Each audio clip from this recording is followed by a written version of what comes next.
Is it too advanced for AlphaGo? Yeah. I beat the robot.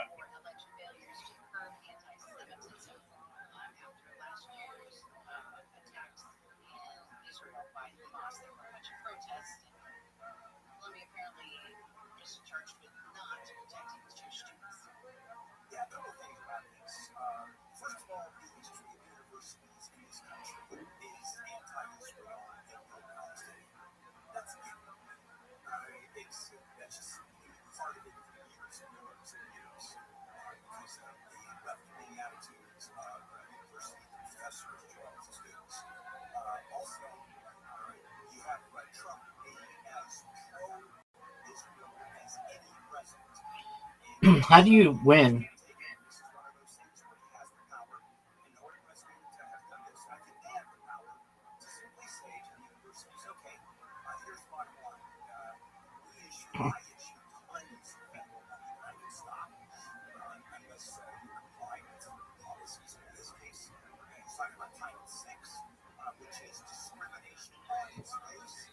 Why isn't there a timer?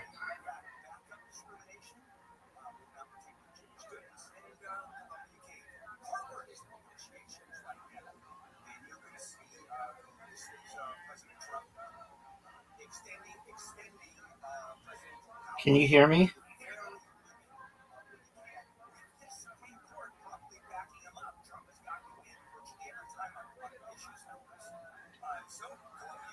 Can you hear me?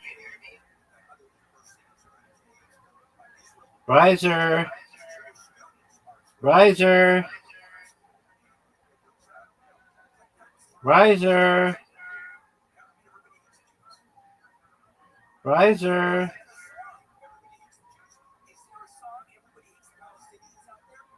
Riser.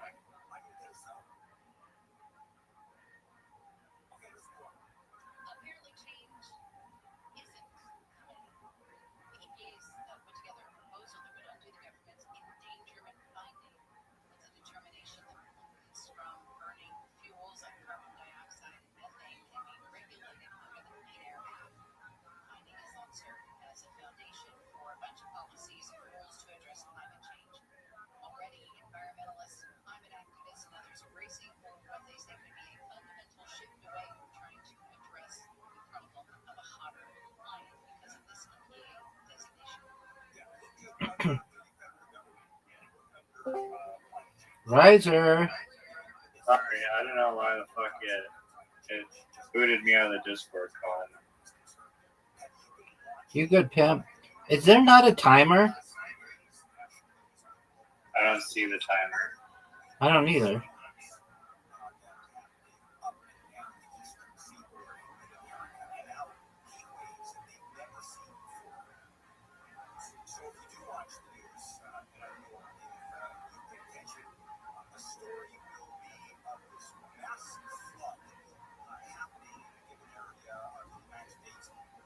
Why did you start off with 6.5 points?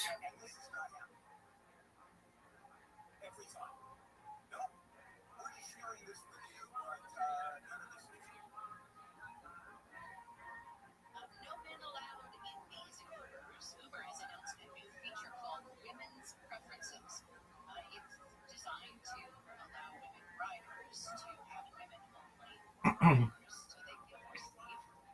It's for the first time in the U.S. that they'll be doing this. Uber says it'll give women riders and drivers more choice, more confidence, more flexibility. The pilot program is running first in San Francisco, and then in a few weeks it should be expanding to Los Angeles. It's been used in 40 countries, but not here in the U.S.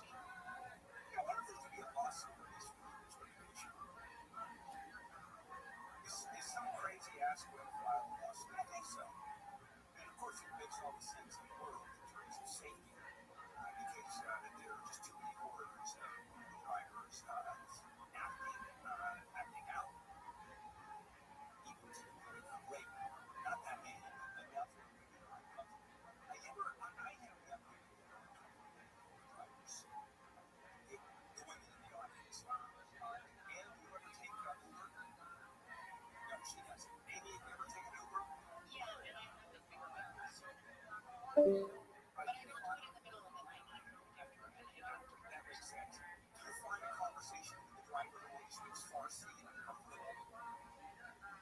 find it's very shocking.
Kicking me out of a stupid Discord call. I don't know why.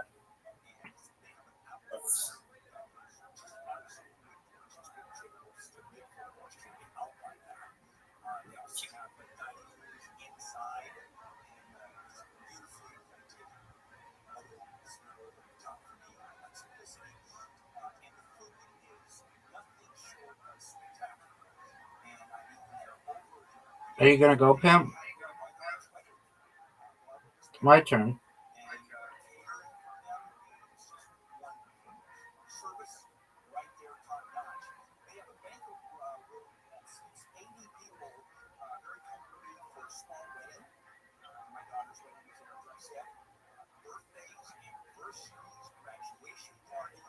Can you hear me?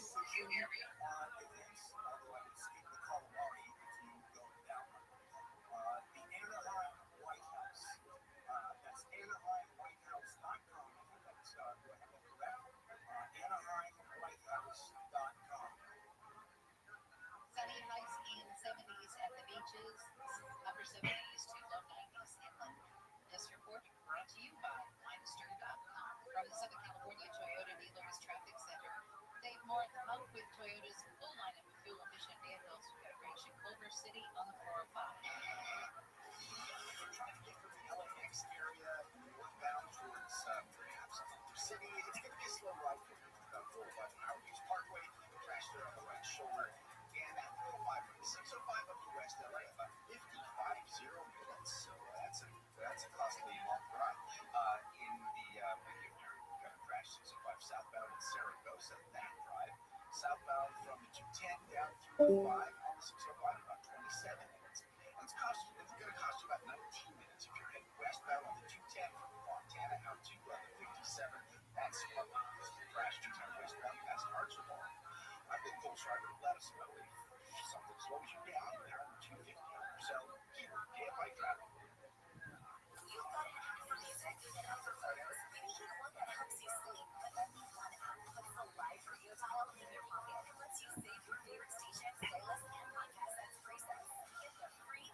Trump sees Japan has also agreed to allow imports of American cars, trucks, rice, and other agricultural products that will invest around $550 billion in the U.S.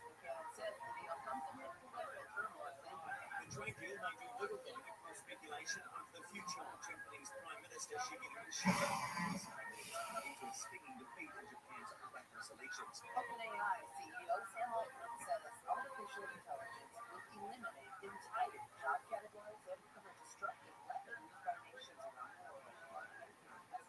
Speaking at a conference in Washington, D.C. this week, Altman said AI will make the need for human customer support obsolete. He also said the Rocky lifespan of human doctor, his company's ChatGPT, is better diagnosis. He also expressed concern over a hostile nation possibly using AI to do something like attack financial systems and enable sophisticated fraud schemes. Taylor Swift's former Take Car home sold for $12.3 million, setting a record for the highest residential sale on Cape Cod in 2025.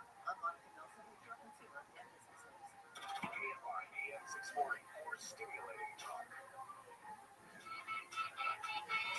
Today on the John Codell Show after 3 o'clock, we're going to have USC Professor Michael Michelle. He's written about gas prices frequently. He'll tell us why the gas prices have been down this month. Yo, pimp. Doing the 9x9 game.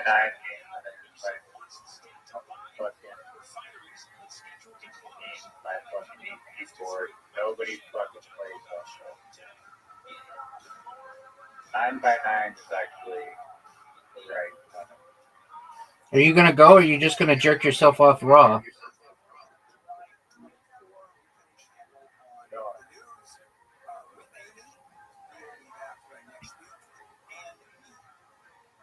her rip. The grandson of former President John F. Kennedy has ripped the plan introduced by House Republicans that would rename the Kennedy Center's Opera House in honor of Melania Trump. Jack Schlossenberg says JFK believed the arts made our country great and could be our most effective weapon in the fight for civil rights and against authoritarian governments around the world. He went on to say that the Trump administration stands for freedom of oppression, not expression. Representative Mike Simpson of Ohio, obviously a Republican, called the move an excellent way to recognize Melania Trump's support and commitment to promoting the arts. Here's the good news, that if you ever go to Costco, you will not see the Melania Trump collection at Costco. That you will never see. I mean, come on. It's like, why not? Why not? What else? There's nothing more to say. Flu vaccine getting a makeover. Figured that. Secretary Robert F. Kennedy Jr. has signed a controversial recommendation from a vaccine panel that advised removing thimerosal from influenza vaccines. So thimerosal is a preservative. It's largely been phased out of U.S. vaccines and has been targeted by anti-vax people. After more than 2 decades of delay, this action, according to Kennedy, fulfills a long overdue promise to protect our most vulnerable populations from unnecessary mercury exposure. Well, that's mercury. Thimerosal does have mercury in it. However, it's not mercury that, from what I understand, cannot be used, metabolized in the body. And we're talking about 4% of the vaccines. Now, now we have that in other than the crackpots out there, all of you, all the medical scientists and doctors who have looked at this or studied this say there is no issue. This is not at all dangerous to anybody getting a vaccine. It doesn't matter if you're an anti-vax person, you're an anti-vax person. And I guess it's good news that it's only an advisory panel that then tells the CDC. It advises the CDC for recommendations. There is no enforcement issue until vaccines are illegal. Where are you going to go with this one? Here's the thought. Okay. If it's not this thimerosal, Yes. it is a preservative. It does have mercury. Yes. So if you took it out to assuage anti-vaxxers, How are you at 42? Because I'm a pimp, bitch, and I've got 42.5. You didn't pass for anything. I'm sexy as fuck.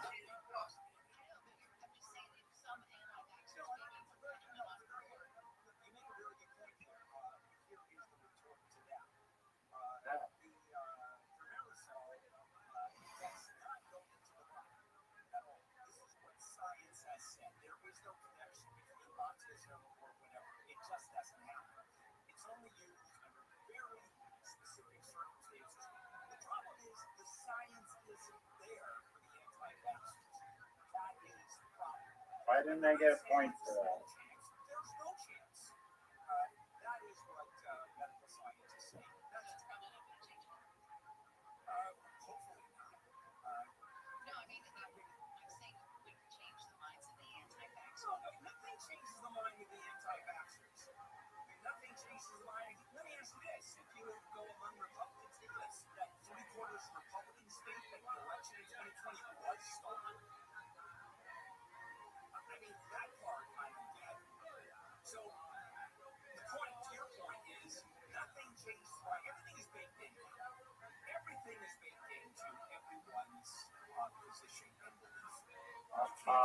Why are my points going down for when I pass her?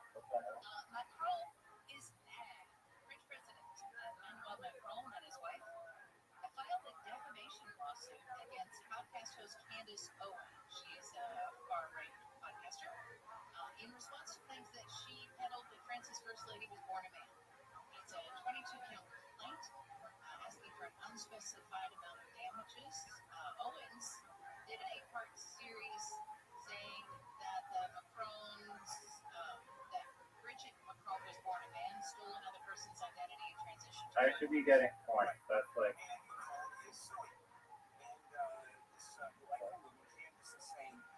I've killed so many of you.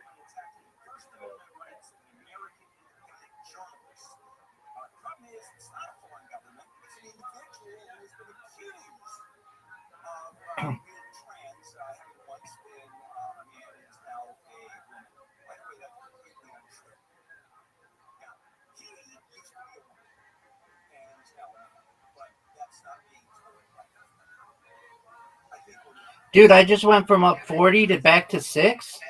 How does this game work? Yeah, dog.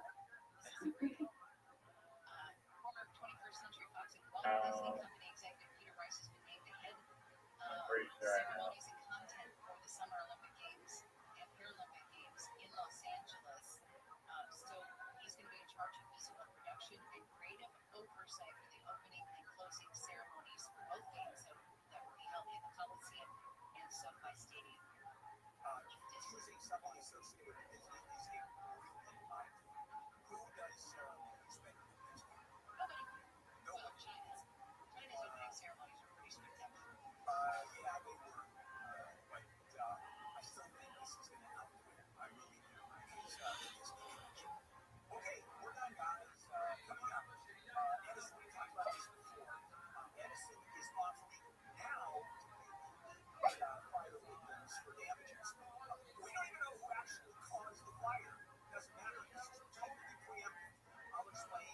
Now you're at 14.5. Dude, no one understands the scoring. This game sucks. Why did you quit the last game? Because it's like a 30 by 30 grid. That'll take like forever to play this one. And you were losing? And you were losing? Nothing to do with that. But you do admit you were losing.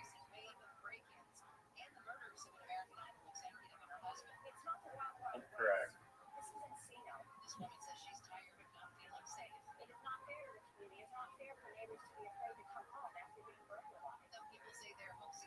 I don't think you've gotten a single decent line. I don't go for those. I'm too cool for that shit.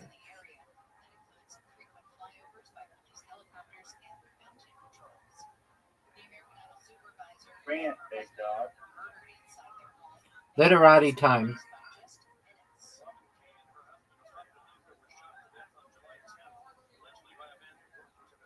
Here's your little, like, the swipe one. No, that one's different. That's word box. This is literati. Dude, you have a literati invitation.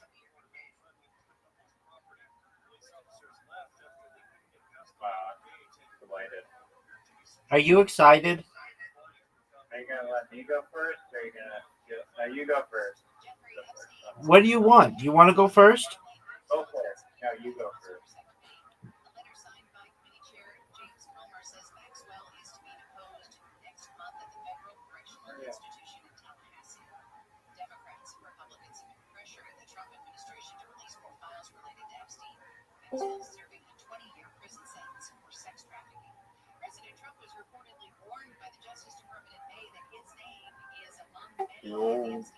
What up, Frosty? How you living, pimp? How am I living?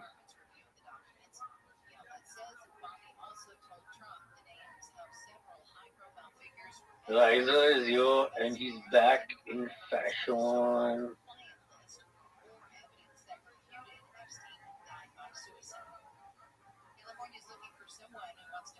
Why aren't you talking to Comment. Why aren't you talking to What? Frosty, Riser? Liza is giving me the L. Riser, what are you doing, dog?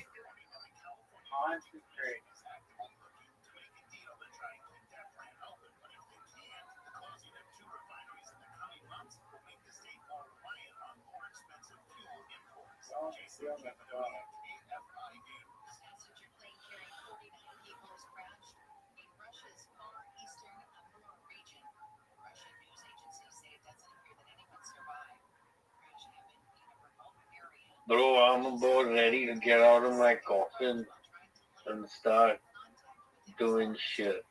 There you go, pimp. What are you gonna do? Slang dick like it's going out of style, son?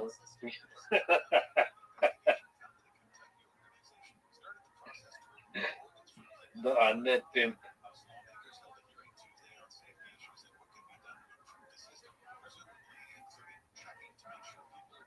Have you heard the story about the undead pimp, Rabbi? What's that? Who kept getting so much pussy and then eventually his crotch turned into a black hole. There you go, big dog.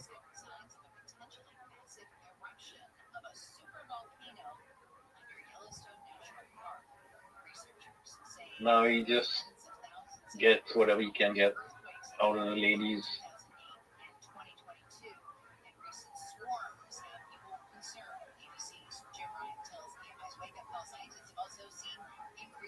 Rabbis are so based, dude. Like this teacher here, this guy, absolutely based and red pill, as per usual. There you go, pimp. What's good in your neck of the woods, son? Not much. You have a rat problem. The rat's getting into the balcony and shit. Rat got onto the rat trap, and then he scurried out of the balcony with the rat trap on him. Ew. Absolutely based rat, don't you think, Rizzo?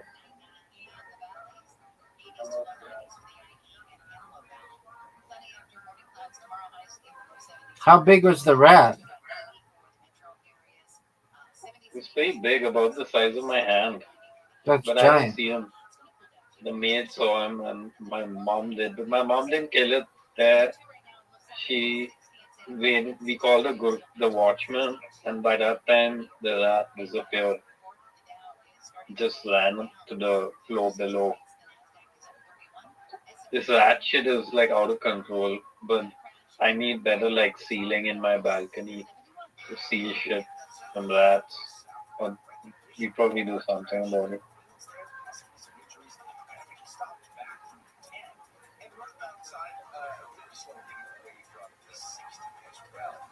I don't know, bro. It's like, I don't know, like you can have like a million flaws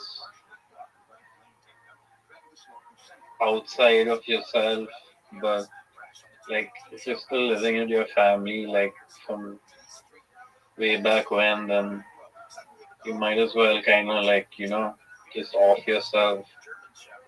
This feels that way to me. Calm down with that kind of talk. Yeah, no, I mean, not exactly today's kind of families. It's just like, I don't know. Whatever happens, happens, I guess. It's just like, you know, like, starts to seep into your skin, to be honest.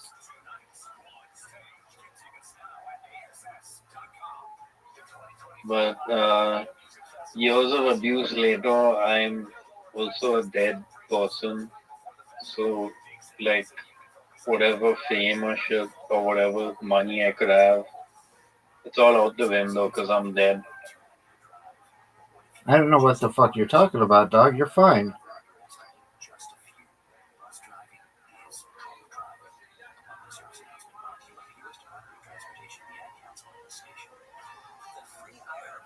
Yeah.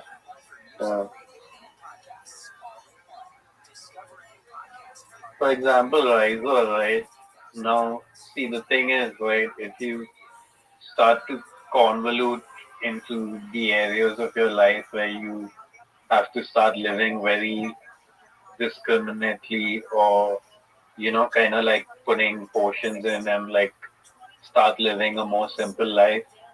Once you start to do that shit, like it takes on a whole new level in other parts of your life. And that's the problem basically. It's like you need a kind of mid ground where you can, yeah, I go get the door. Sometimes I don't know what the fuck he's talking about.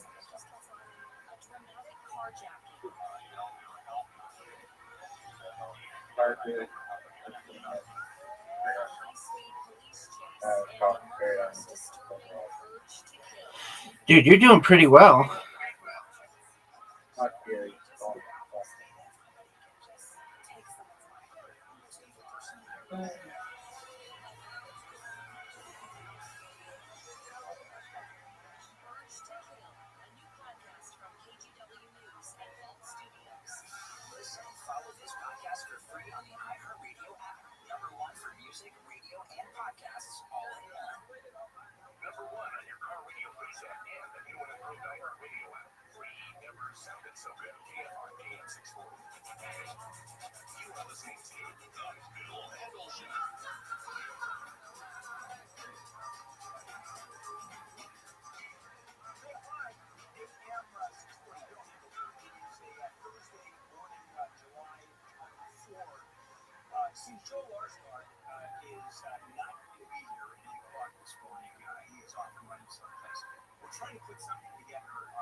fire started at the base of one of those transmission lines, and that started the fire in Altadena. So they're going to get nailed for it. There's no question. And they do not want to go in front of a jury. That will never happen. You have what a jury will do. So what they're doing is they're setting up this fund, and it's going to be open to, well, There's nowhere to go. 19 people were killed. Those families are going to be compensated. No idea how much. You have 9,400 homes and structures. The smoke, of course, smoke damage. Fuck, how is Latin not a word? Proper noun, son.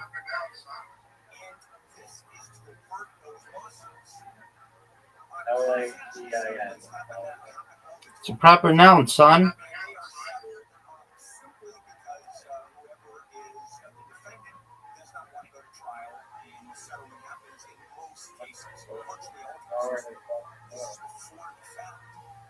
Now, in class actions, everybody who's been affected is part of the class. You don't join to be part of the class. What you can do is opt out of the class, and that puts you in a position to sue directly. And I am willing to bet that there are going to be a fair number of people that are going to sue directly. They're going to opt out of this settlement. And we don't know how many, we don't know to what extent. At this point, Edison says even though the details of how the fire started still being evaluated, it will offer an expedited process to pay and resolve claims fairly and promptly, and this allows the community to focus more on recovery instead of lengthy, expensive litigation. Well, they left out a phrase right after that.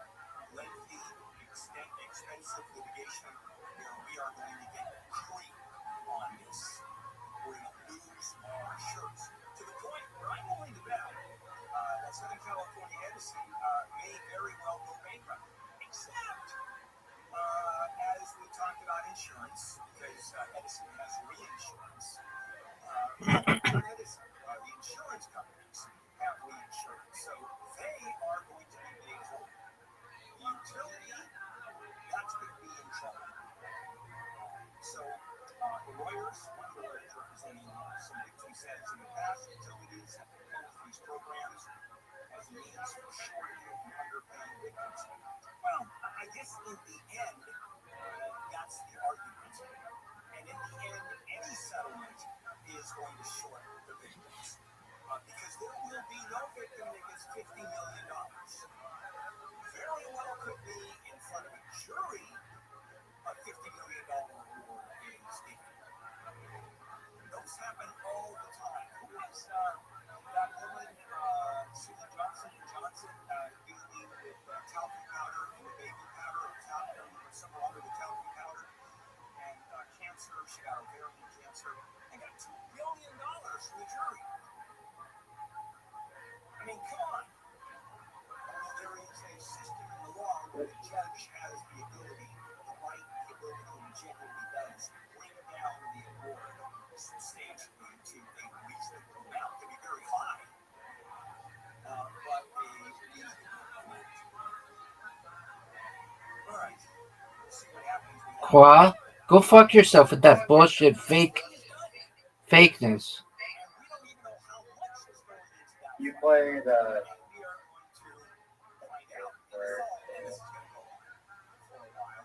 It's because I'm a pimp.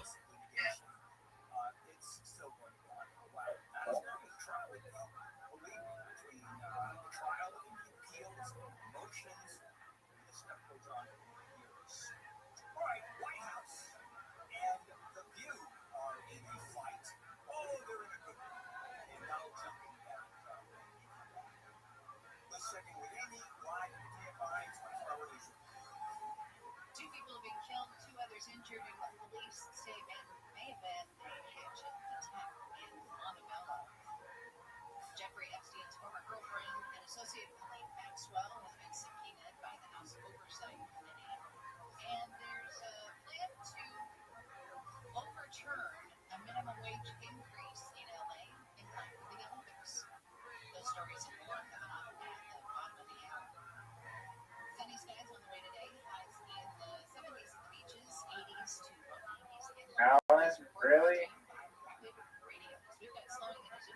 New shot, my hard work.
This word's for you, baby.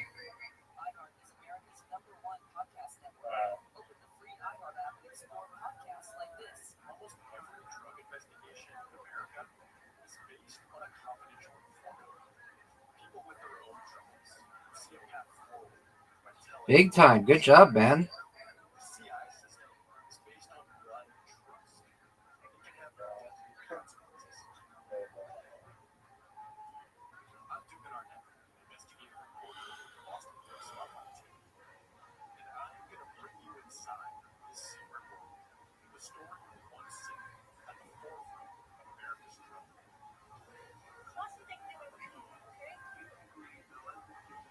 Look at your comeback. Back to back 30 points. This could be the one. Nope. Could be the one.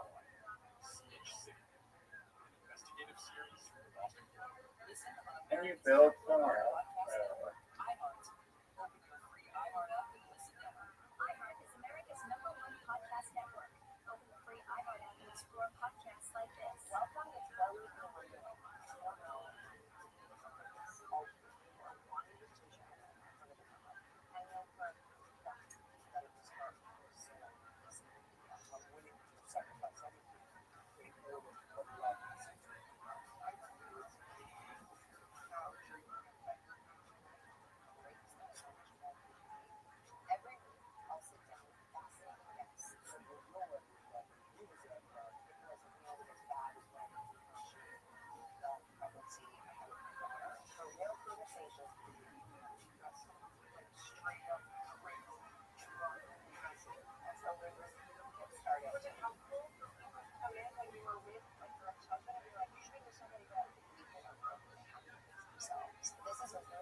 I am.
citizenship is unconstitutional. And so he's got to come to terms now because he's pushing for another one asking for a full panel of judges because the appeals court here in the Ninth District we have 27 judges on the full panel. And you can ask all of the other years, or they can go directly to Supreme Court. We'll see what happens on that one. And the 14th Amendment says, you're born in the United States, you're a citizen. There is some language in there that says, under the jurisdiction of. I'm paraphrasing. And the Trump argument is illegal migrants are not under the jurisdiction of. They're not Americans. I mean, that's going to go no place. And he continues on. Now, in another Trump is this one is just fine. Okay, this one doesn't have to do with constitutional issues. It doesn't have to do with law, economically, nationally, terrorist ringing. This goes under the entertainment file of the Capitol. Pardon me. Can't stop, won't stop.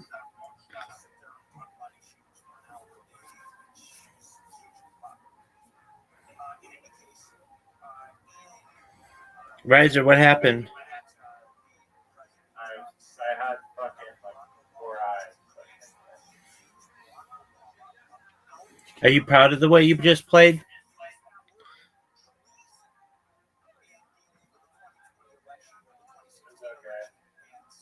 You played pretty well.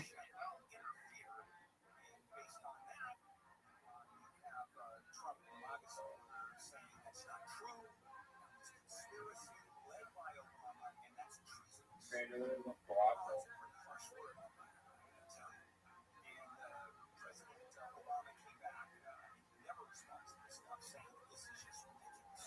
33 minutes ago at bluesky.app. Can you please do something about the Rabbi Rothschild bots? It's really, really annoying to see them in my notifications with not safe for work names. Could you please look into the issue and stop letting this guy get unwanted attention? I think that's tight as fuck.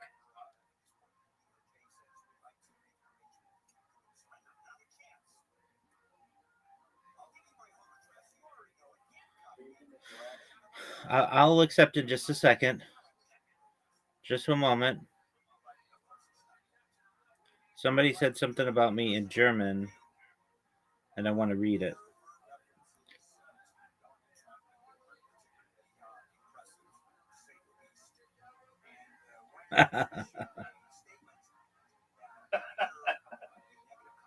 All right.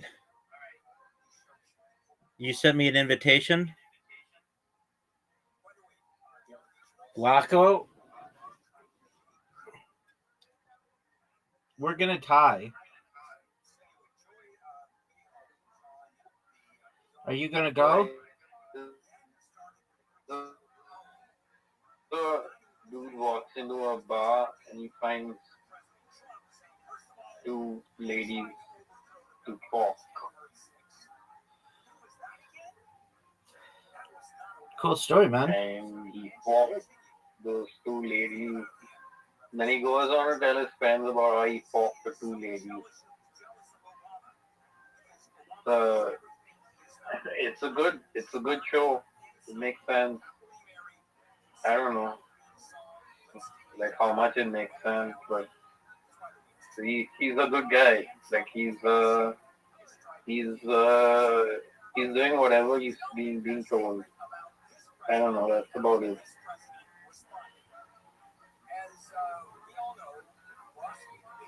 Oh, that is dirty, dog. That's fucking brilliant.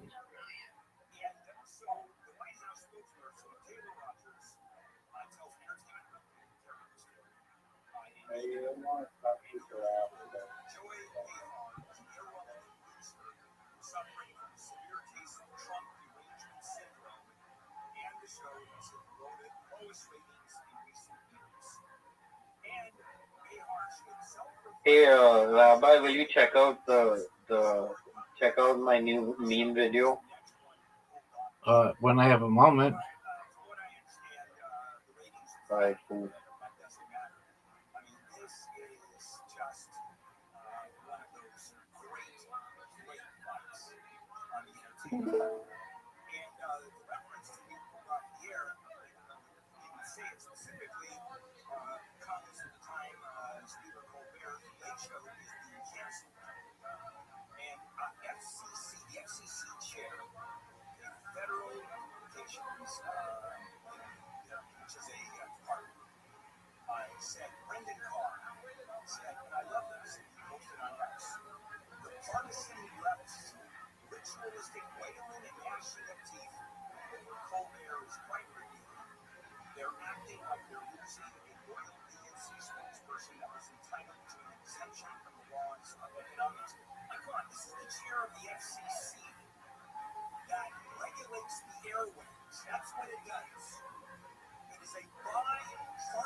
So हमारा साथ नमक नमक नमक डालो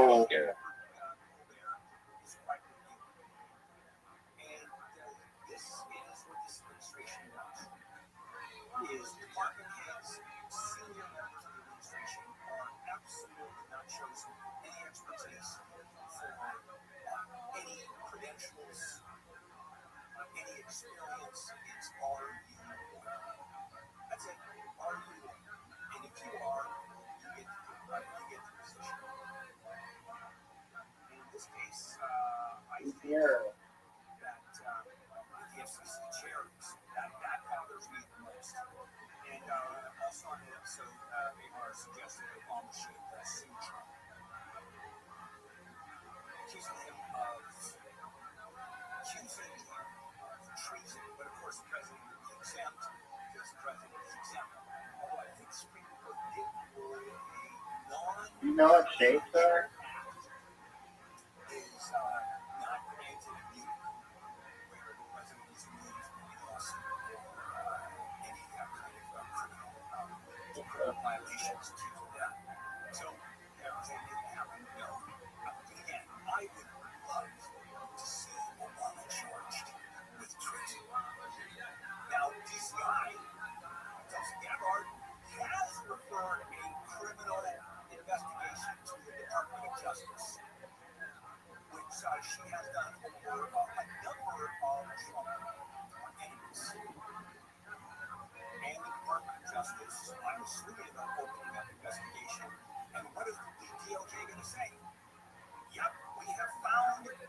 Hey, Rabbi, What do up, you Pep? like Blade from the Blade movies?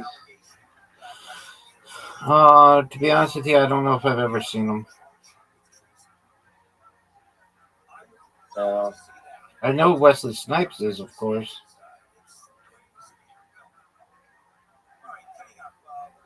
Wesley Snipes was like your role model, right?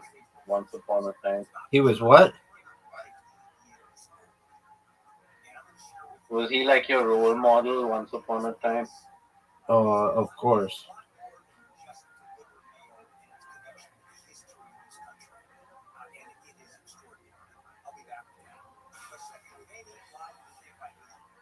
Okay, I'm about to play my meme, the new meme video.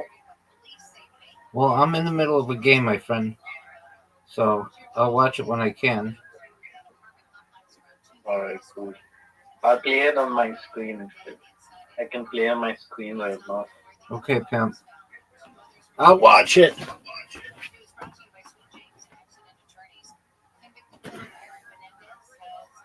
It's very short.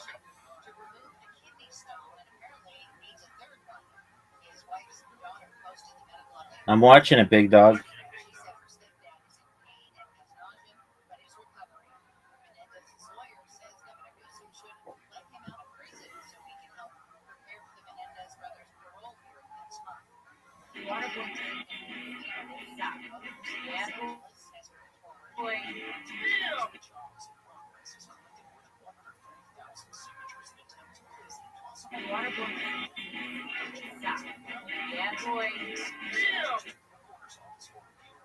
This is all on my internet.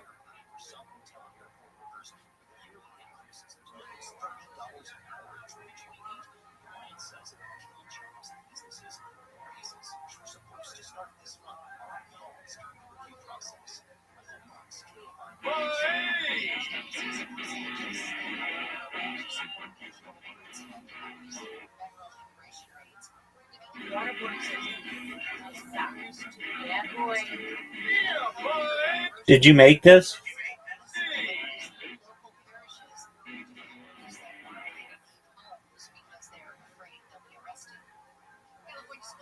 That's it. That's the video. I watched it.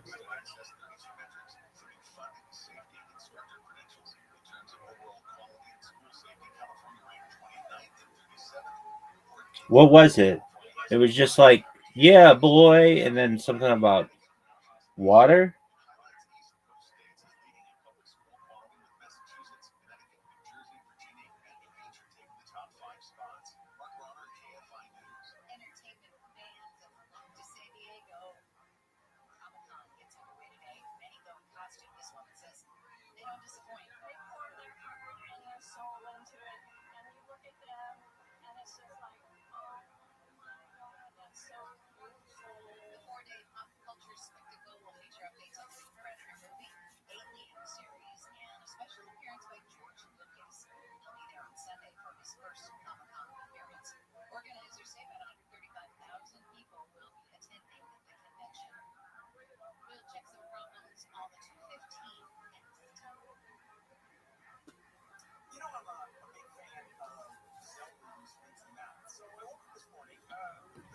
Guys, are you ready for some Mancala, baby?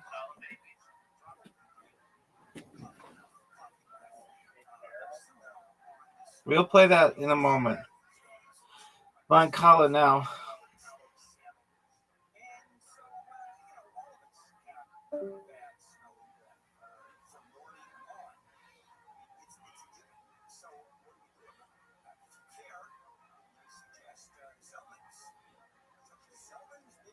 You're up, Riser. And everybody's waiting on you. Psych.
This game sucks.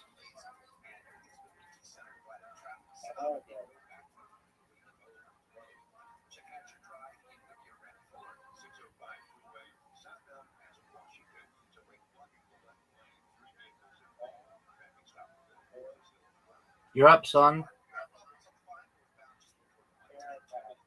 We'll play in a second. You get to go first this time.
Champion.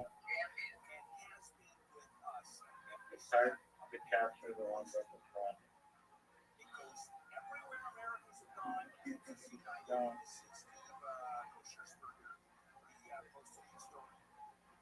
Yeah.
New fee.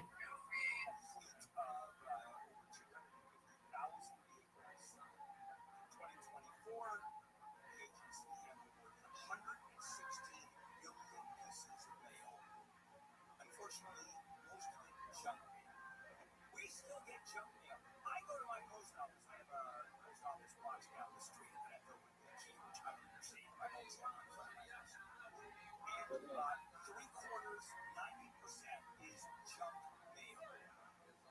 During election time, how many of those flyers and brochures do you get that fills up your mailbox? Drives you completely nuts. Newfie. Oh no. That are paid for by these organizations, sometimes charities, certainly political organizations, or the companies that are sending you flyers, brochures to sell you product or service. Those are at a discount rate. And those have always lost money with first class paying making up the difference. Well, that's gone. So coming back, I'm going to give you a little bit more history and tell you again how important the Postal Service is in terms of the creation of this country, in terms of the West and how the West was settled, in terms of the creation of one of the major industries in this world. The airline industry was basically created by the post office. I'll go through all of that when we come back. And we have that AI segment that we're going to do. Okay, we're working on it. This is off the cuff stuff, but we do this on the fly a lot on this show. All right, Amy, in the KFI newsroom. Here's the latest from the KFI 24-hour newsroom. Edison is offering preemptive payments to thousands of people who lost their homes in the fires in Altadena. The president and First Lady of France have sued a U.S. influencer over claims, that the First Lady is a man. And a woman in Compton has caught what she says could be an alien on her ring camera. The 11-second video clip has more than 1 million views. Those stories and more coming up at the top of the hour. Check some problems on the 110. If you call into my show Saturday morning and ask for legal advice, well, I wouldn't call in and ask you for legal advice. However, if you need an attorney who knows what he or she is doing, it's a different story. And let me tell you, that's the case in personal injury among other specialties. If you get injured in a car accident, slip and fall's not your fault. It all boils down to who's their champion. Exchange information, and on the other side, contact. This is a G's ride from the north to the south to the east to the west. I can't deny it. I'm a fucking rider. You don't want to bang with me? Cause you know I got my gang with me. Listen to a buck with me. How'd you like that comeback, son?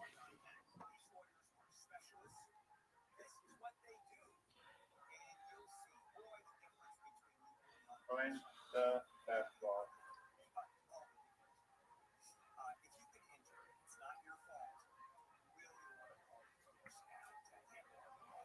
Are you gonna accept the basketball?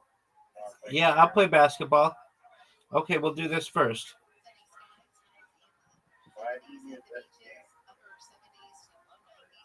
Because you're so far away from your microphone, I couldn't hear what you were saying. I wasn't really talking. Dude, where should I hit the ball? I don't like the team. I mean, I like this one, but I like the one where you can hit any of them. You don't like classic? Just depends on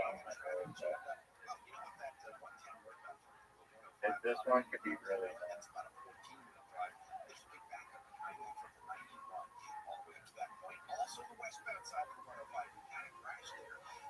That was absolute garbage.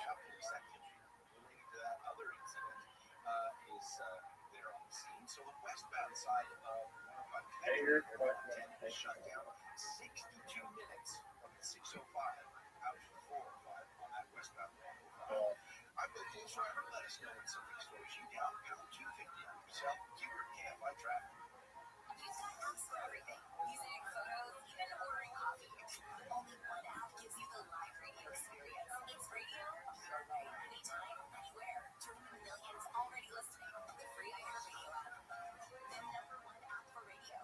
Look at this shot. Do you think the like LiDAR photos under the pyramids are real? I haven't seen them, but I wouldn't doubt that they are. LiDAR's a thing.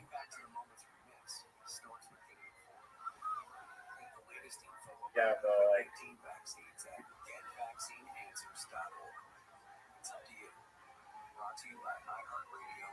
kilometer or something.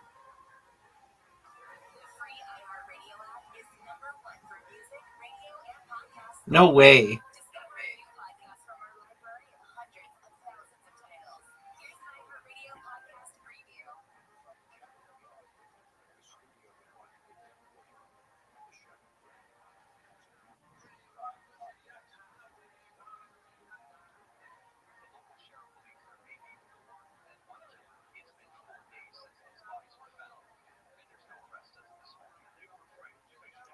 Newfie.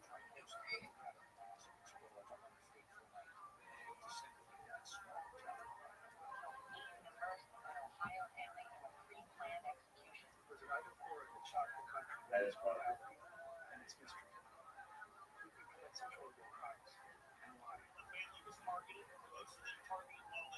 oh gosh.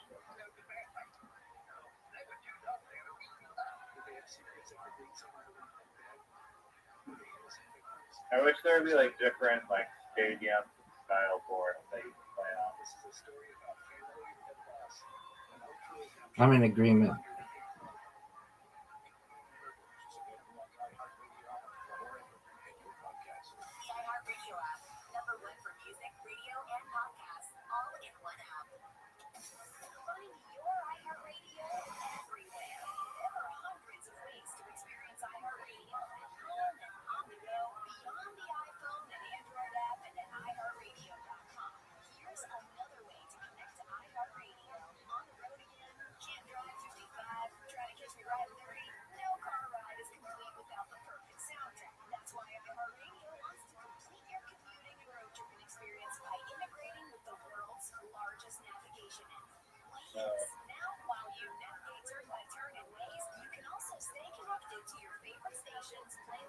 Oh.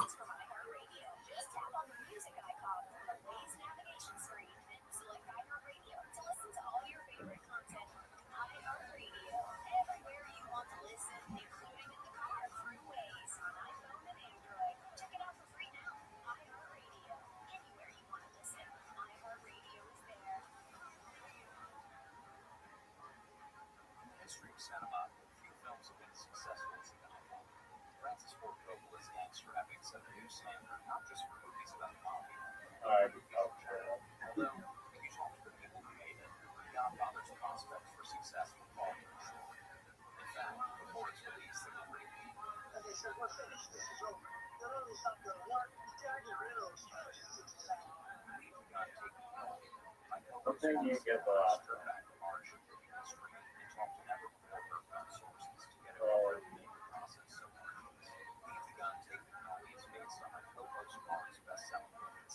Oh, what? I can't deny it. I'm a fucking rider. You don't want to bang with me? Because you know I got my gang with me. Listen to a buck with me. That was baller as fuck, son. That was... Did you see how I did that? Where I split them? Dog. Get your archery shit out of here. It's time for basketball, son. It's time for basketball. You've never beaten me one-on-one, and you're not going to beat me now.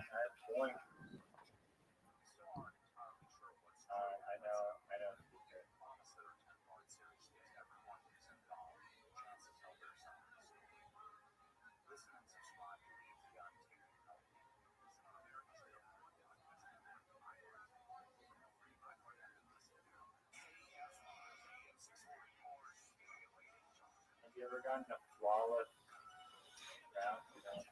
Yeah, but not all switches. Not all swishes.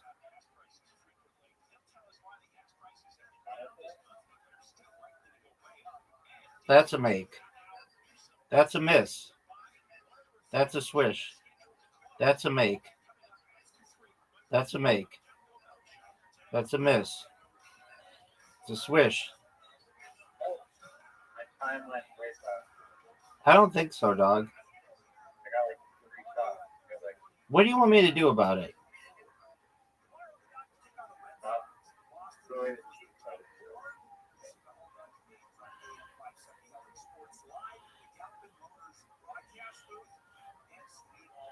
That should have been split.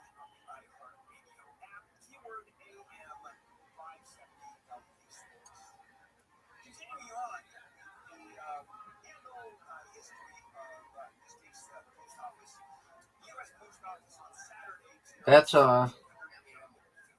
a miss. To anybody watching, that's a miss. That's a make. That's a miss. That's a swish.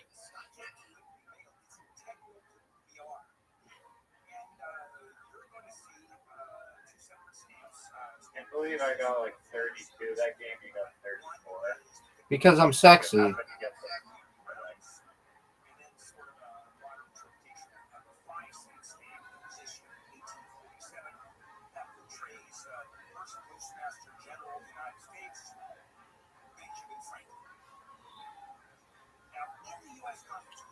Alright, I only need 24.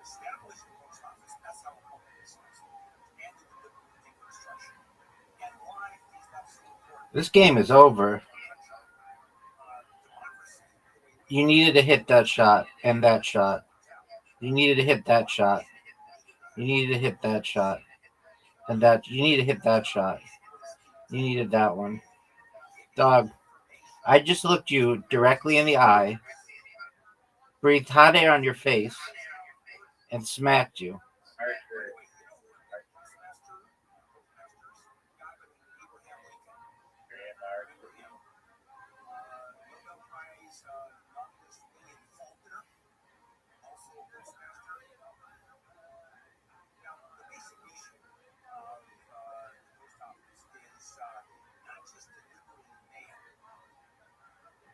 That was good. I would take that.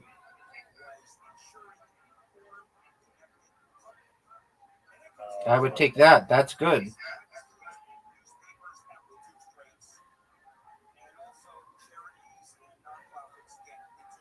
I'd take that.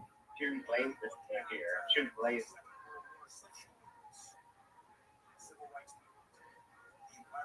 Yeah. You need to get a 9 or above. Whenever you go.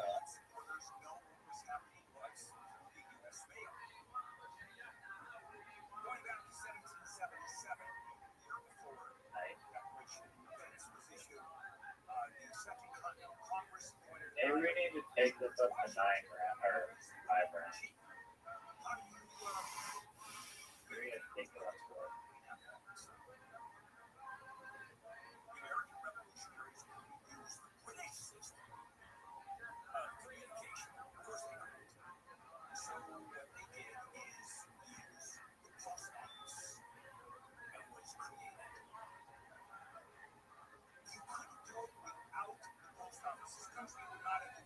Isaac has been off the coke for about 3 weeks now. Slavoj Isaac Rabbi. I don't know what you just said. What'd you say? All the philosophers, intellectual types are all like within me in an age before they become like public intellectuals, So like they're doing like George should. Okay. So Isaac is obsessed with cocaine. Gotcha.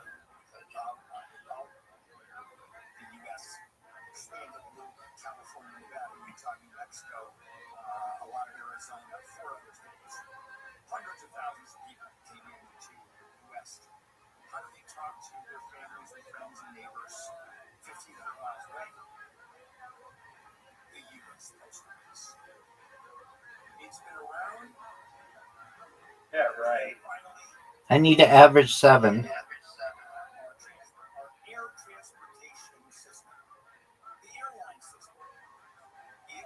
contracts with local airplane companies to deliver the mail. If it weren't for those contracts and the government subsidizing those airplane companies, you would Look on the bright side, point blank range. Sometimes people don't die, Riser, and they just go into weird comas like some. is anybody get too close to us anymore? That's the problem. And the cost of delivery. It delivers to every single address in the country. By air, where Riser, skee ball. certain areas like in Alaska, No, it doesn't. Basketball again, son? Dude, I smoked you. Dog, I smoked you. Dog, I smoked you.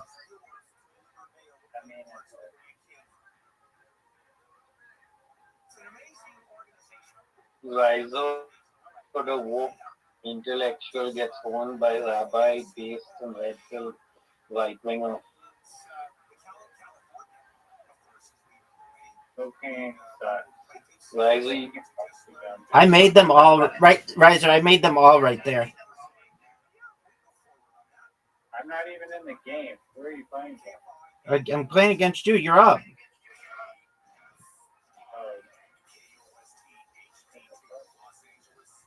Restart. You're good. You got a swish. No, you can't just start the game. You sent the invitation. Yeah, and then you're like, oh, key ball, and I'm like, send me an invite. And then you're like, tell me as my turn halfway through. Okay, then I'm gonna send you one for skee ball.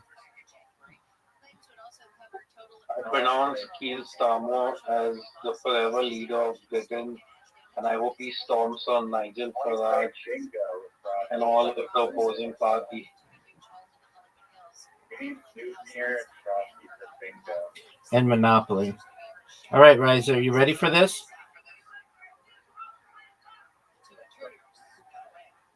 California's Attorney General says he wants state control of LA County's juvenile halls. Attorney General Rabbi Rothschild says the county hasn't fixed systemic issues like abuse, violence, and drugs at the hall, so receivership is needed. He says he's asked a court. Riser, are you ready for this? You got nothing. Terrible. Are you gonna go? Riser, you're up. Skee ball. Dude, it's so delayed. It still hasn't shown you've shot yet. There you go.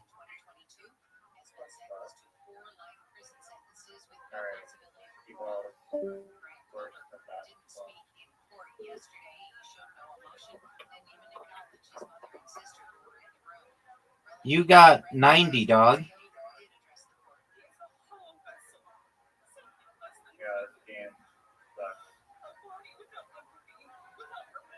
Are you going? Yeah, it's delayed. Yes, I'm going. It's just delayed.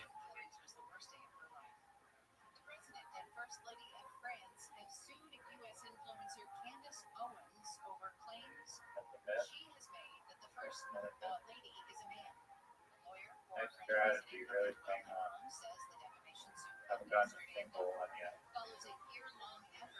Got really smart strategy. He says she has mocked the Macron's efforts to set the record straight. Watch this. Evidence that Bridget Macron was born a woman. Video game themed just for the youngsters. The Entertainment Software Association says 57 million Where did all the things go? all gamers in the U.S. are 50 and older. New data says half of people in their 60s and 70s and 36% of people in their 80s play every week. Knitting and Bridge are making way for Call of Duty and Battlestar. They're even streaming with millions of people following boomers and silent generations on Twitch and YouTube. And more older women play the older pet. Many say it's fun, keeps the mind sharp, and they learn the Gen Z lingo, even if some say they could do without that part. Michael Crozier, KMI News. You're done, son. I just looked you dead straight in the eye. I breathed hot air on your face, and I smacked you across the cheek. I didn't just slap you. I pimp slapped you. Dog. I just looked you dead in the eye. I breathed hot air on your face. And I just pimp slapped you across the mouth. I came back at the end. That was good, dude. Nice job losing. That was my personal night. What do you want to play now, son? Blitz League.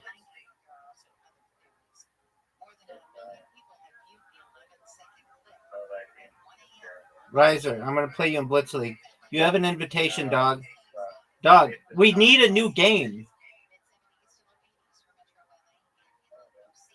You have an invitation. Riser. Riser, you have an invitation. Come on, dog. What do you want to play?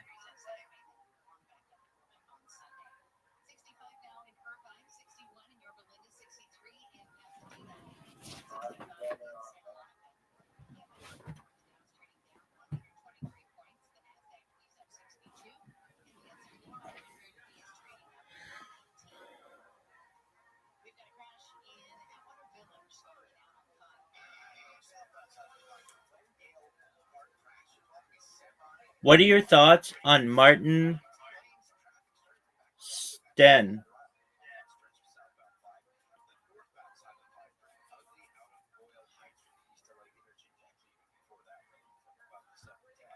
Did you know? Something like hypocritical in the documentary that I saw. What was hypocritical?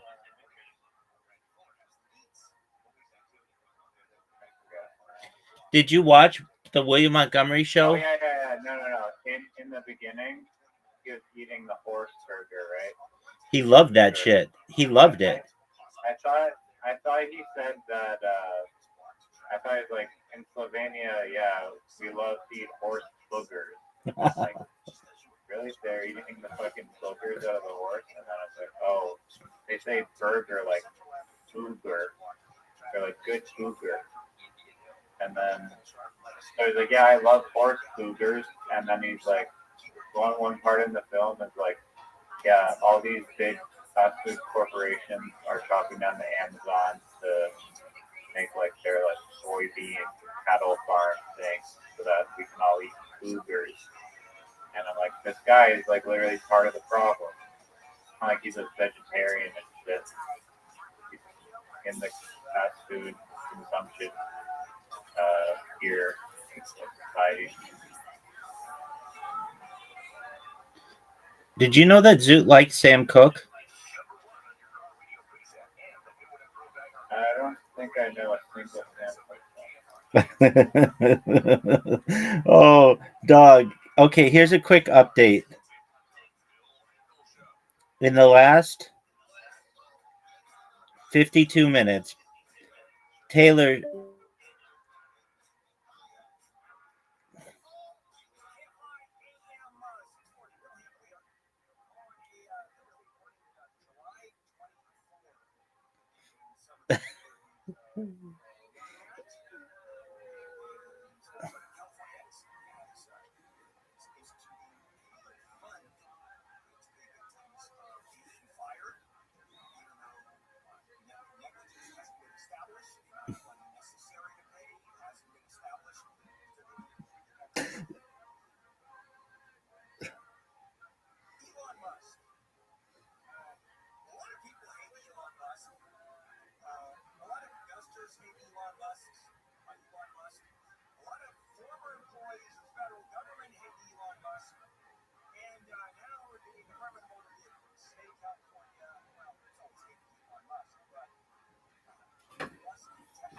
Where is this? Yo, dog. You hate when I read to you that much?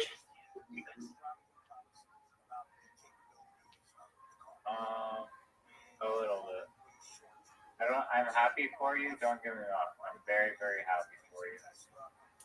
And I hope that I do enjoy listening to the terrorism because that's all good. Okay, But you said nice things. I understand. Sometimes it's a little much. sometimes it's a little. But don't get me wrong, the internet terrorism, I fully support. Thanks, baby. Do you think there's a chance I could go viral from it? Yeah, I mean, maybe you should try to be even more mean, the biggest piece of shit imaginable in your messages, and then they join, and then they're like, why would you say such a thing? I don't know if that's true, but it is kind of like maybe there's a fine line between being a bastard, like your humor online, instead of pushing people too far and pushing that all their family like explodes or something. Yeah, I mean, what I try to do is be positive. Yeah. The worst thing that I might say to someone is I fucked your mom raw. That to me is still positive. I exactly. I don't want to put someone down though. I don't want to hurt people. I do make a lot of people laugh in all languages. And it's like the Grand Canyon had to start with just a drop of rain, and just enough drops eventually created a small stream, and that stream eventually started to cut through the limestone, and then eventually started a river, and then that river eventually became the Colorado River, and then cut all the way down to like bedrock. And my spamming are like raindrops.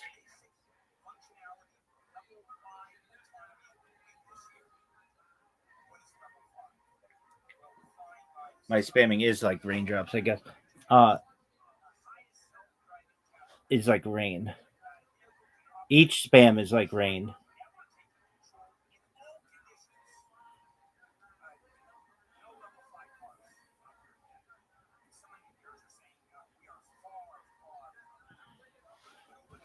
Did you watch the William Montgomery show yesterday?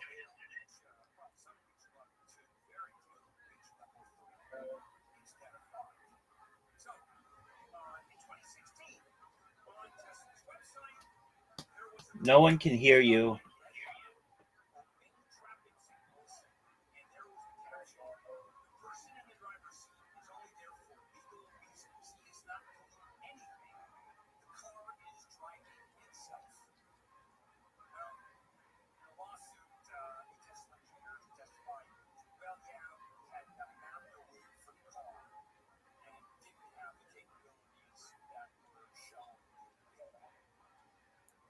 Dog.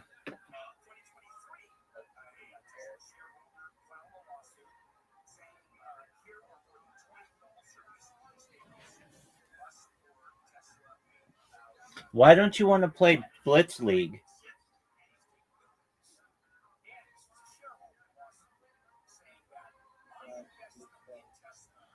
Dude, you're so difficult to hear.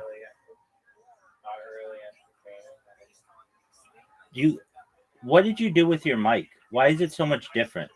I didn't do anything. It's the same thing. Are you covering the hole? No, I'm on my laptop. Oh, that's why. Okay. No, I always talk out like this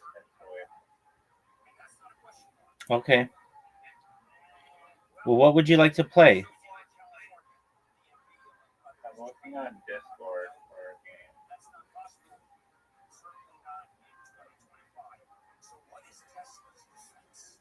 I like the putt thing on Discord. I don't know. So I like it too, but what I don't like is Are they all in it? have Settlers of Catan on here, though. What is that? How it's a board game. Does it suck dick? So they seem to have a lot of games on here.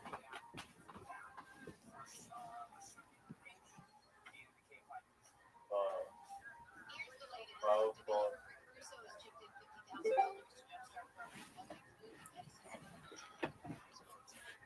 12 Bullets to Midnight. What is that? it looks interesting. I'm gonna find it. This activity is not currently available on this OS. I can't play that. Hold on, though. Let me watch you. Or wait, can I join from here?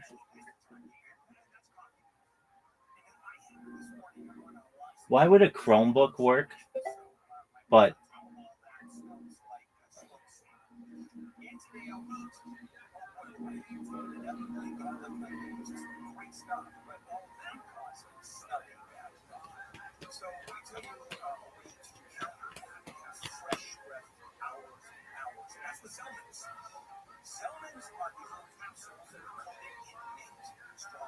"12 Bullets to Midnight." Authorized. Have to shoot the drone.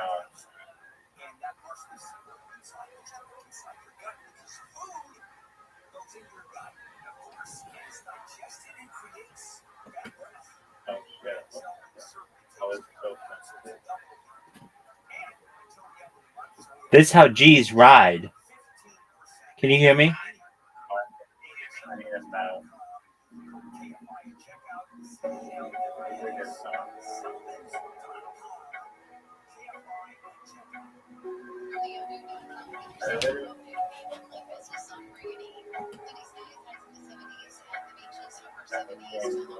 What do you do? I literally can't escape. Warning, low FPS.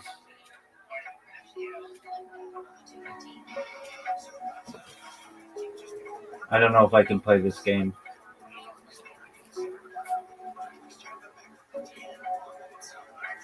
No, I glitch. Yeah, fine. What's this song? This how G's ride from the north to the south to the east to the west. It's called "I Can't Deny It" by P.D. Pablo.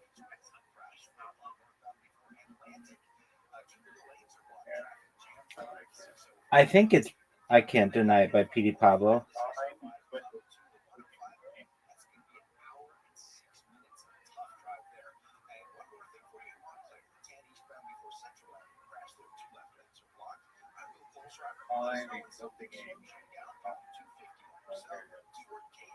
Oh, it's not P.D. Pablo. I can't deny it. It's by Nate Dogg. I knew that.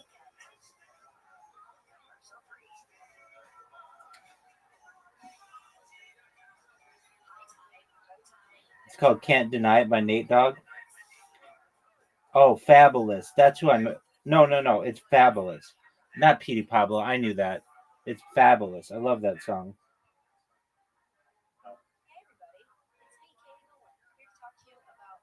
Guess I was hearing the background music of that game. I'm sure you were. All right, so why don't you want to play Blitz League, dog?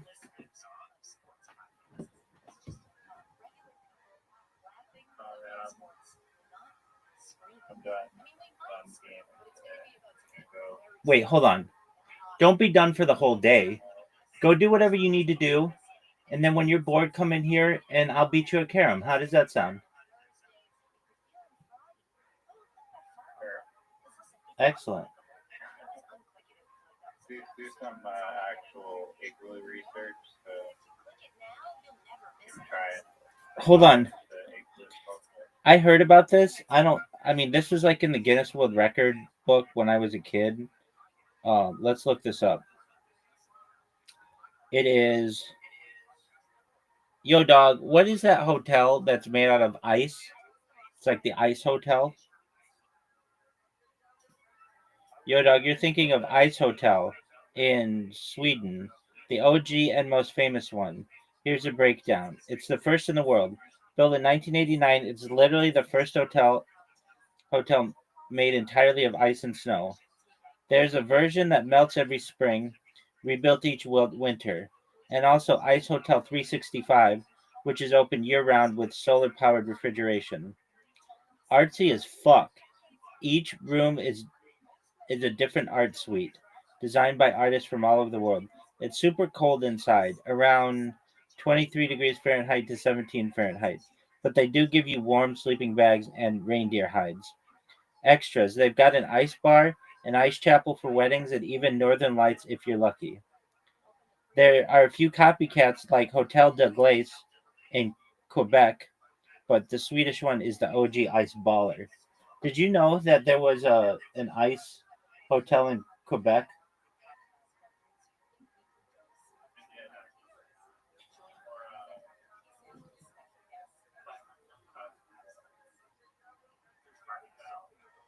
Dog, you sound so far away.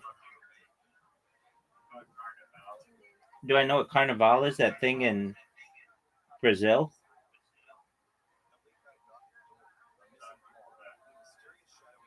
Oh, what do they do in Quebec?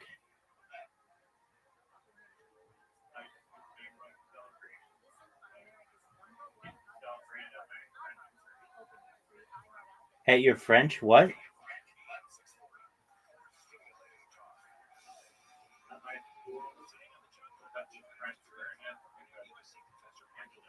Dude, no one can hear you. You sound 1,000 miles away.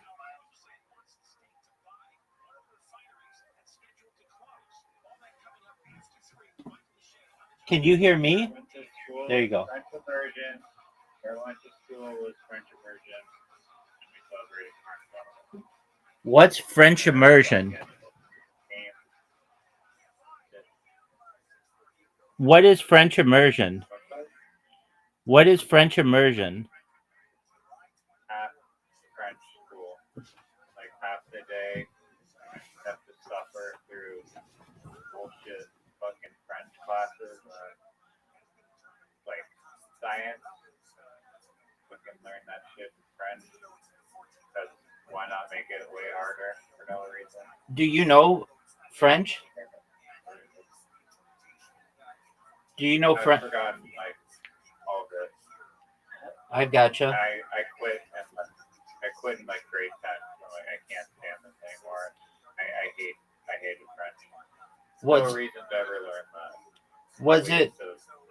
was it a public school? Yeah.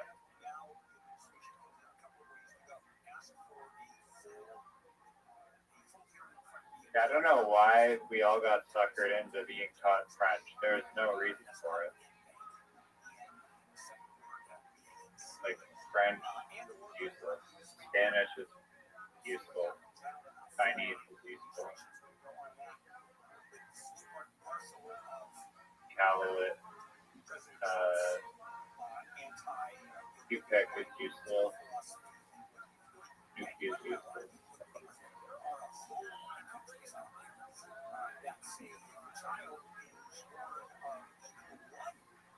Did you know that Lil Kim and Biggie Smalls had a daughter?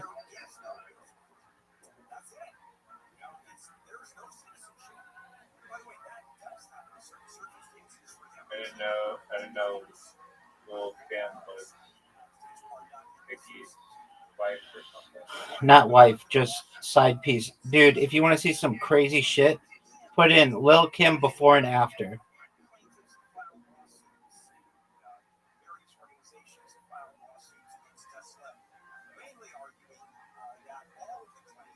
But is the kid alive? No, just put in Lil Kim before and after. I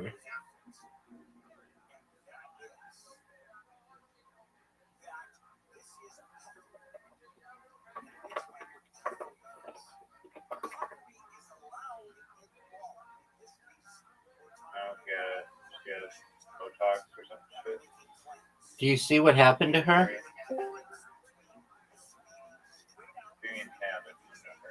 Lil Kim. Type in LIL space K. Yeah, I see her. I see her face. She was beautiful.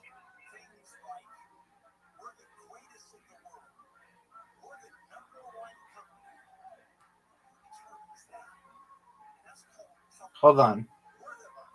Yeah. Hold on. Maybe I just saw a bad picture of her. She doesn't look that bad.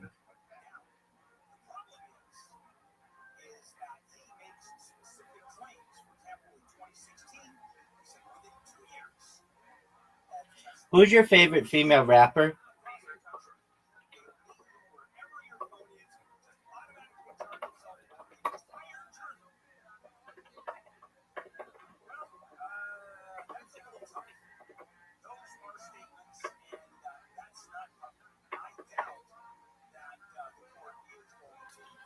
Pimp, who's your favorite female rapper?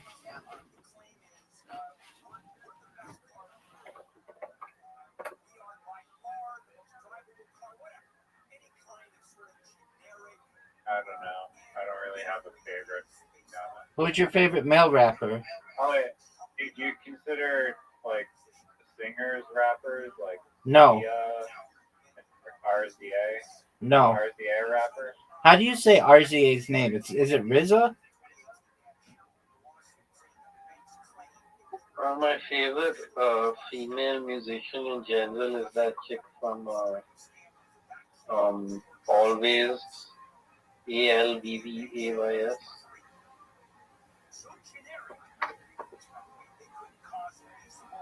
Can she get it? Out of that band, Lizo. Sorry, who? Always, ALBVAYS. I have. She's just like a, like the type of crowd that shows up at those hipster indie concerts. It's pretty cool. I've never been to one of them, but seems cool.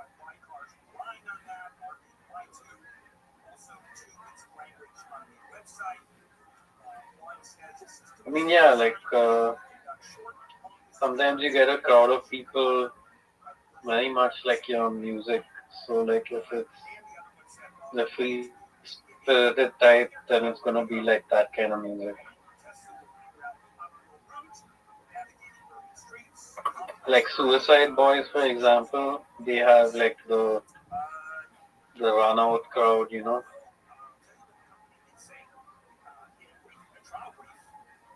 Suicide Boys which is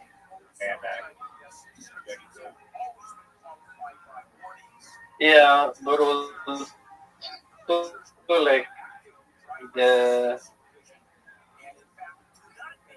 I don't know. I think they kind of get like born into it, and sometimes what happens is they're kind of young, and they get introduced to the shit too early on.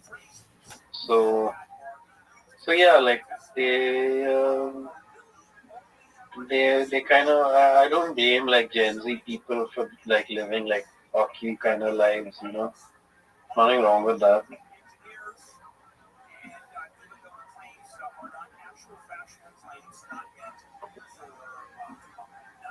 I don't know how like people who are older like we tend to like not realize how old we are, and then we're all these like younger people and you're talking to them and they're just experiencing stuff for the first time. And they probably never have uh, the use of experience, I guess. But that's what happens like when you just not Suicide Boys fans, but in general. But yeah, like the run out crowd is like they're like fully into it. The all the drugs and everything and meet their friends and shit. Like it's quality living.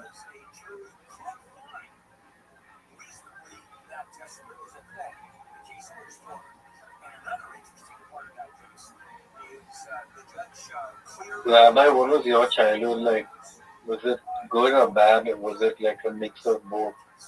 Oh, I think everybody gets a mix of both, but it was definitely better than most people's. Yeah. You notice that when I talk about my advice that I give to you, I always disclaim every minute of that case, or every minute I of mean, that yeah, case I don't know if, advice. I do not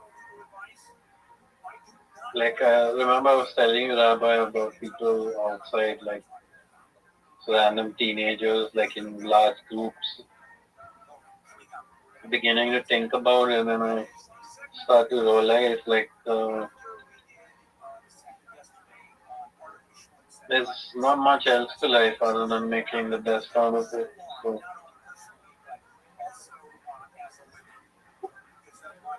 I mean,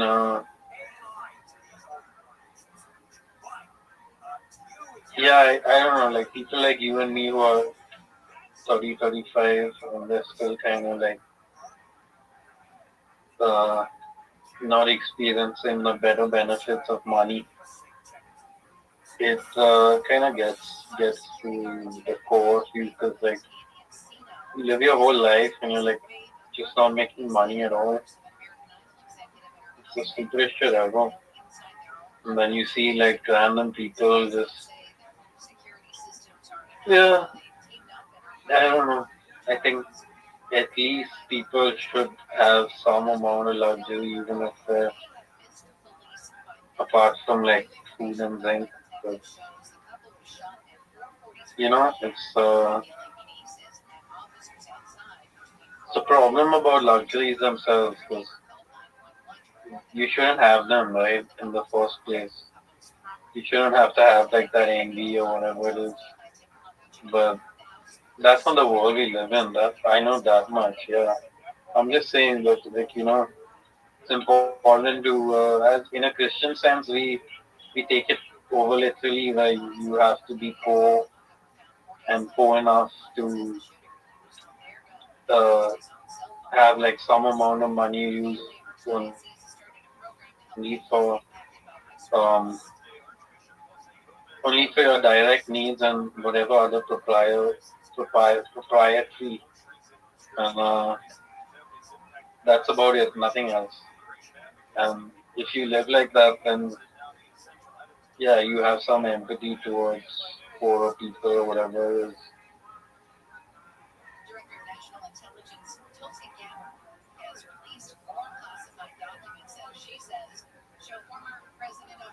But yeah, being zero broke and not having any money to live on is not funny at all.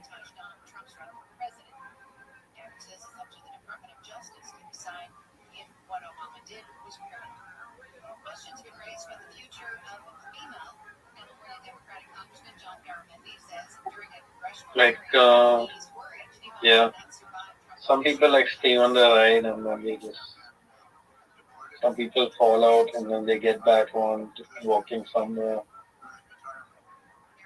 Yeah. For me, I just rely on how niche my entire basis of operation is. By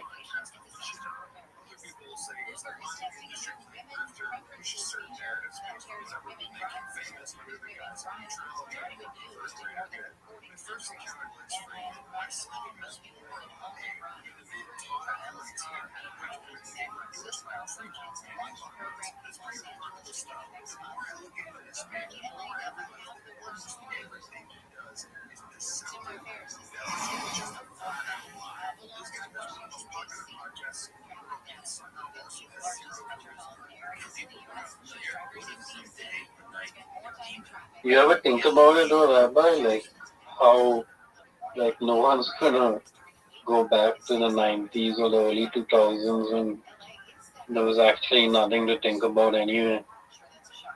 Yeah, I think about it, but can't live in the past. I understand that we've moved forward as a society. Yeah, but So isn't it kind of weird that people growing up now are gonna ever experience that?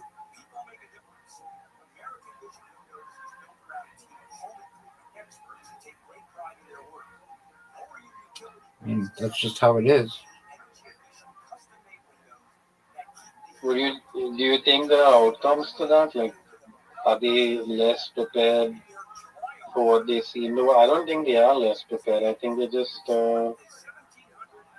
yeah, they have some amount of upper hand, to be honest. But the other part of it is that they don't have, um, yeah, they don't have a lot of stuff to do with how, like, the wisdom of certain things and how you work your mental state and everything. I don't know.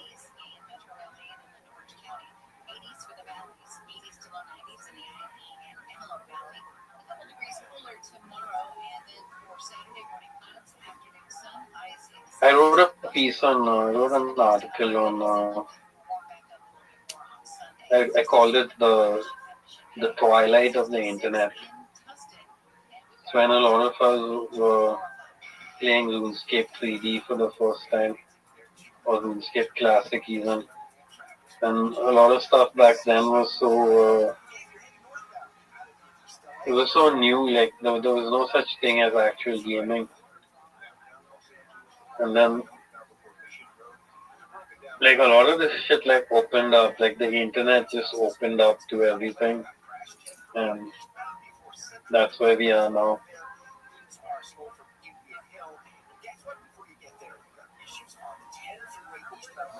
I bet you had like a Walkman and like these random 90s things. Yes, sir.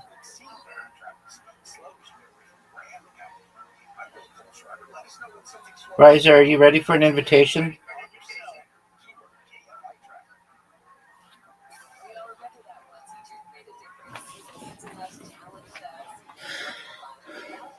Riser's mic is off.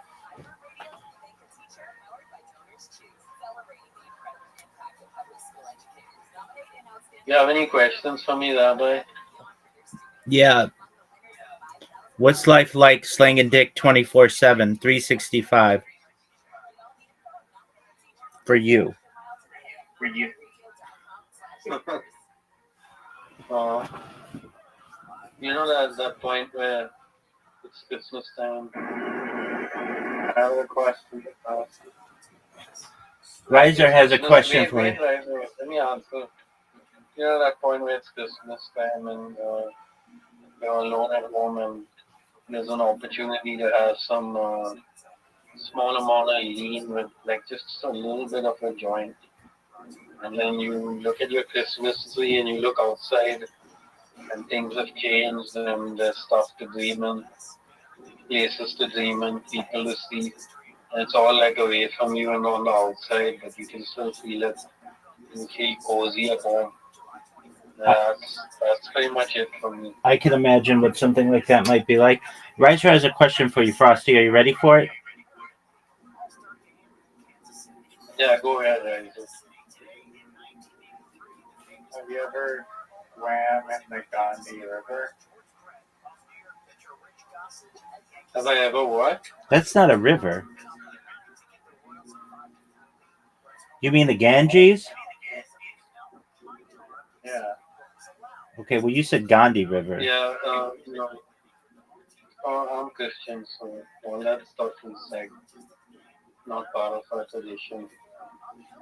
There's no like Hindu Christian tradition, right? There's no Christian Hindu tradition because that would be kind of messed up. So we don't have that. What's that dog festival?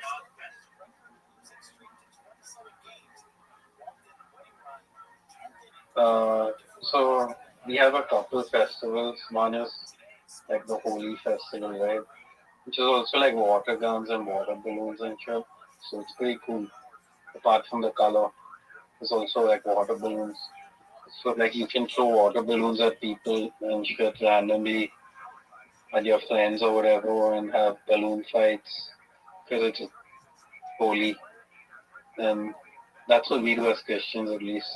And Hindus, they just do the color thing, right? So then there's a festival coming soon, which is the Mount Mary's festival. It's not. It's a feast, like a Christian feast where we go to the mount. They call it like it's like on a mountain hill, and lots of devotees they come there, and even people who are non-Christian, and they they pray and they attend the novenas, attend the masses, and sometimes you go outside and you can get snacks and sweets and whatnot. So yeah, around Christmas time we have like gymkhana stuff. Like you go there and you can buy Christmas sweets and stuff. It's all like family oriented. If you have a family or like your own family, then you can like take them to places and shit. So like uh, Banner Gymkhana is one of them. It's like a club. So go in there and then you can drink and do whatever the heck you want. So a bunch of stuff during Christmas time. Easter is mostly just mass and stuff. Where I go to my parish, my church, and so Easter, Christmas, Holi, there's Diwali, which is what we don't celebrate, but it gets noisy and rockets and firecrackers and shit like that. And then there's uh, yeah, that's about it. New Year's, that's about it.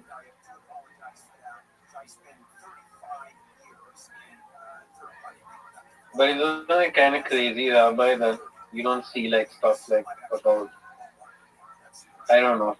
It's not one of those things like we have very different traditions when it comes to some holidays. So if it's holy, I when I was younger, we used to have like water balloon fights and shit like that. And after that happened, like no one does that anymore. Now people just the Hindu festival, which involves the colors and everything. So yeah, they do the colors too. They do the colors and they do like throwing water balloons, having water balloon fights or water gun fights or whatever it is. So you get like drenched the whole day. You're drenched. You go home and wash off all the color and stuff from you. But as far as the western part of all this, like yeah, I don't know that I would mostly just be going to clubs and stuff. But sometimes uh, yeah. Anyways, that's not part of this entire story. It's just that sometimes you gotta like yeah, you gotta fend for yourself. So I try my best to do both, like whatever it is I'm supposed to do, and also somehow work. But I didn't work out for very long. So in college, I did, but like I do remember doing my last exam in college. I studied my revised material like half an hour before the exam. So I had all my subject matter in my head, but I only revised it like half an hour before. Then I eventually passed college. Well, Yeah, that's good. it's like I don't like give advice to people because I don't know if I do give advice, it's mostly a religious type of advice because I don't live like normally. I don't. I've not had like no part of my life post like 2006, 2007 has been like anything normal at all,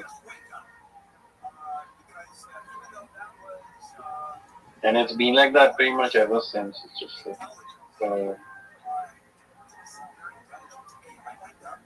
like stuff.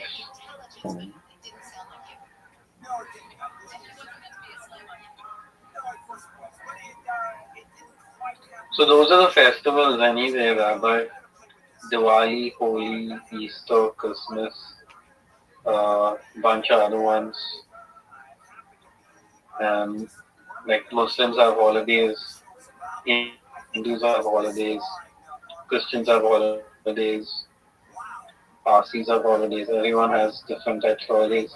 The main ones are Diwali, Holi, Easter, and Christmas, and New Year's, of course. That's about it. You probably have seen a lot of this holy stuff happening, right, Rabbi? Dude, Hulk Hogan died. Hulk Hogan died. Yeah. No, wasn't it? Wasn't it? Ozzy Osbourne is what I was. No, Hulk Hogan just died.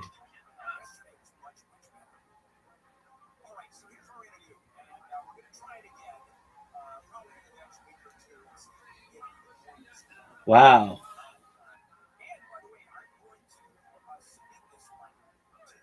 Yeah, just saw it.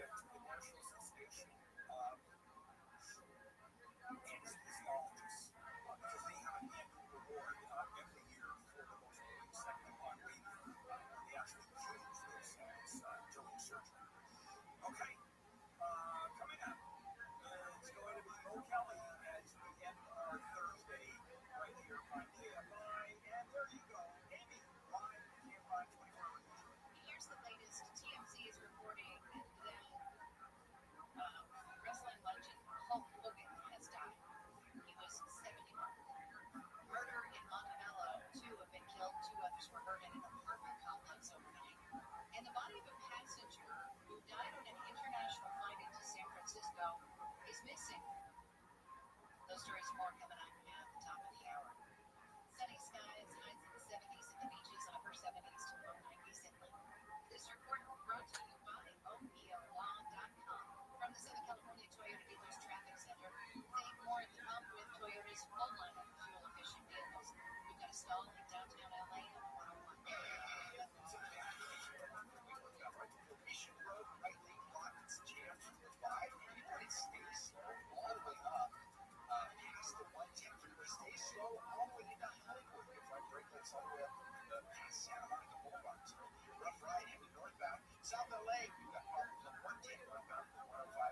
Rest in peace, I guess. That's wild.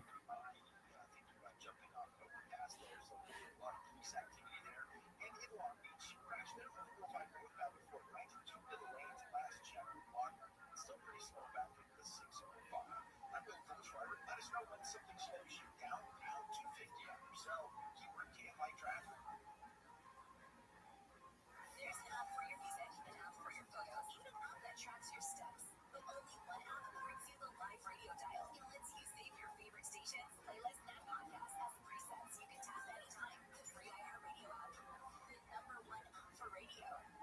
So, possibility, that's not a lesson. That's a river rushing through a forest. Forest rivers provide over 1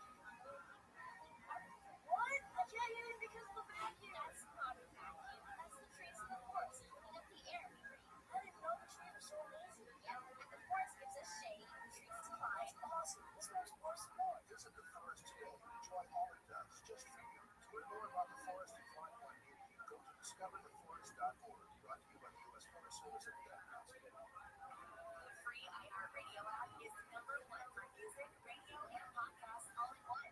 Discover a new podcast from our library of hundreds of thousands of titles. Here's an iHeartRadio podcast preview.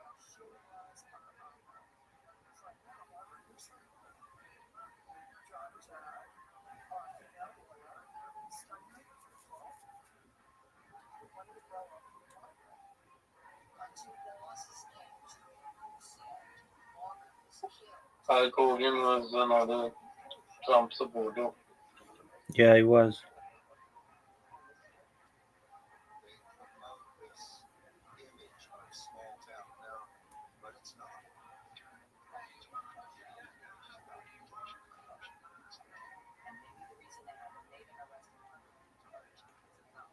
I used to be a big fan of Hulk Hogan when I was young. I think I a lot. used to obsess over Hulk Hogan. One time I got a Hulk Hogan toy.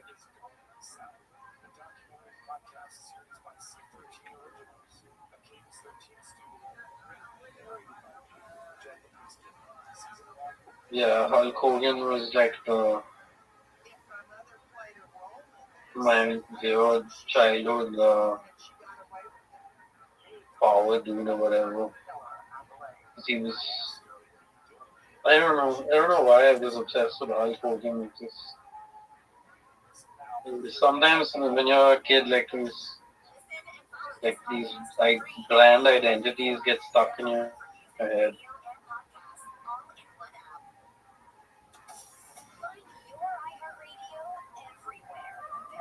You notice that when you were younger, like a lot of like these random celebrities and stuff would become like these larger than life people in your mind.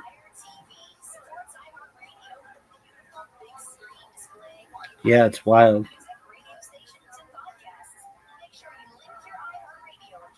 Yeah, Hulk Hogan, good guy.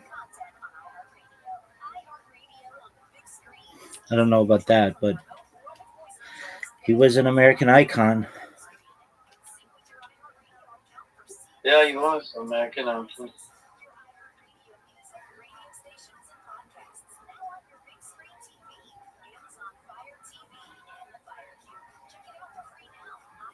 I have to be careful about, you know, like there are white supremacists for Trump who kind of, you know, like they have good intentions as people. And to be honest, I don't know if like uh, any of those dudes on TV you might have seen like the new KKK or whatever, which is like a documentary on the new KKK, which has all these new youngins and like the older white supremacists and the dudes our age and stuff. And yeah, you start to realize like uh, whatever it is they're being portrayed as is not actually right. But then obvious, it's kind of obvious what happens when you have some Republicans and how that relates to white supremacy and Christian nationalism. Like, so it's not it's not one sided because those same people were white supremacists. If it wasn't for Trump, America might have been kind of different. You get it? Like a lot of this Christian nationalism stuff is preventing a lot of a lot of other stuff from happening. I guess because whichever way they went with white power, it wouldn't go in the direction it's gone now because there's no actual white power or violence, right? If you count school shootings as white supremacy shootings, I don't know if that counts for anything because those people are kind of like the same as serial killers, you know. So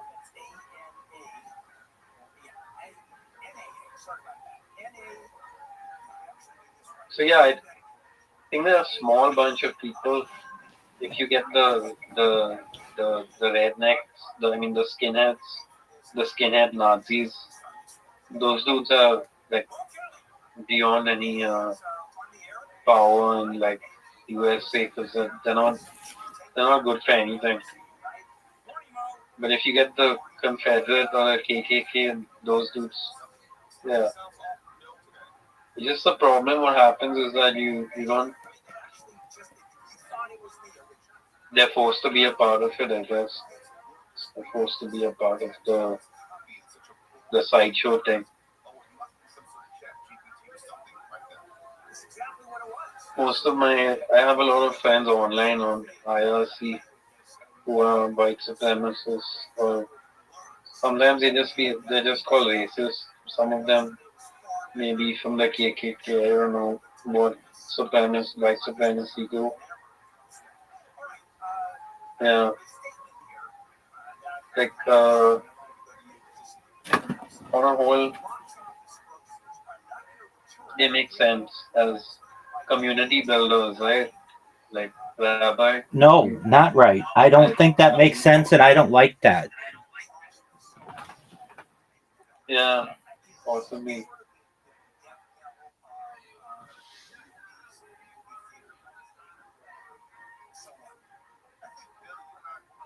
What's IRC? Internet relay chat. Oh yeah, you were into that. I forgot.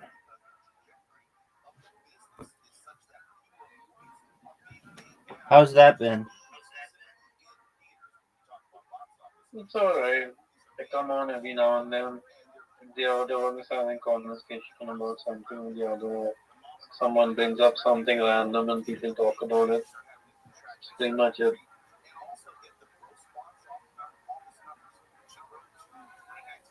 But yeah, it got me through some tough times and yeah. Well, that's good. For a while, like I was in, like you just get like the worst of people you meet on the internet on IRC, and sometimes when it comes to me, like I'm always like kind of on the bottom when it comes to life in general. So back in 2014 or whatever, I was on IRC, but that was my only escape. Kind of like I didn't have any possible way to like escape my life that time. So yeah,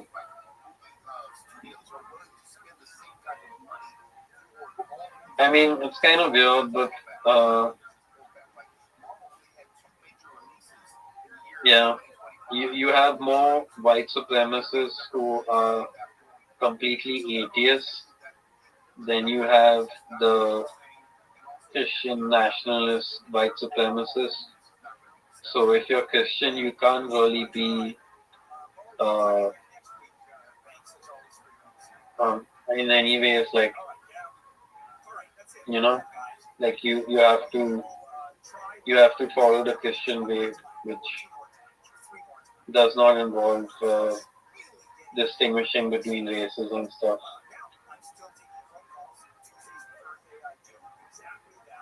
But are there any Christian nationalist groups near you or around the place? I'm sure there are. I don't hang out with them. I'm not Christian, and I don't abide by those types of beliefs. Yeah. Well, they invent this whole deep state stuff, right? And no one really knows if the deep state exists or whatever. But it's it's starting to become kind of clear that the deep state was entwined with whatever else kind of conspiracy, and somehow all this stuff relates to itself, I guess.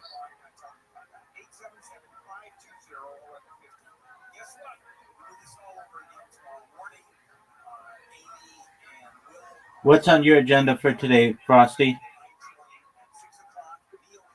It's 9:30 p.m. All right. I'll hit the bed in a bit. What's on your agenda for this weekend? I finished my work for the week already. That's tight. So I'm gonna, yeah, I'll do some topic searching, learn some stuff online. Have you ever written on Mortal Online 2? I have, yes, but yeah, there's only so much you can obsess over all these things. Like you can't talk to anyone online if they have like the crippling addiction type thing from Mortal Online too. You can't have these. You can't be so addicted to a video game that you promise yourself more of it just so you can feed that addiction, right? and it becomes an addiction. Trust me, the stuff goes like on forever. People have to take it seriously.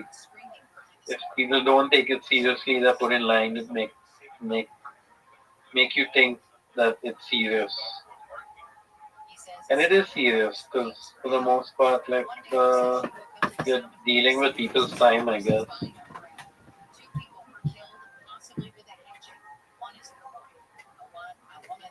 But that's about it. It's like, you know, Okay. it's just a bunch of people who have no other way to spend their time, I guess.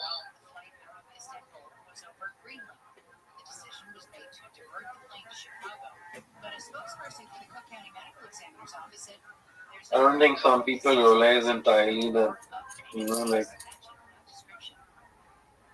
sometimes it's not possible to have social uh, meetings anymore. It's not possible to have a group of friends anymore.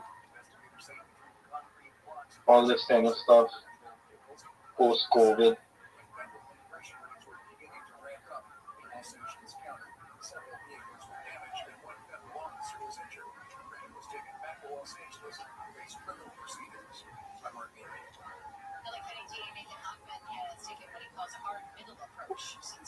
These dudes I meet on Twitch, they're pretty cool. That's cool. But yeah.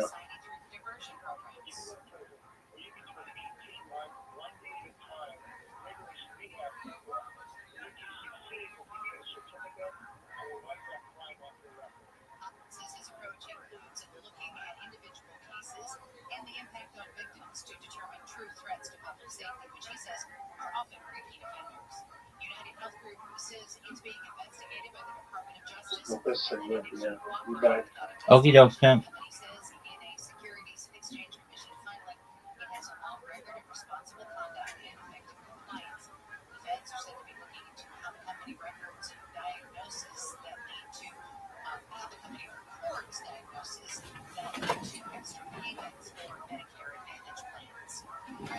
Done CIA blackmail.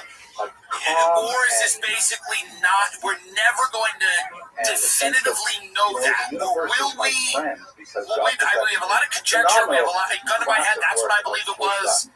There's enough evidence in my book to say that's what it was. But is the disclosure, not only will it be embarrassing to people, but is it going to suggest that one of our allies has been using these types of methods to gain leverage and control over our politicians? And is that one of the big reasons that they do not want it out? Much more than we can Well, that's say all true. in this time that we have here. Monica Lewinsky was a Masada. The last part of the book is what's the coming out? only thing that we have They were tapping the in White about House. his own words, So, because he wrote them in and they Hebrew. don't want to hit us on some big corruption deal This is because a much passage Israeli operators are which is involved in called corruption with our people as well. the Right? What do you got? Some limited very little beautiful poetic passage of a few pages in length, in which he speaks to his soul in the first person. He speaks to his soul and how he needs his soul to like focus and be disciplined and realize the huge task that lies before it. And then the last part is the bakasha, in which it's after taking responsibility in his soul for what he has to do, then he has a long prayer to God. He has a discussion in the 10th chapter in which he says, you know, he exhorts people to read the Tochacha and the Bakasha, these two sections, with some regularity after having said cycles of Psalms and things like that, in order to develop spiritually to be an alpha male.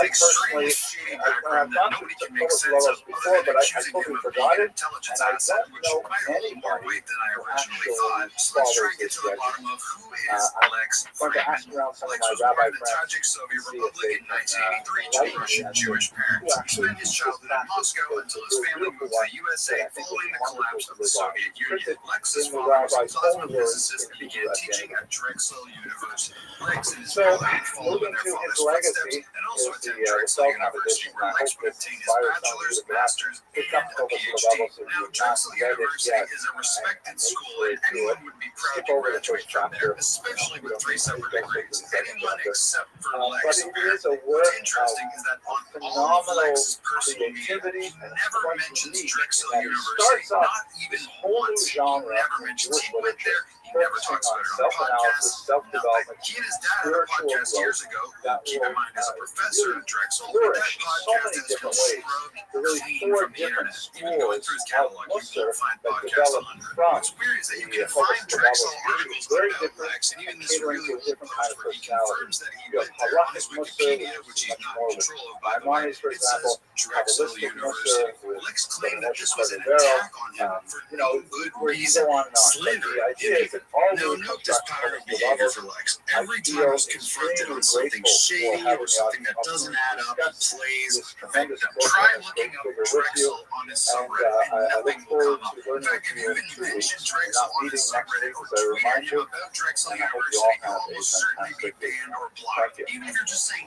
hey, wait, didn't you go to Drexel? So what gives? Well, he does mention his association with MIT constantly. Now we gotta go help people customize and save hundreds.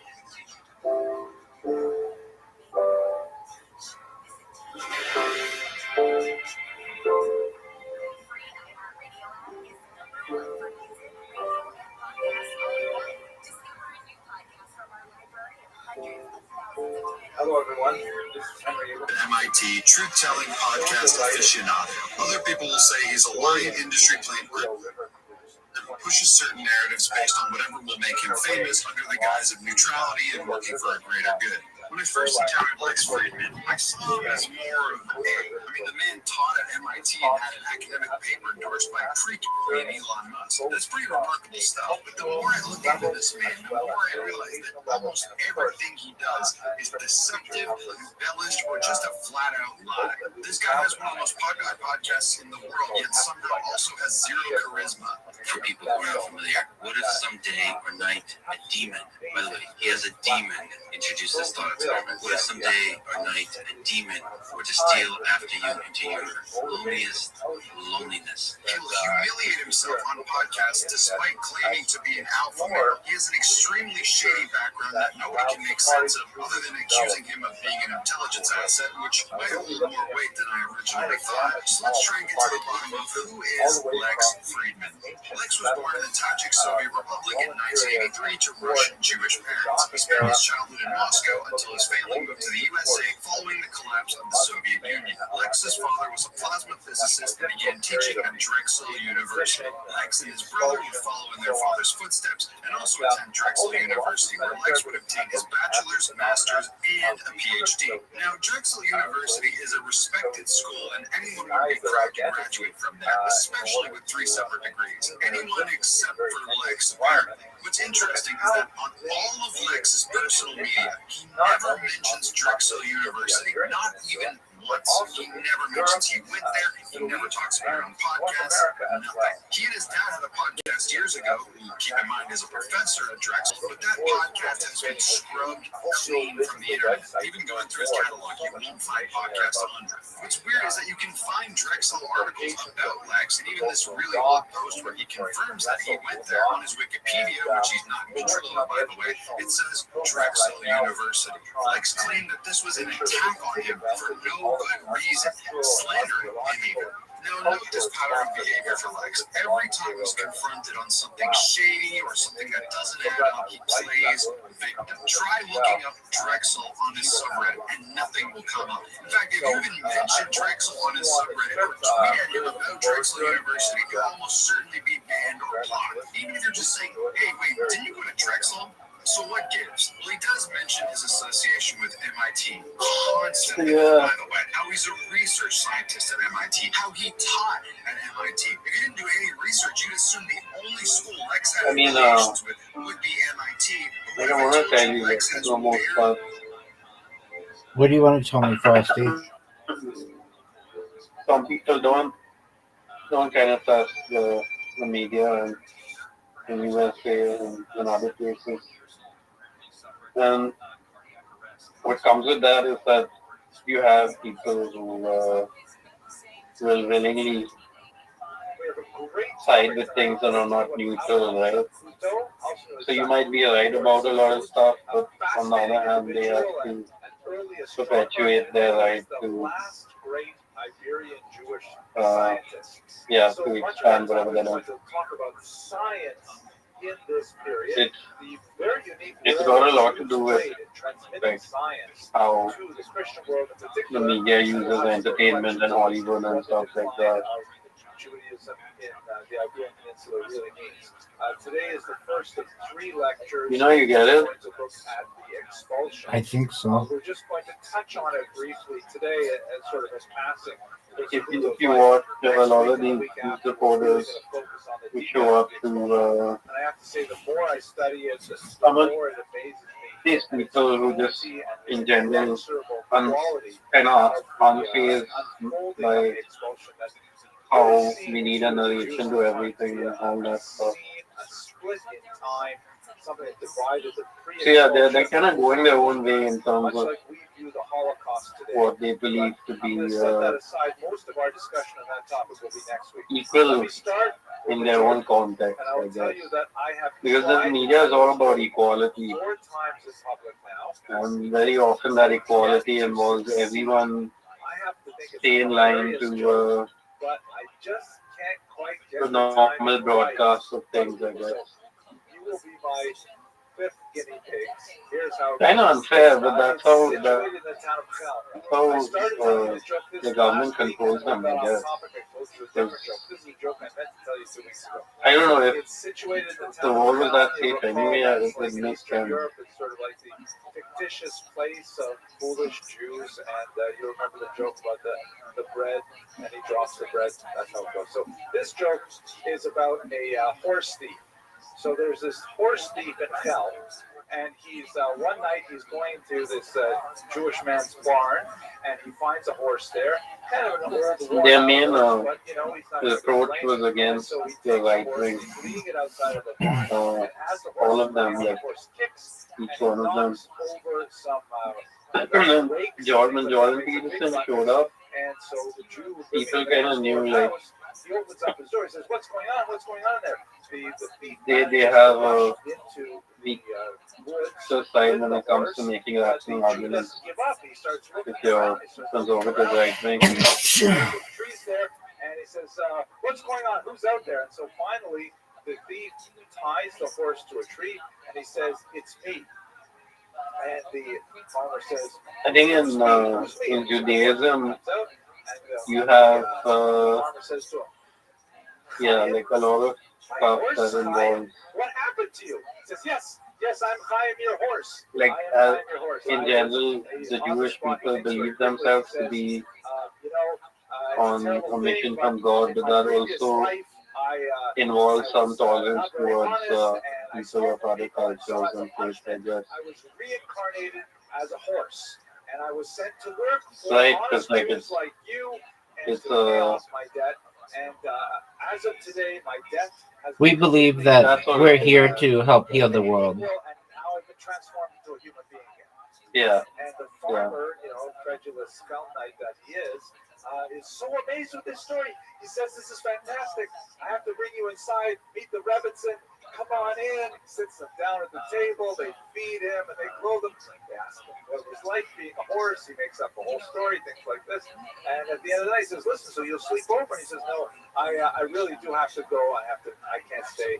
I have many places I need to go and many events that I need to make." So they say goodbye to him. He goes out to the forest and he unties the horse from a tree and takes him off. A couple of days later, the farmer decides that he's got to buy a new horse. So he goes into town to replace the horse. He goes to the horse market. He's looking at one horse, another horse, and all of a sudden he sees one horse that looks suspiciously familiar. He goes up to him. He sees it's the same coloration, about the same posture, same height.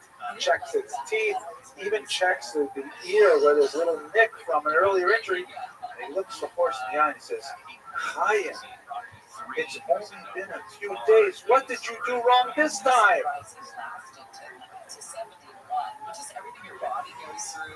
Not that funny, right? But okay, I tried. I'll keep practicing until I get that joke. I recently watched Rabbi Thank you to talk Mr. about Sklar for our lecture. how He's a live he views participant in Christians and lectures, and it's great to how have him here. Jewish people He votes to continue these uh, lectures, and I think we agree. view One Christians small bit and of good and welfare. I'm in kind of general what he my thinks of YouTube the page. Holy Trinity This is and a stuff. screenshot I took this morning. We just hit 10,000 subscribers.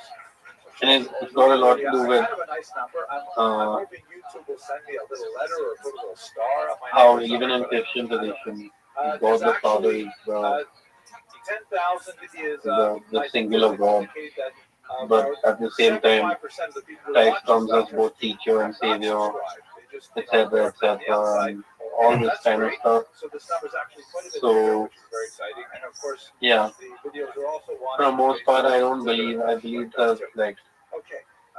Another if really Christ important says that thing, this is only through Him you get to the Father, what it means is only through His teaching, right? We're going to have a very Basically, right here in and then this room. of course there's other things like sin and formation of the church, institution of the Eucharist, all that stuff. And then you have the Holy Spirit, which is once again another complicated issue.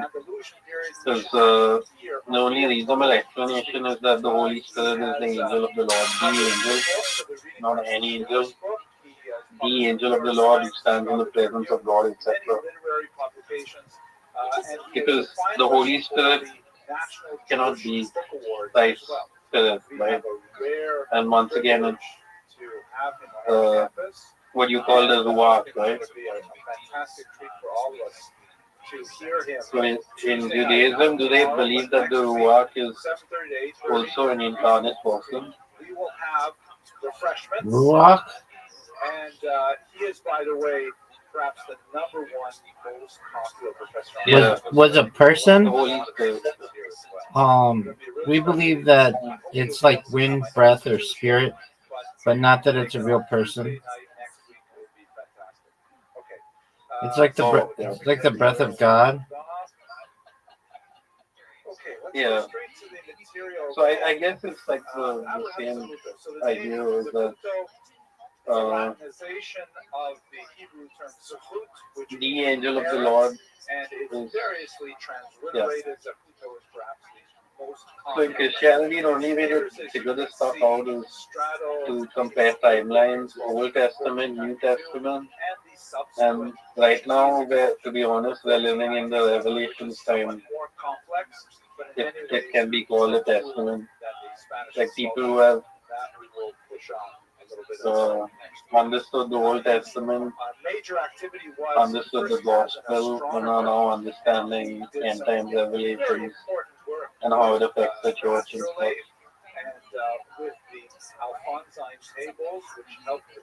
So yeah, it's always that was especially important to the Portuguese. Yeah, you have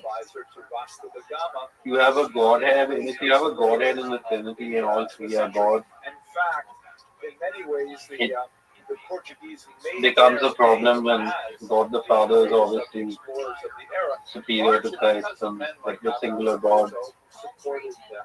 But what happens also is that Jesus did proclaim himself to be the Son of God. So, yeah, it's one of those things where you have to wonder, like, if Jesus is consubstantial with the Father, that basically means he holds the same divinity or whatever. So, in this sense, yeah. very much like the greatest of the Iberian masters that we looked at. People like and the whole sin thing comes down to, yeah,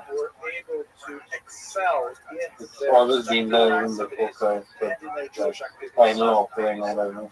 After perhaps the last we will study in 2 weeks is Don Isaac. But yeah, if you count it like Old Testament, God the Father, New Testament, Christ, and Revelations time is already pretty much like the Holy Spirit. Because I've written in one of my articles, like the spirit of God in the Old Testament is different from the Holy Spirit that Christ sent down to the apostles or whatever. This is his grandson, by the way. Because yeah, so it's almost like the breath of spirit from the God the Father and God the Son. His activity was primarily. And yeah, this ties directly with the whole other thing. But, and I know you have I know I kind of keep rambling on, but the whole part that I tell you about how we go from things being limited and boundary oriented to a sudden awakening or change, that everything starts to move in a different direction or whatever it is. A return to poetic form, and that poetic form tends to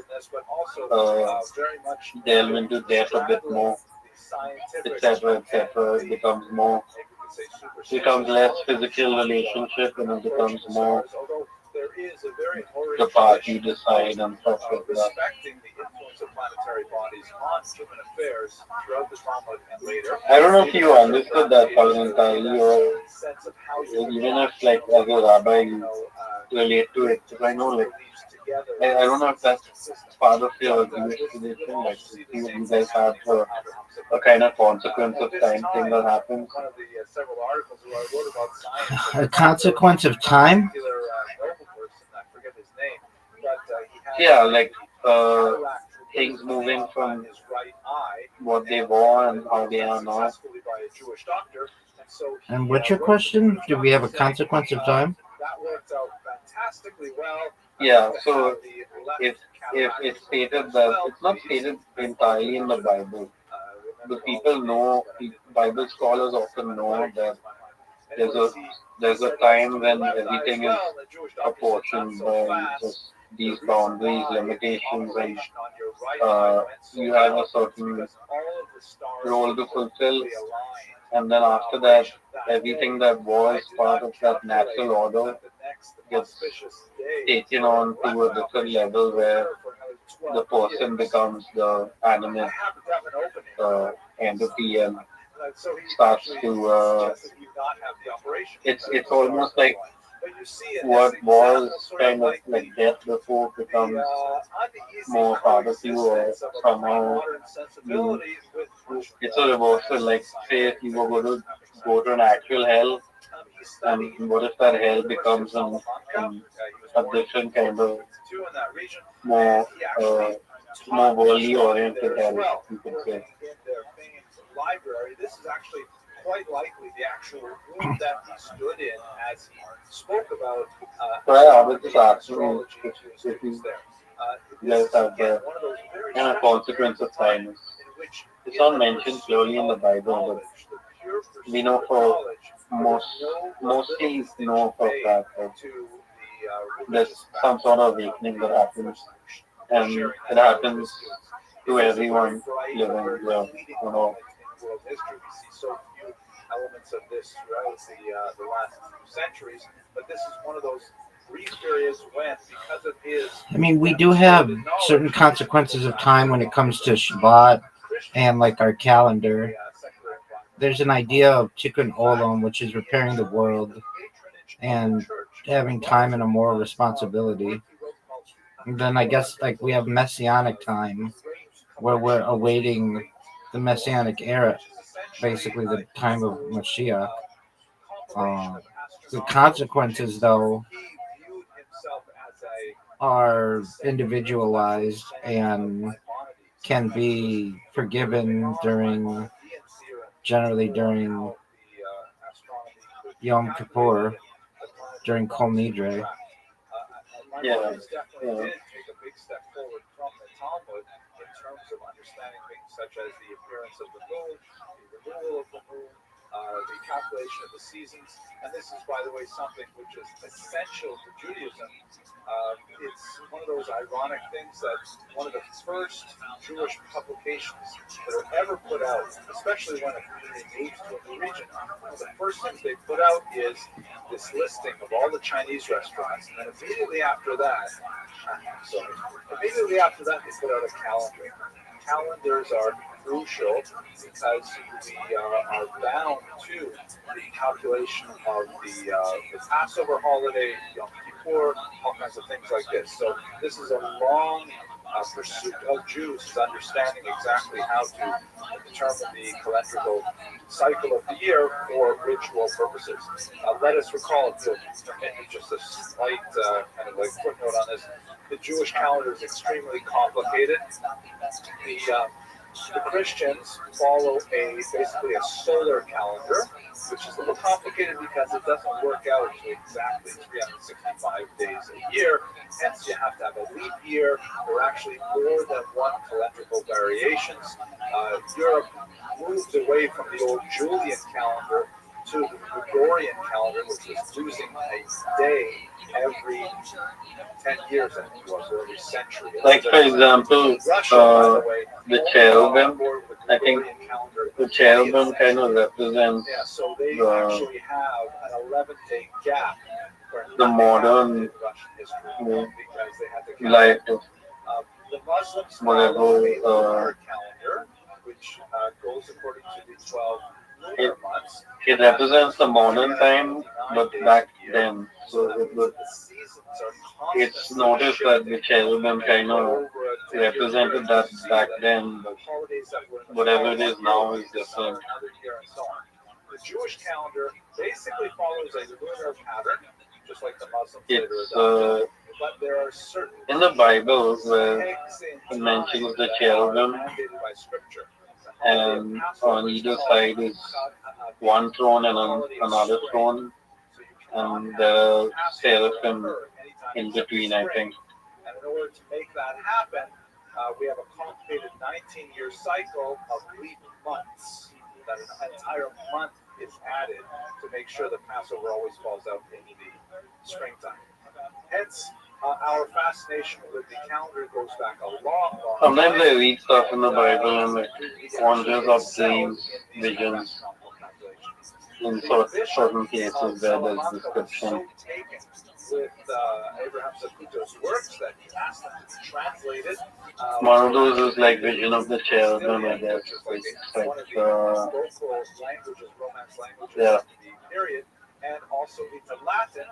And the bishop ordered that all of these Jewish writings should be stored permanently in the library of the cathedral. Rather impressive. The language stuff is also very interesting because this is a period of great linguistic flexibility and transition when the Jews had a tremendous advantage because they were historically quite, I was going to say the word polyglottish, but that doesn't sound very nice, does it? They're multilingual. Polyglottish sounds terrible. It sounds like something that's a condition. You have to go see a doctor. Oh my gosh, I'm so polyglottish today. Okay, let us look to this subject of what exactly is science and take a little bit of a broader perspective on Spartan and science. And here's one of the most interesting things that he did, by the way. He also engineered a massive technological revolution by taking take care of now.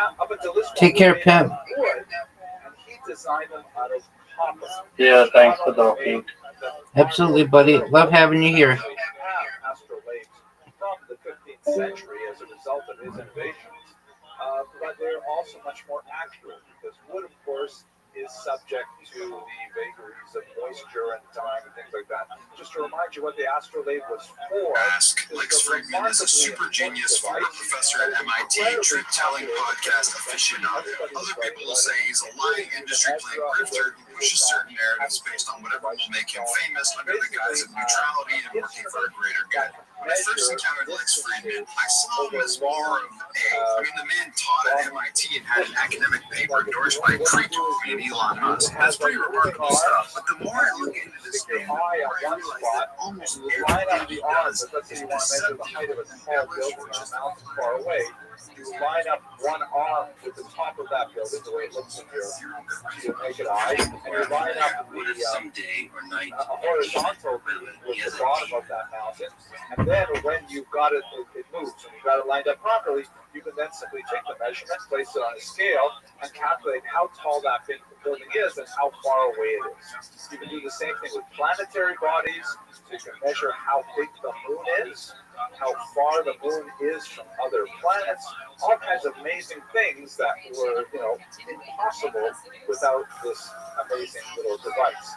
And it allowed for, finally, easy navigation of the seas without, local landmarks or to move away from shore for any distance because you could keep your bearings with the stars.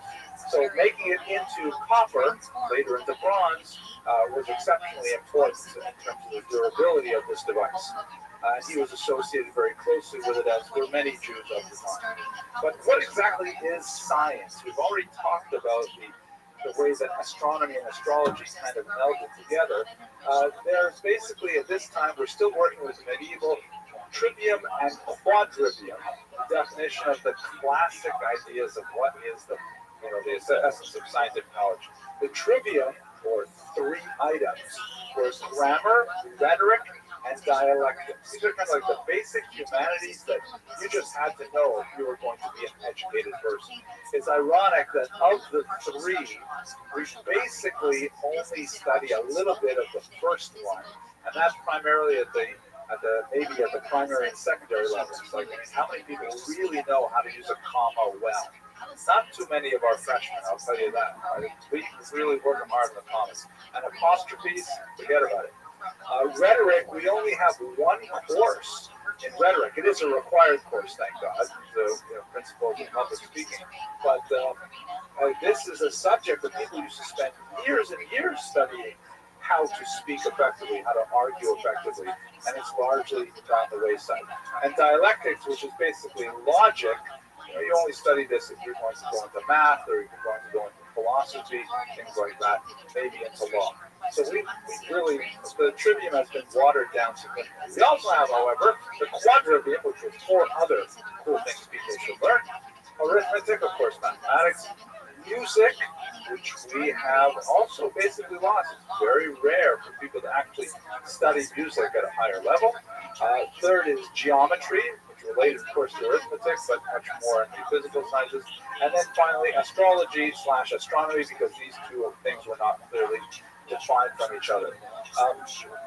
You'll note that this is the period of time, the 13th, 14th century, the Renaissance, when the idea of wisdom being too big for any one person to handle is just beginning to take hold. You still have what you call the Renaissance man, people like Da Vinci, Michelangelo, who are doing it all. But the idea that, maybe we should break this out, maybe we should specialize, because you're just not going to be able to find people who can manage all these things. To be a doctor, a magister, at this time, was someone who really could handle all world knowledge, basically. You could grasp it all. It's divided into these sections, but this is going to be fading, and shortly thereafter we'll have our faculties of arts and science that will specialize in various things. One of the most important roles that Jews played was in bringing, as we saw in an earlier lecture when we talked about literature, bringing Greek wisdom through its Arabic translation into the Christian environment. It's Arabic into Latin, Greek into Arabic into Latin. And many of the figures who played a role in this transmission of Greek wisdom through Arabic transmission into the Christian environment were converts, such as this individual, Petrus Alphonsus, who is also known as Moshe Sfaradi, Moses the Sephardi, who was a Spanish Jew who moved to Europe, to Christian Europe, and converted to Christianity, and then made a career essentially out of translating what he remembered from when he grew up in Andalus, what he remembered of Arabic science for Christian readers. You can see in this piece of art here, he's having a debate with Moses himself. Moses, of course, is depicted as Jewish. This is a hat which the Jews were required to wear after the Fourth Lateran Council of 1215. It's called the Yud, the Jewish hat. You can see it's related to the witch's hat and to the dunce cap, things like that, which because there's obviously a silly hat makes people look absurd, that kind of thing. Petrus, on the other hand, although he's wearing a turban, which is meant to look kind of like Middle Eastern, sort of exotic, he still has a much more dignified bearing than Moses. Moses here, these hand gestures, by the way, are really complicated in medieval art. They actually tell a whole story based on how the hands are motivated, are depicted. Moses is here. Moses is trying to explain a complicated subject, and Petrus is making it very simple with a declarative finger in the air. This is like an aggressive gesture in medieval art. I'm telling you, buddy, with a strong kind of pointing gesture. In many homes, even to this day, of course, pointing is considered rude. My wife doesn't like when the kids point like that. So, anyways, this is like Petrus Alphonsus is like one of these many, many Jews who are not especially learned.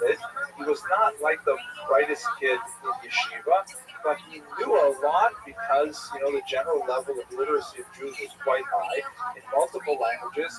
He had a smattering of logic, a smattering of the sciences, and he made his way into Christian Europe, where people are still living on, mud floors and sleeping with their animals in their barns to keep warm and things like that.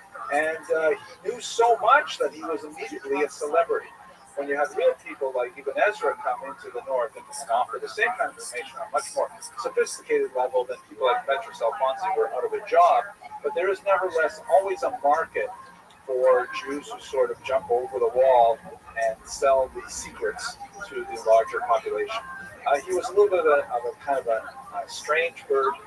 Here is one of his drawings in which he attempted to unify the four-letter name of God, the Tetragrammaton, shown here in this representation, with the Christian Trinity, and he had like this whole kind of like pseudo-theology built around these ideas. Anyways, Petrus Alphonsus proposed a seven-part division of science that looks like this. Dialectics, arithmetic, geometry, physics. Physics is basically medicine. Music, astronomy, and then the seventh subject is unfortunately lost. Some have argued that he believed the seventh science was necromancy, meaning black magic, using the dead to achieve metaphysical aims or theurgic aims. Philosophy or perhaps grammar. All this to say that science at this time is producing some tremendous technological achievements. Astrolabe is one of those amazing things that suddenly allows people to, kind of iPhone their way out of the dial-up zone of history. But they're not exactly sure how to catalog it, how to manage it in a sophisticated way. That will come over the great scientific explosions that will occur here.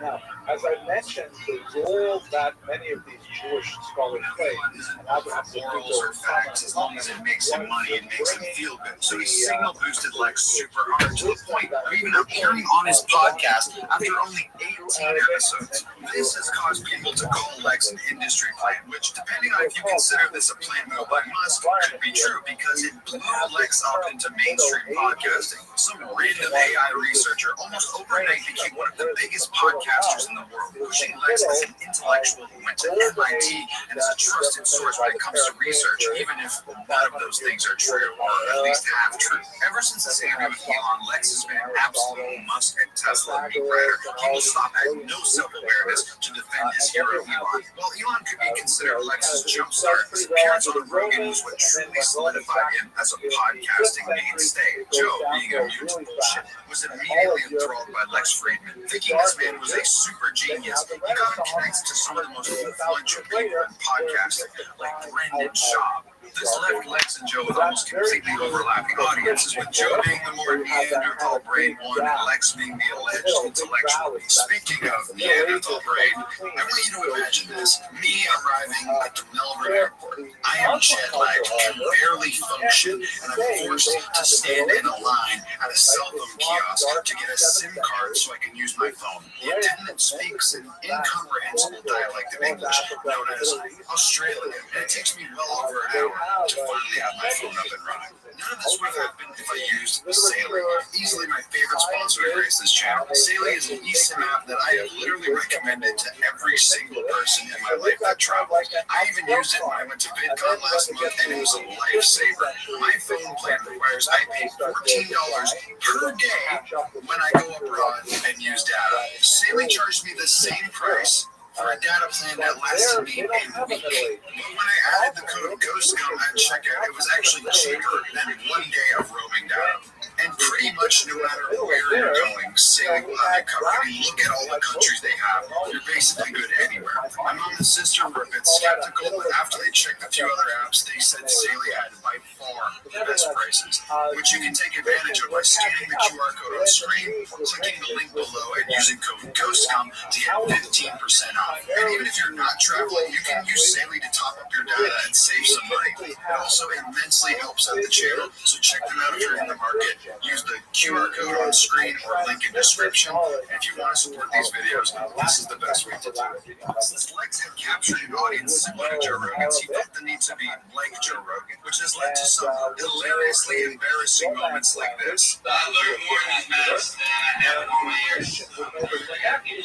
I learned more about life outside of these masks than I have in all the years. If you want to be the best in the world at something, like I do, I want to build robots better than anybody else in the world. Or whether that's knitting or yoga, anything. You have to work, but you have to work hard. It was around this time when people started to realize Lex does better when he's pseudo-intellectually rambling about AI, not when he's trying to be an alpha male. Because he went to the Elon Musk school of cool, where being good at one thing is not enough. You can't just be a smart guy. You have to be the ultimate gamer, the ultimate musician, the best at everything. And much like when Elon does this, when Lex does it, it's insanely cringe. Now, for those of you who can't stomach cringe, I'm giving you a warning that this is one of the worst clips I've ever seen. You have been warned. In the desert, I met a man with an eagle perching on his hand. And he asked me, son, what can I do for you? In this cruel world, there is a man you should listen to as you journey on to life. His name is Joe Rogan. Joe Rogan. Shoulders for days and a really wide back. Joe Rogan. Joe Rogan. Barrel of snakes for a bag.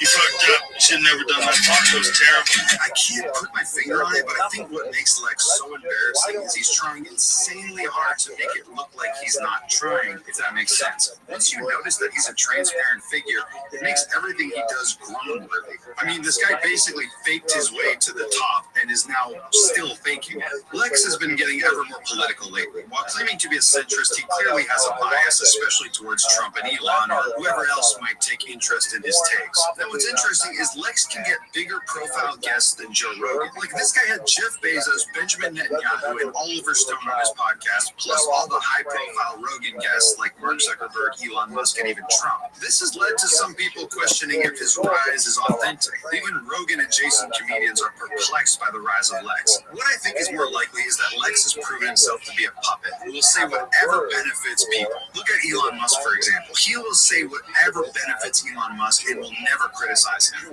Obviously displayed by his academic paper that greatly benefited him, despite if it was true or not, but even just the way he talks about Elon. Other powerful people with special interests noticed this and started going on Lex's show. This then naturally raises the prestige of the show. I was on Lex's show, the same show as Jeff Bezos, Elon Musk, and Mark Zuckerberg. This is why Lex benefits from grifting as an unbiased, unopinionated academic, because people who believe him look at him as a trusted source who's going to give you the facts, even if that's not true at all. Not as a guy whose show acts as a mouthpiece for rich and powerful people to push their agenda, regardless of facts. Lex claims that he will talk to anyone and everyone in a respectful way, and that he has no bias, but anybody who's watched his show knows that that's not true at all. You can see using his own words, like when he refused to acknowledge January 6th as a coup attempt, despite him talking to an actual historian about it, which, by the way, most people, regardless of political belief, will say that this was a coup attempt. But by far the worst example of this is when he interviewed President Zelensky of Ukraine, which might be one of the worst high-profile interviews of all time. Now, before we talk about why that interview's so bad, we have to talk about love.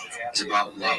Mention love. Why do we humans fall in love? Put love out into the world. I gotta ask you about love. Bukowski had this line about love being a fog that dissipates with the first light of reality. Lex has this embarrassing obsession with the concept of love. He is constantly talking about love like a teenager who tried mushrooms for the first time. Why can't we all just love each other, man? It's super corny that a guy with as much academic background as Lex thinks that all problems in the world can be solved as if it's a fucking Disney princess movie. I definitely seek that kind of love with a life partner, with a person that I could, how does the saying goes, ride or die with.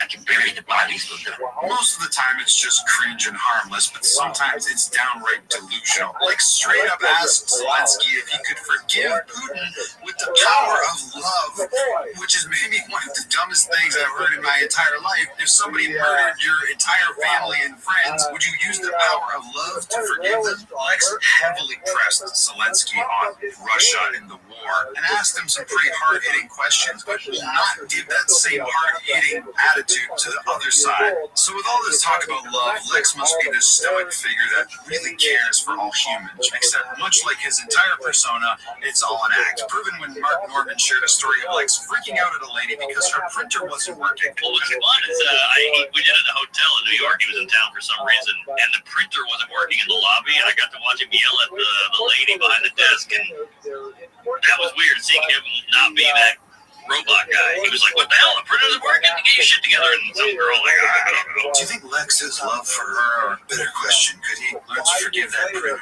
It's all a grift to prop up his image as this forgiving, nice guy intellectual. If you couldn't tell by watching the Zelensky interview, Lex is also a Russia shill. Now, it's not proof he's being paid by Russia like Tim Pool. We have to look a bit deeper when looking at Lex. Like when he was shitting on Zelensky after he met with Trump and Vance. But guys, he's totally unbiased and he's just looking for solutions, which is why he had Thanksgiving dinner with the Trump family. Totally unbiased, by the way. If you think the guy who had Thanksgiving dinner with the Trump family and was made famous by simping for Elon Musk is unbiased, I have an MIT academic paper to show you that I definitely wrote, and if any of you in the comments say otherwise, you will be permanently banned from commenting on my videos. Lex is also a big believer in free speech, which is why he literally blocks anybody who criticizes him. Alpha male Lex might be one of the most sensitive people on the planet. Lex's block list on Twitter is probably in the thousands at this point. He blocks people who glance at his profile the wrong way. Anybody who criticizes him, block. Anybody who says he should get a peer review on his academic paper, block. Anybody who points out the university that he went to, which was Drexel and not MIT,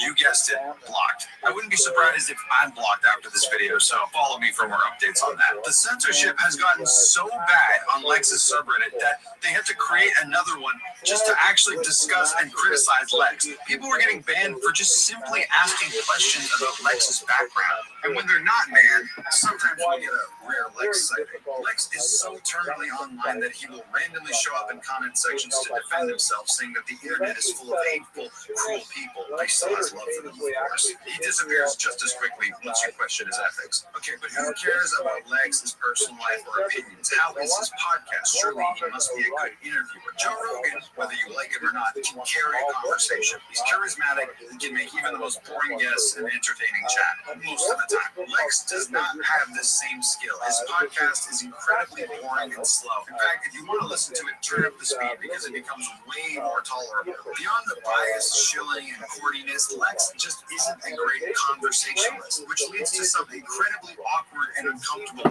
moments. I'm as alpha in everything I do as he gets, and the fact that Joe Rogan said that I thought sensible. There he is. What up, pimp? Are you ready to play? Yeah, let me just finish watching this. It's got another like 4 minutes. Is that okay? Excellent. I've been trying to watch it for a while. Withholding information, sometimes straight up censoring information. It's left people asking, what does this guy even do? Who is this guy? People have taken notice of this, especially over the... Did you know Hulk Hogan died?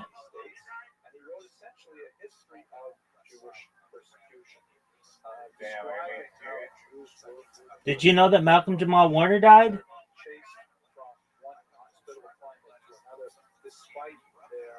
He died at 71.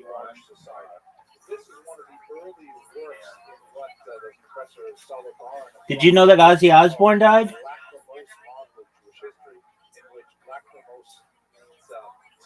just saw Hulk Hogan in an Instagram reel. He was still messing around and doing skits and stuff. Damn, RIP to that. That actually bummed me out way more than Ozzy or Osbourne. Or who else? Or who else? I heard the Ozzy Osbourne, but who else bummed you out? Or didn't bum you out? Yeah, what's his name though?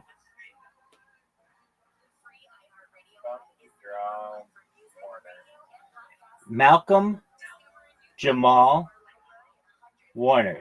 He was named after, I think, like Malcolm X, maybe. Malcolm Jamal Warner. But to Hulk Hogan, isn't that crazy? Why is everyone dying?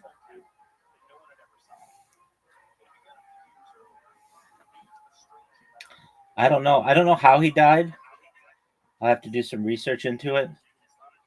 But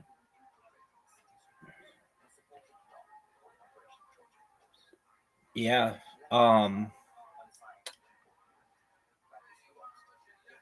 it's pretty wild. I was watching a documentary on like this town that was getting destroyed by a volcano, and these guys were like filming it and like going up to the volcano, so like inches away from death.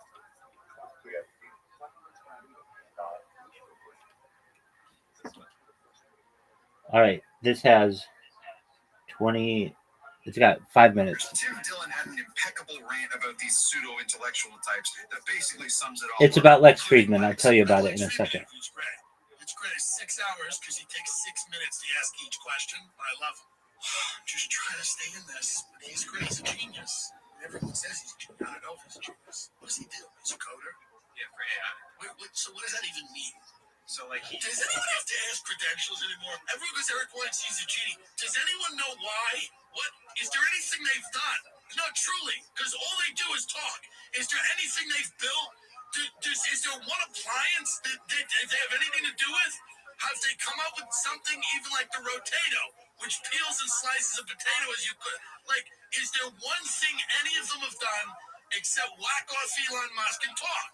And you can't find a thing they... What is their job? What is any of their jobs? Into what? Why and who? Where? Where's the what? They all do research all day, but they're all on Clubhouse for 9 hours. What are they researching? They're just talking about trans people. They're all supposedly tech geniuses who're talking about who has a cock. I'm not a fan of women getting beaten up by men in sport, but it's like, these are the best minds of our time, and all they're talking about is if somebody's tucking the D.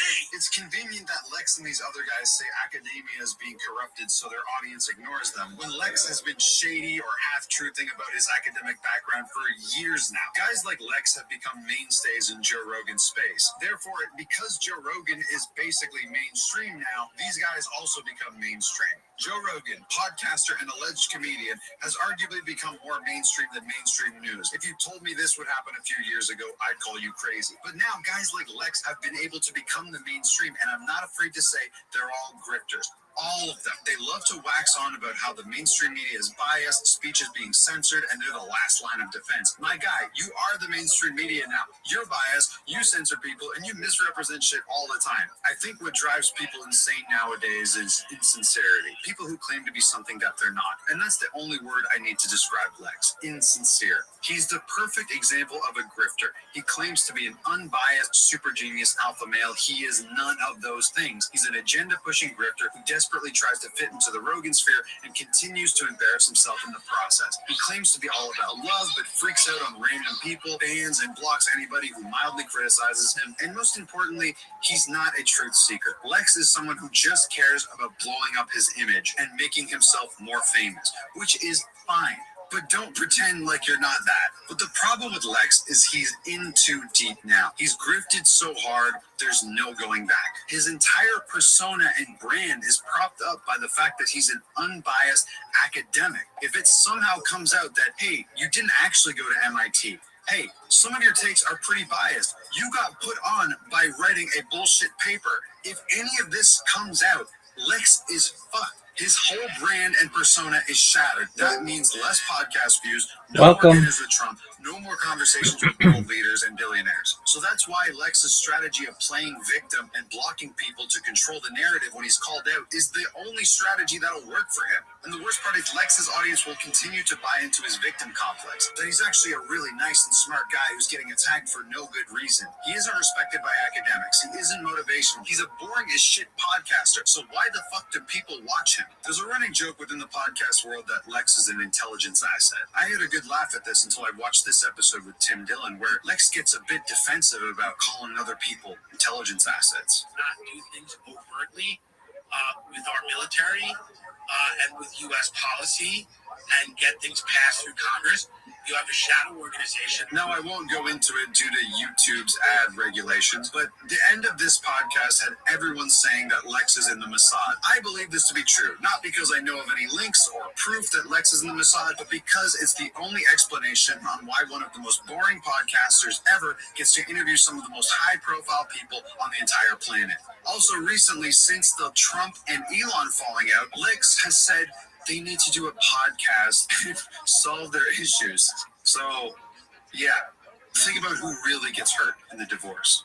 Love is the answer, as some guy on some podcast once said. There we go. Riser, you ready, big dog?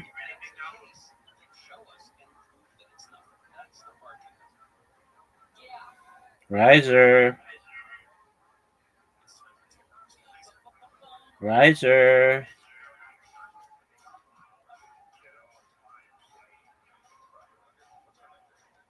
Riser. How you doing, Audie? How are you?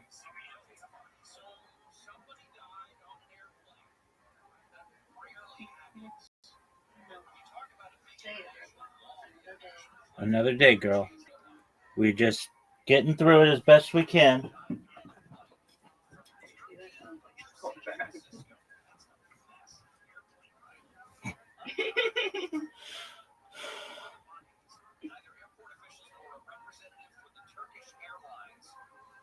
I'm doing lovely. I'm maintaining the upper hand. And I will. That's great. I know I'm doing lovely.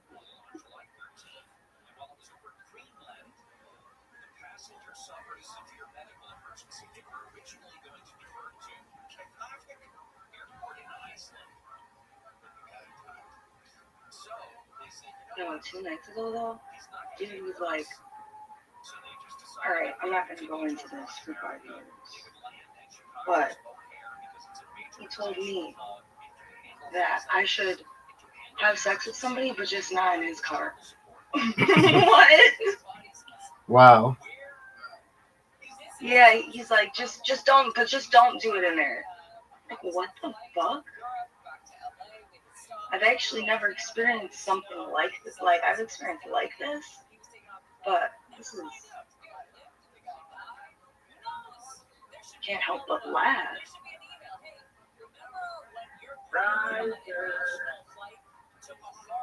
Thanks for listening. I am.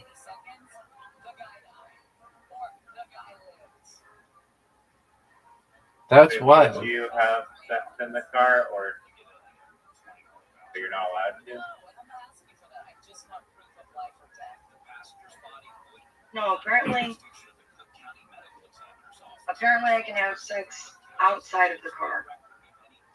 I mean, I can do anything that I want, but to be told that is just so odd. Are you sending an invite? Oh, you ready, pimp? Yeah, but we're gonna do quick draw archery after Mancala. No, we're not. We'll play like 5 Mancala games, and then a quick draw archery, and then 5 Mancala games. I'm at a. Well, let me ask. I'm at a disadvantage for that. Did you watch how to play Mancala? No, I didn't. I still have no idea what I'm doing. Did you know Mancala means to move in Arabic?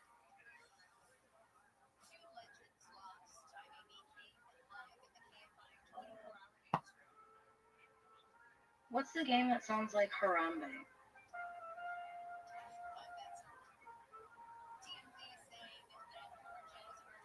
Am I missing something? I don't know. Hey, did you know, Audie, did you know that Hulk Hogan died?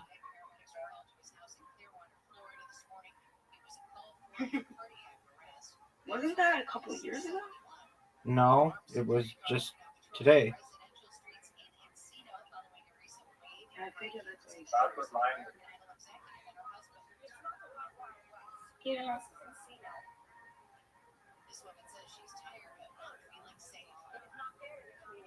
He was very orange. People said that he had hot dogs. People said he had hot dog skin. I thought you were going to say Hodgkin's lymphoma.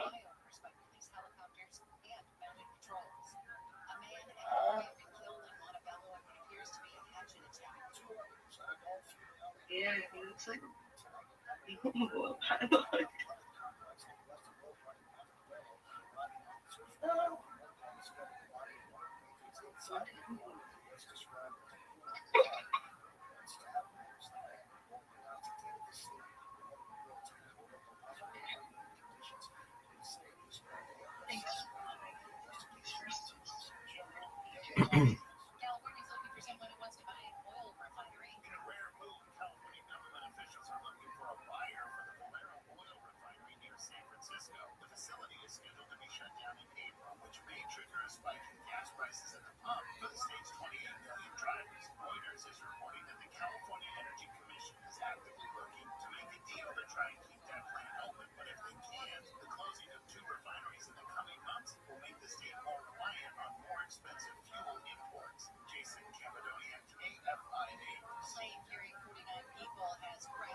Good one, dude.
GG. Nice draw.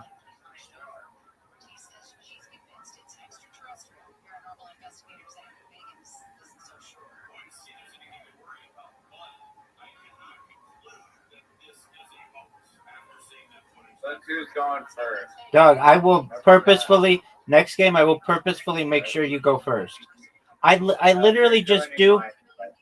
I just do what it says as random.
I will make sure you go first this time, even though it says first player random. I will agree with you that it's, even though it says it's random, it seems like I go first a lot.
Would you like to be interviewed after that game?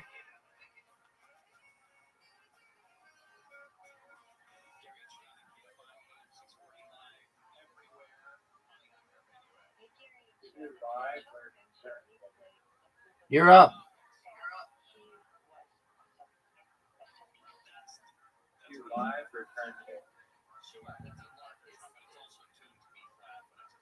What are you talking about? On what? When you set up the game. Isn't there only one version?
Dude, I can't believe I fucking lost.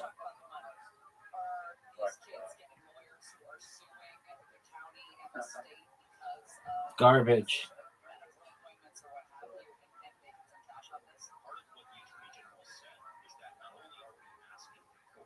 This game is amazing. Do you like pickles? Love them. Okay. How about the sweet ones? I love all pickles. Okay.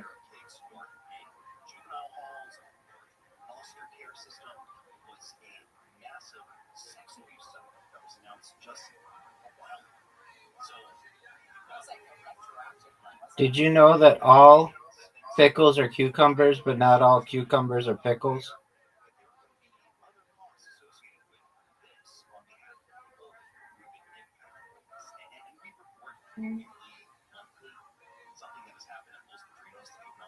I've heard it before. There you go.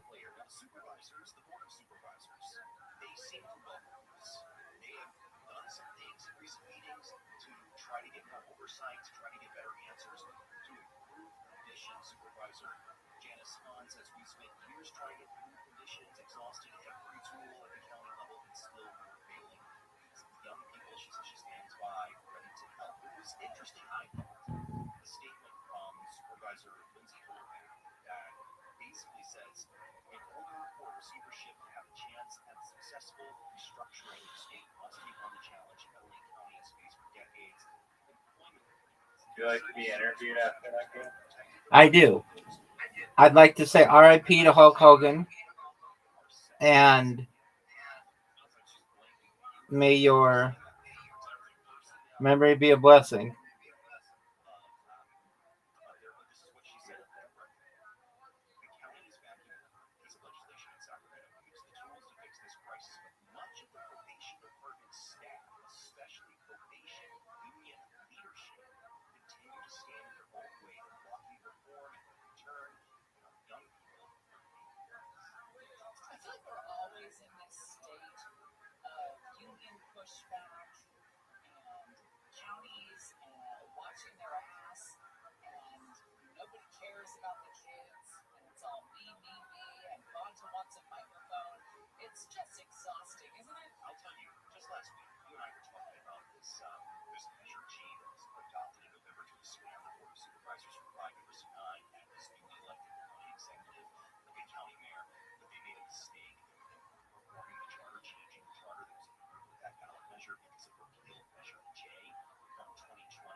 Fuck.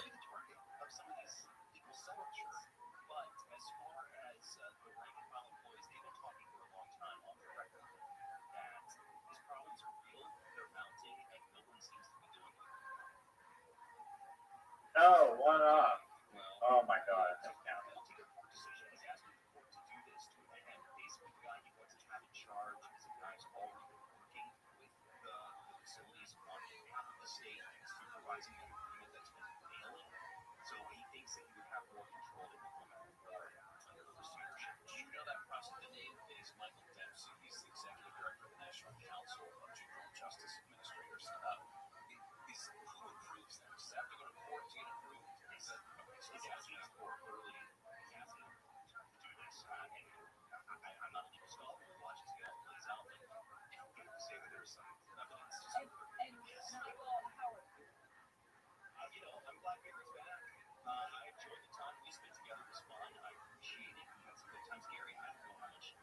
No way.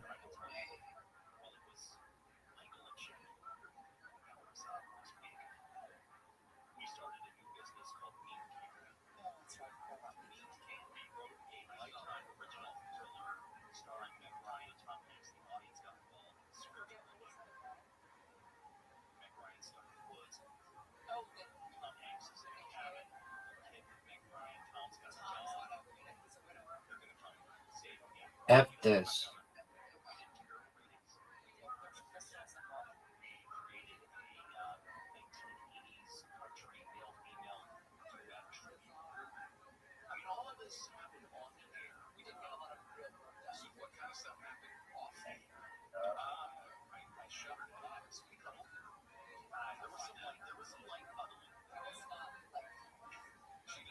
That's 2 in a row. I thought you were the next caller.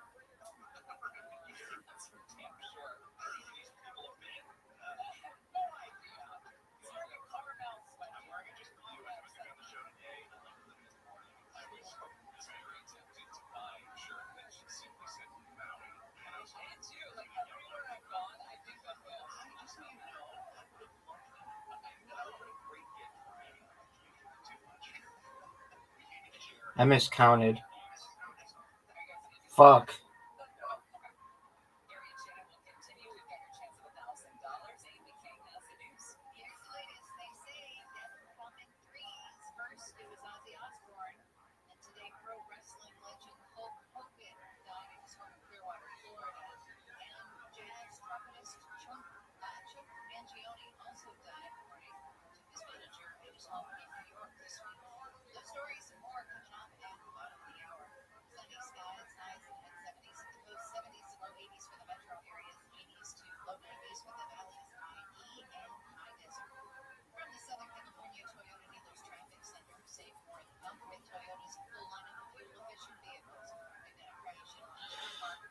This one was an ass kicking.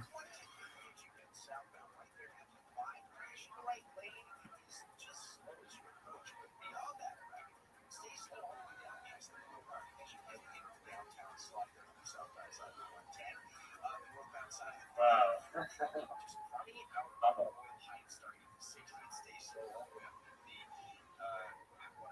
You can set it back to random. Oh, but that was 5 games. So archery first. Hold on, you have an invitation. Now you're telling me all this stuff. We'll play archery next. Go.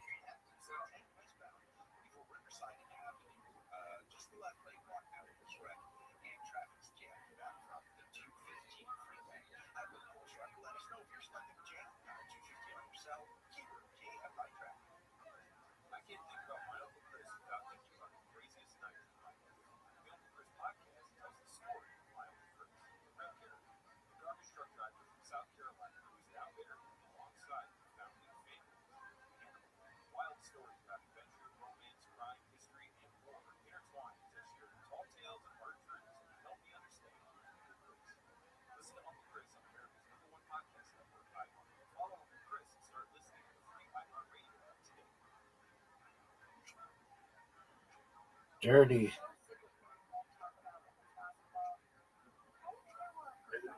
Can you make it 3 in a row?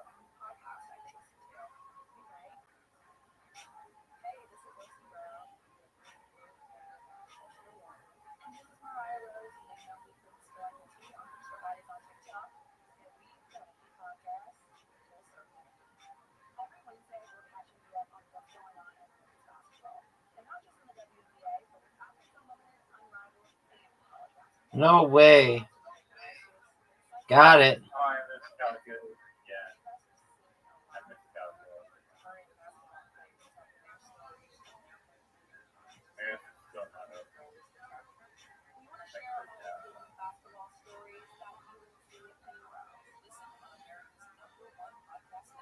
Quick drop.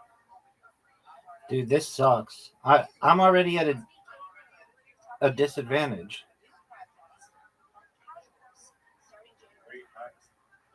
I'm at a disadvantage.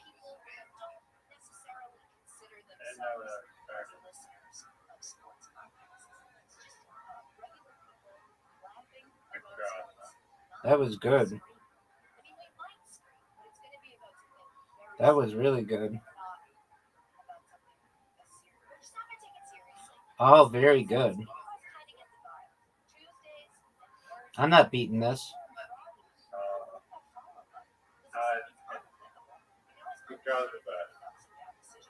Oh yeah, you take forever to shoot. That's why. Yeah. When you actually have to be fast.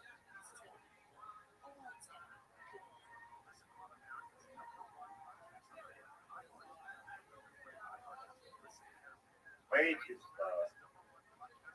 Way too slow.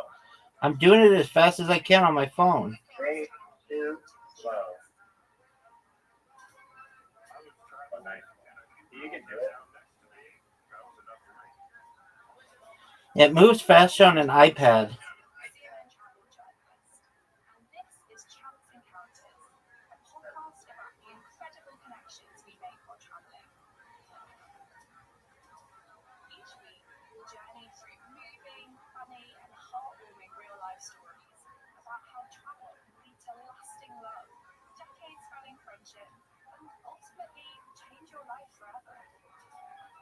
Oh, nice one.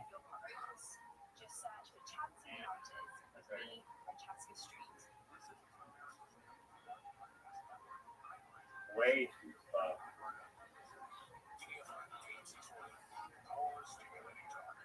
Nice.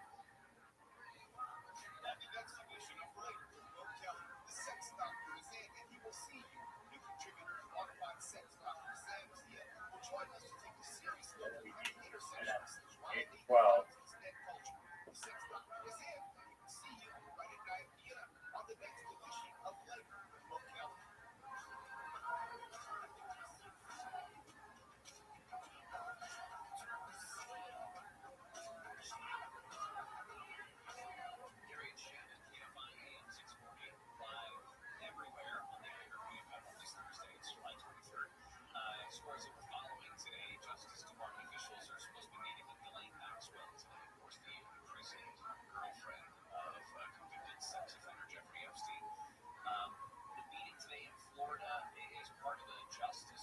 He's 50. I have 10. There's one. 4 more in a row. 30 points away. 20 points away. 2 more.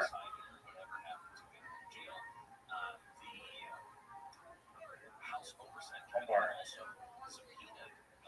Oh, no way. How did I win?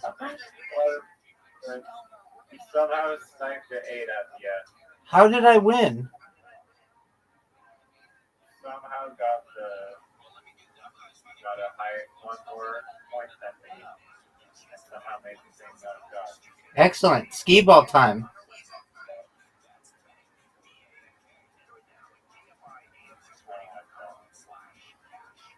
You're gonna whine and complain about it.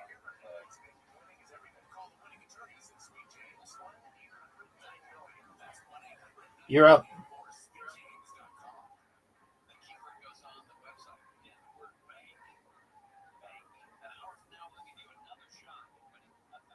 That's a miss. That's a miss. That's a miss. That's a miss. That's a miss. That's a miss. That's a miss. That's a miss. That's a make.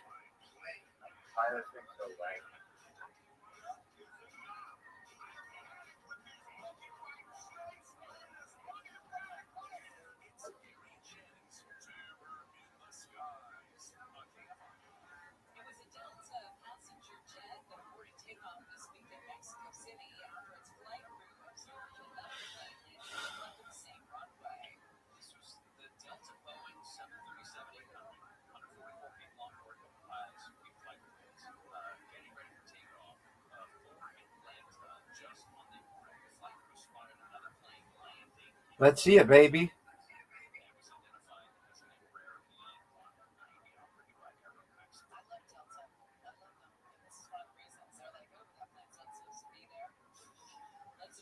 Hey, look at you. You're finally starting to figure out how to play this game.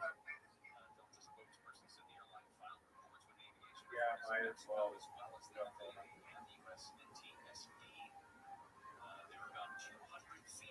I have I learned from the very best. You are right about that one.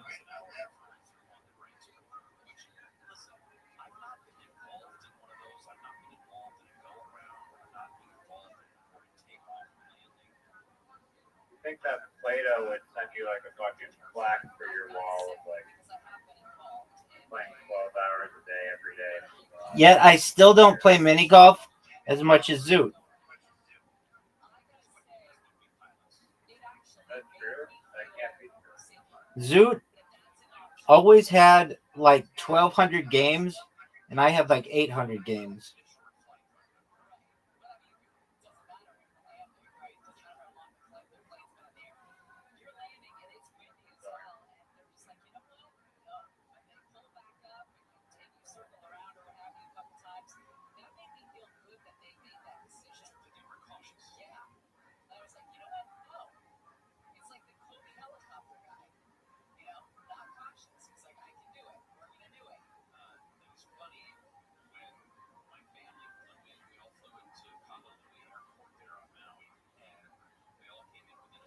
Table soccer, baby. You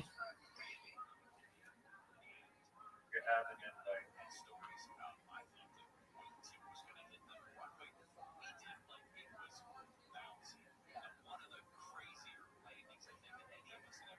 Dude, we're doing the crazy one. Yeah. No thanks for that.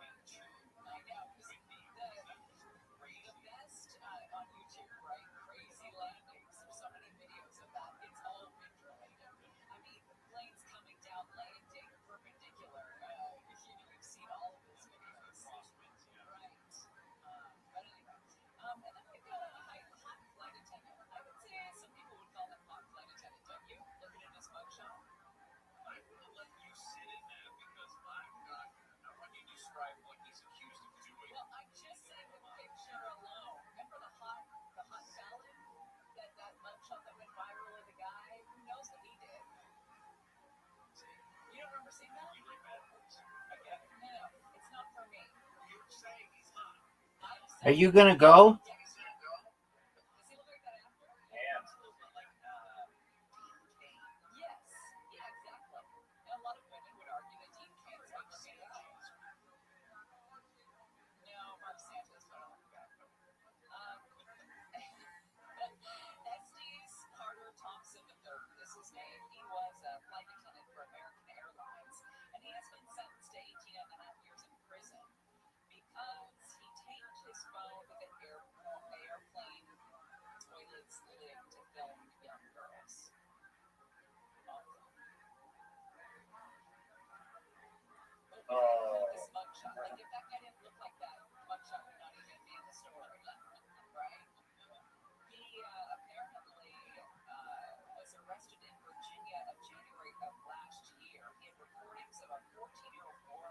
How dare you?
Oh, there's Pat in your list? What?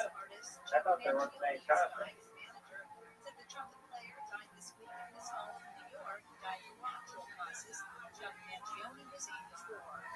A 14-year-old has been shot by someone during a burglary in Encino.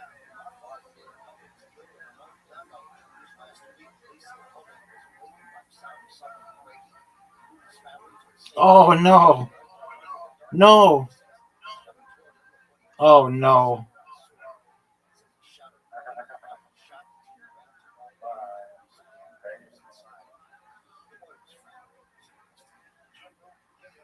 Armed security guards are now patrolling neighborhoods. This follows the recent burglaries and murders of American Idol executive and her husband, who were shot and killed in their home 2 weeks ago. Some residents say their home security systems are not enough and hired armed patrols. Southern California Edison says it's starting a wildfire recovery compensation program this fall for those who lost homes, businesses, or rental properties in a wildfire. Just Gary and Champ talking about it. It will also cover business interruption, smoke and ash damage, physical injury, and fatalities. Attorney Ali Moganis, who represents fire victims suing Edison, says news of the program is telling. The details haven't been released yet, but if the past is any indication, we know that this is going to be an attempt by SCE to set up quickly, cheaply, and quietly. He tells KTLA that's not going to work. He says he's looking forward to trial this year. We're going to go to the 5 next. Thorson Buick and GMC is where you want to head if you still want a great 4th of July deal. Because guess what? Yes, it is July 24th, but it is 4th of July all month long at Thorson Buick and GMC. They've got over 400 vehicles in stock, including 68 brand new 2025 GMC Sierra 1500s. Now, here's the deal. The deal for 4th of July, it's still good for you if you're part of the KFI Thorson family. Right now, qualified buyers get 20% off MSRP. That's huge, 20% off. This is all for you, the KFI family, and you're not going to have to deal with any of the baloney, the BS that you usually have to do when you go to a car dealership. This is why I bought my truck at Thorson. Call Ted or Tom. Ted's the GM. Tom owns the place. Tell them I sent you. They will hook you up with KFI exclusive deals. No games, no gimmicks, no BS. It's all happening right now. Thorson Buick GMC. Go get yourself the best deal you'll find this summer. They're right on the Pasadena. Visit ThorsonMotorCenter.com. ThorsonMotorCenter.com. Sunland weather, KFI, sunny highs mid 70s, mid 80s for Metro LA, mid 80s to low 90s in the valleys, mid 80s to low 90s and windy in high desert. Low 70s at the beaches, around 80 inland OC, 80s to low 90s in high E and windy. Right now, 69 in Irvine, 72 in La Palma, it's full on the 5 in East LA. Northbound side of company still getting away from the 60 in the East LA interchange, pretty much all the way up to the 2 freeway. Gets better, a little better after that as you make your way to Atwater Village. All the swing ends right there. Meanwhile, the 605 is a bit slow on the southbound side heading towards Rose Hills. We've got a crash there on Rose Hills Road off of the southbound 605. 4 vehicles, looks like they're all in the left lane traffic.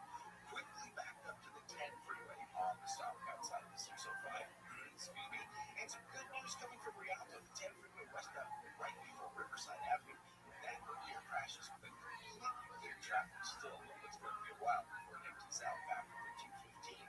I will close right. Let us know if you're stuck in a jam. Pound 250 on your cell. Keyword KFI traffic. I can't think about my Uncle Chris without thinking about the craziest night of my life.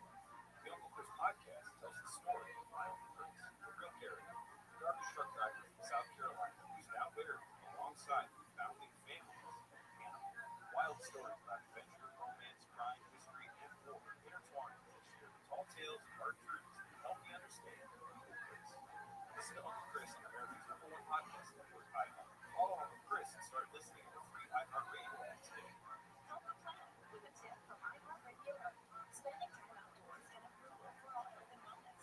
Celebrate Earth Day and take advantage of nature's health benefits by visiting a local park.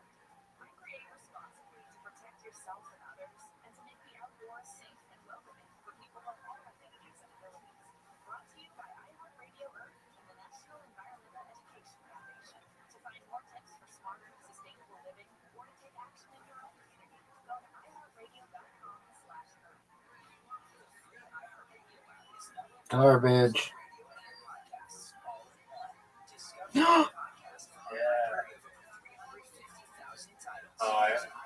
You haven't made like a single pass or game. Just realized.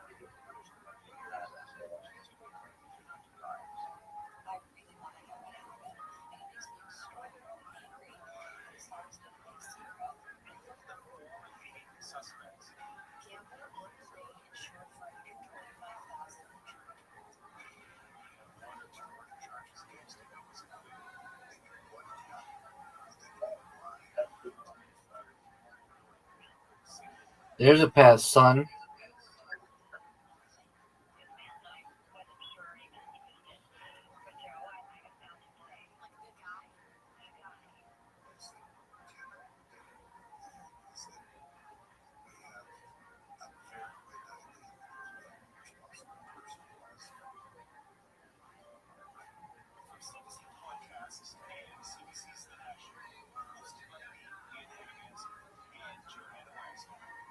Investigating the largest unsolved mass murder in Canada. Canadian Pacific Flight 21. Do you know what Canadian Pacific Flight 21 was?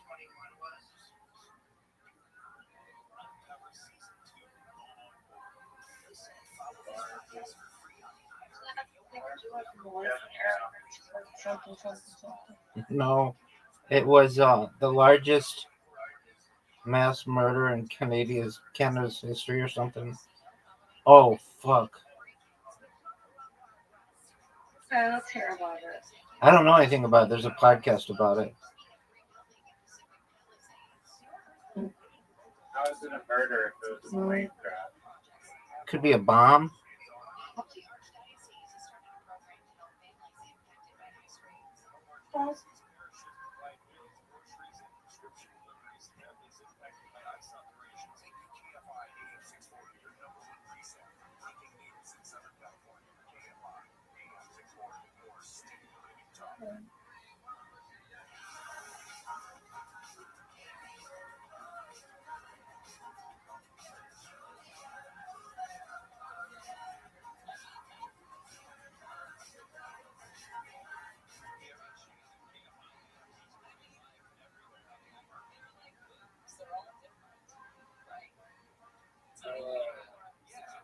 Do you know what the dragon attack is, son?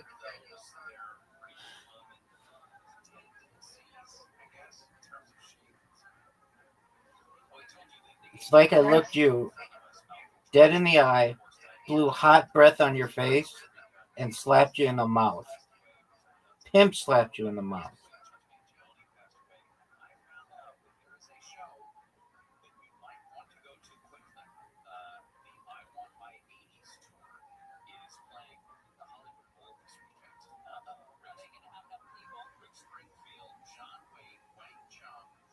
Thank you. You're welcome, girl.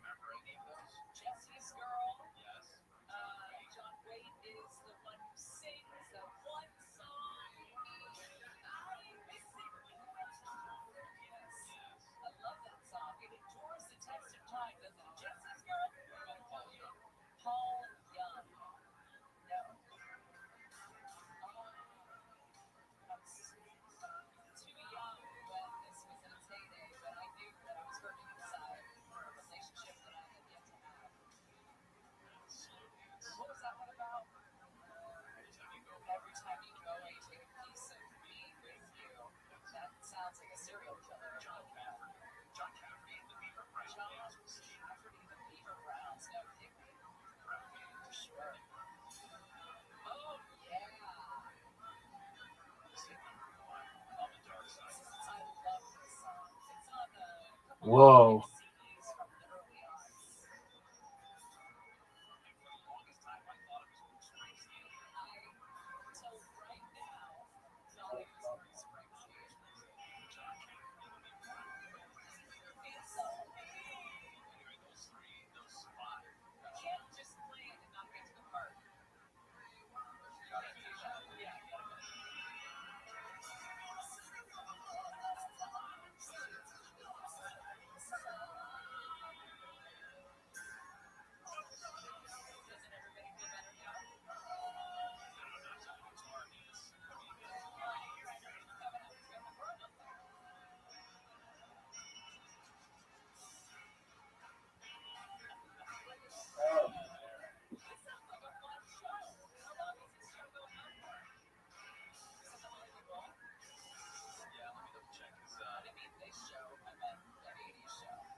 Oh,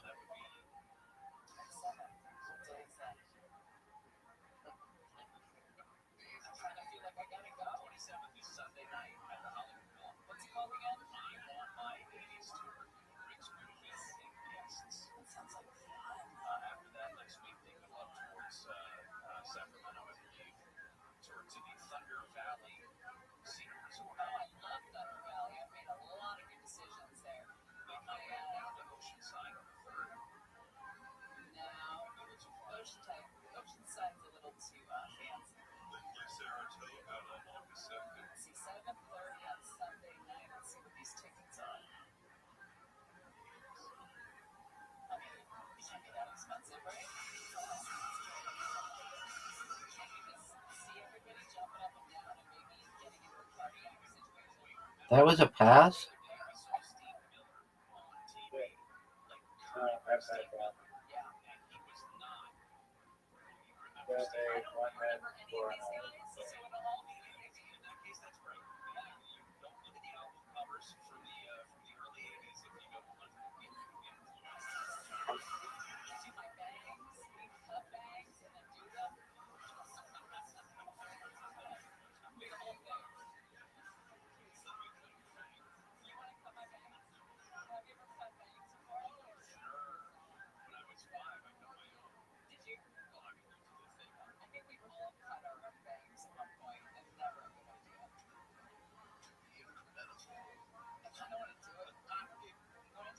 Are you gonna go? Are you gonna just J your?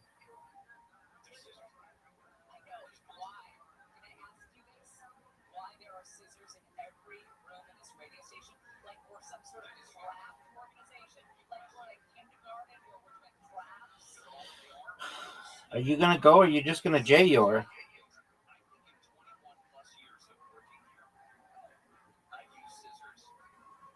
Really? Really?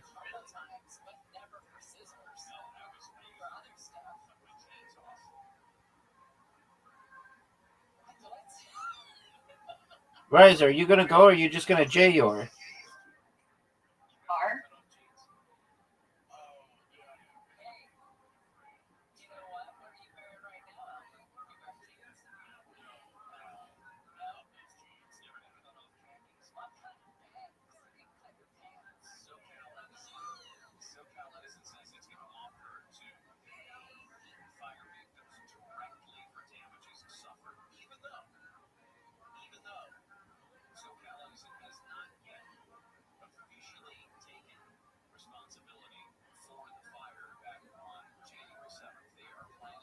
Rise, are you gonna go or are you just gonna J your? my thing's online again.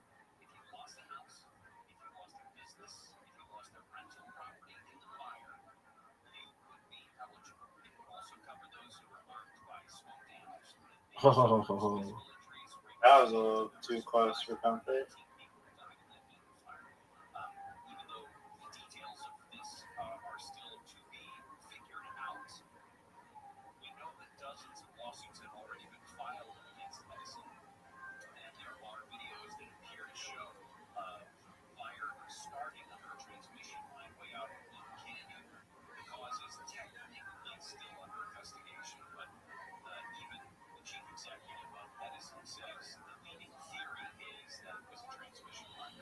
Take a shot on goal, son.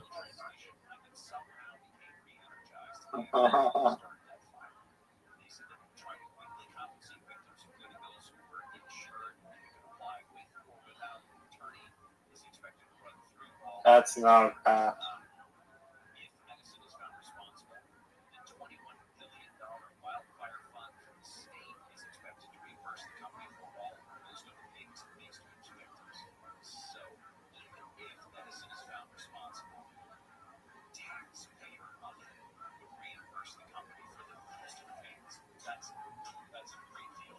Thank you. How is that a pass?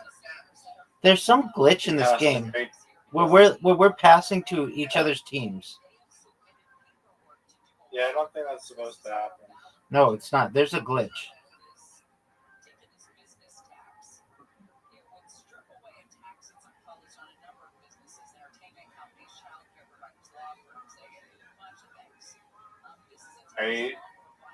Do you know what the dragon attack is? Yep.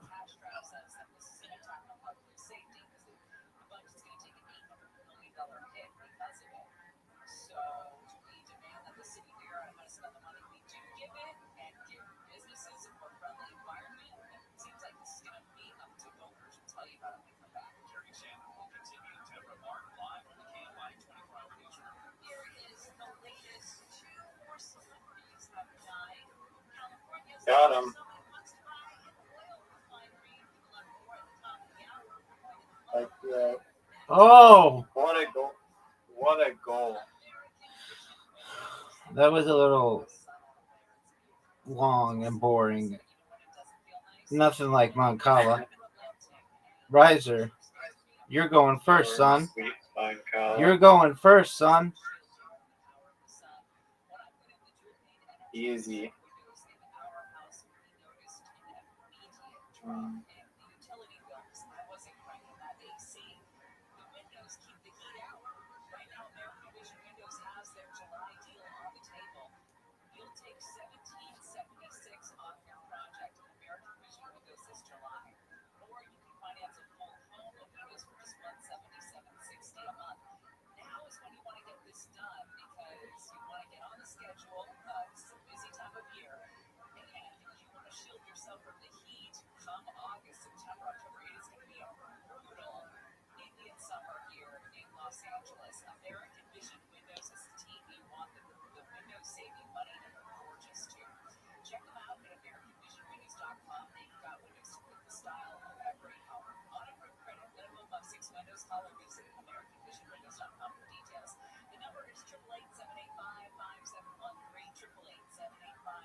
No way! Come on. How'd you like that play, pimp? That one stung a lot.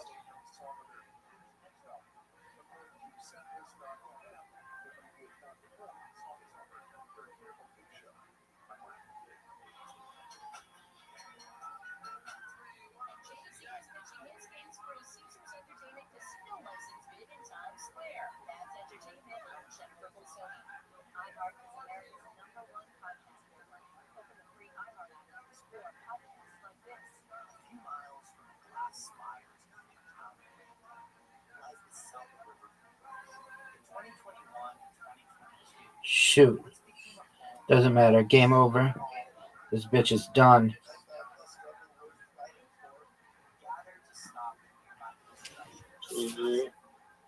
GG, pimp.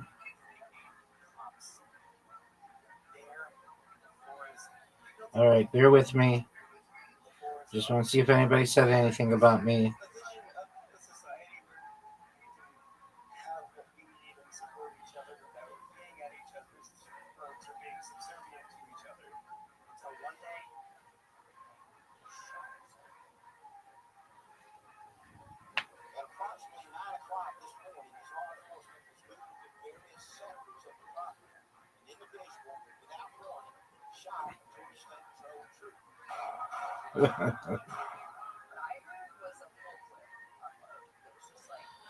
Okay. Are you ready to play Blitz? What does that mean? Blitz League? Oh, that game sucks. Why do you think it sucks? Mini golf. Okay, but play Blitz League. Just learn how to play it. It's a new game we can put in our repertoire.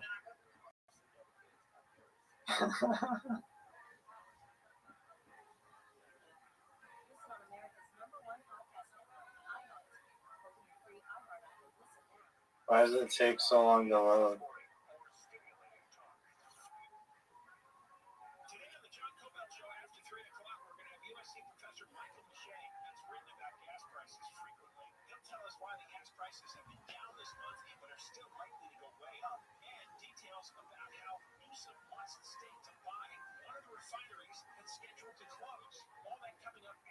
Is there a point of like other lanes?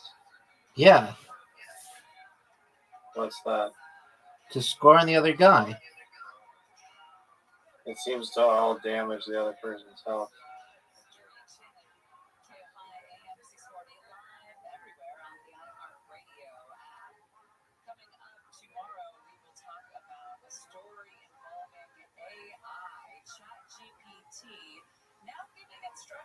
I didn't mean to hit that lane.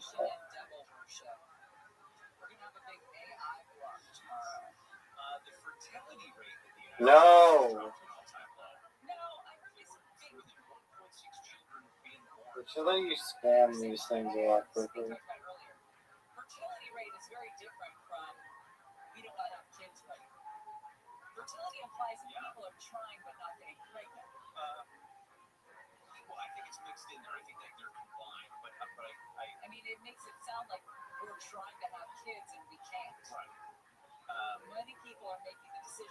Oh, it gives you an 8? Perfect. Fuck that. Where's my 8? Bullshit. Literally the... Hurry up! Oh my god. What the fuck is this? Why are you able to go through like that? What the fuck? Alright, mini.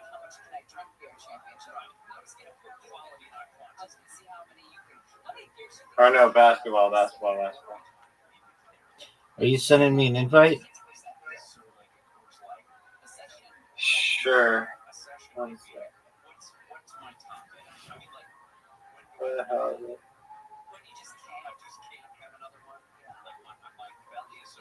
I don't see it. Okay, then I'll send it to you because you suck. I don't think it's here. They removed it.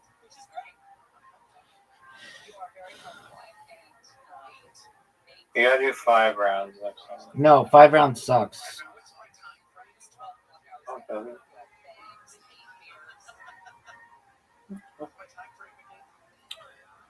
That's a miss.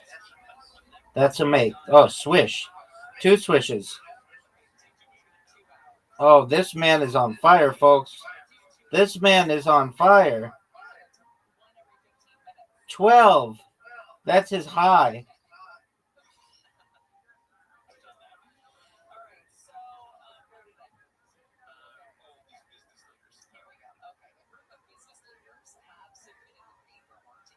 Everyone pay attention to what not to do here. 1, 2, 4, 6, 7. Are you proud? Proud as a peacock. Riser with the hoop. Hoops moving, dog. That's a miss. That's a miss. That's a make. That's a make. That's a miss. Time runs out. That lasted 2 seconds. I got one. What do you want me to do, dog? What do you want me to do? You want me to recount time? Fucking timer is bullshit.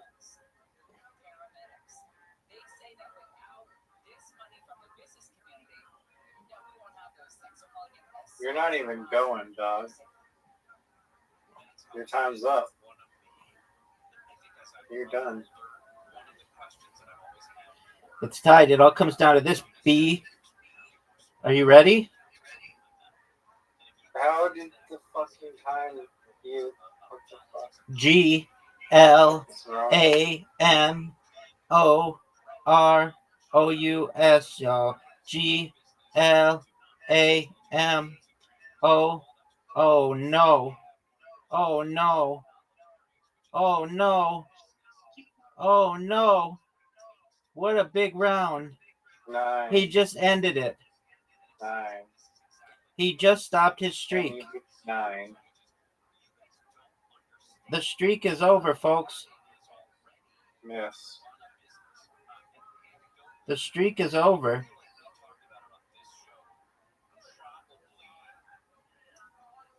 Needs 3 in a row. Done. Finally, you got me. Skee ball time.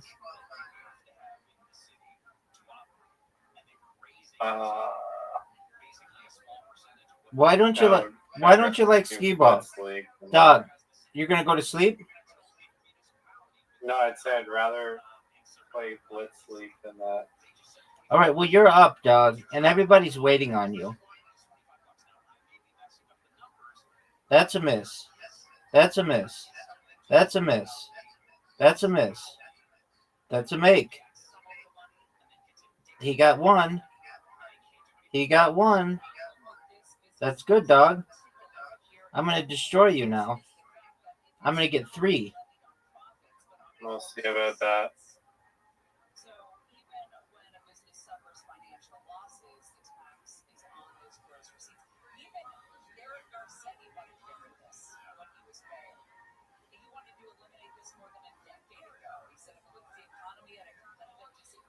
Two balls left. 1 ball. Whatever you do, don't miss. Why did you steal my strategy?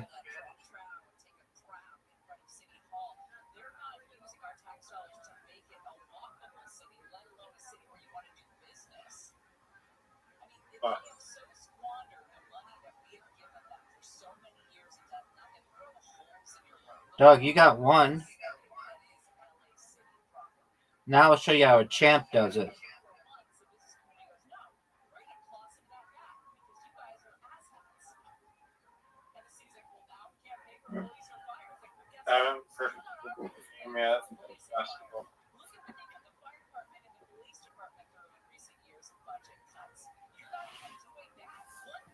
It's close. 0 for 3.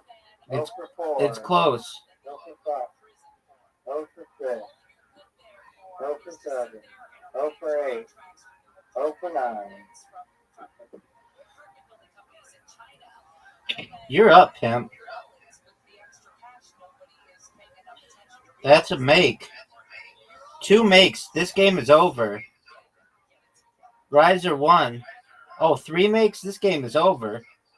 I shouldn't even go.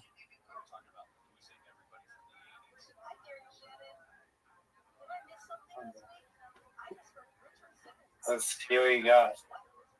First ever skee ball win. You can defend it. You need 4. You need 4. There's 0. There's another 0. There's 1. I like your name to see shit. 5 left. 4 left. Needs to sink these next 3. He sinks 1. Oh. I won. Moncala. I'll let you go first since you always bitch about it.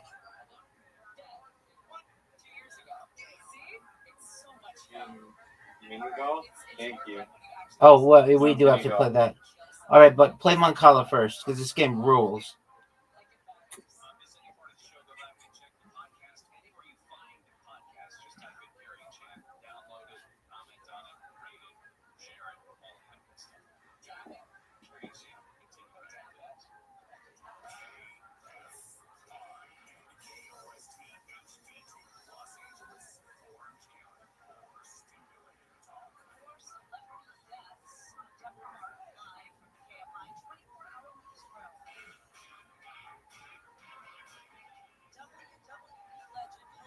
You're up, big dog. I'm going, baby.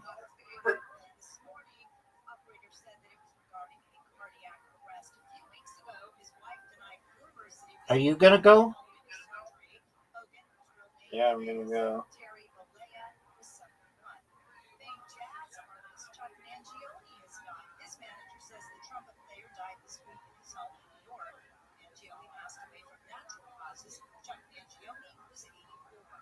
Police are investigating a deadly attack at an apartment complex in Montebello. This man who lives in the area says his daughter heard screaming early this morning.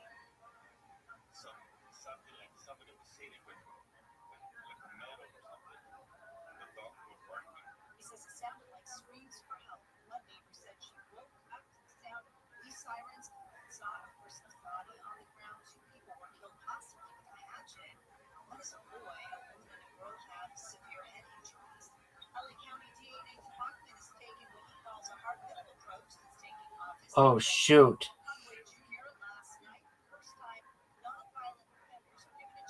It's been a pleasure. I'll return shortly. We'll miss you. You're at 5, go on. Fuck you. Bye-bye. Peace, girl.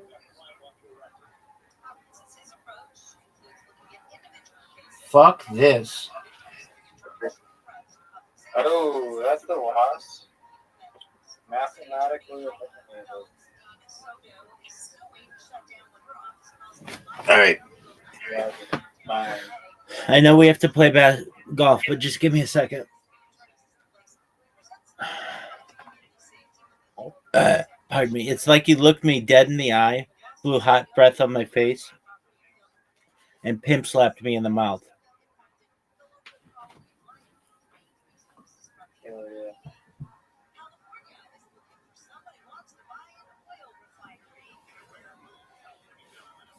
Can't believe that alcoholic swam the whole fucking Amazon. I think about that. I've been thinking about that too. Like that dog, if he didn't have alcohol in his life, that motherfucker would have walked to the moon.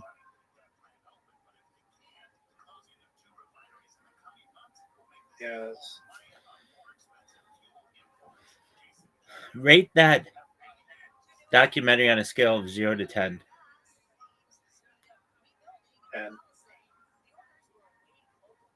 I give it like a 7. What better documentaries have you seen? A Funny Thing Happened on the Way to the Moon.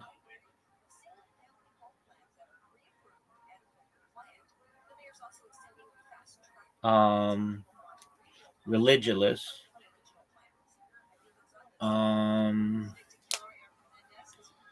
The Money Masters. Oil.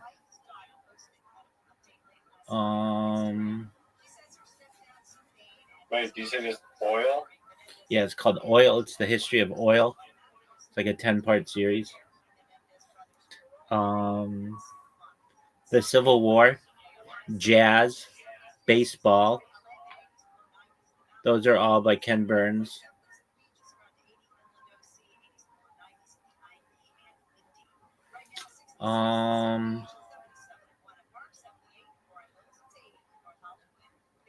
World War II, Vietnam. Those are also Ken Burns. I think I said jazz. The Beatles anthology, if you count that.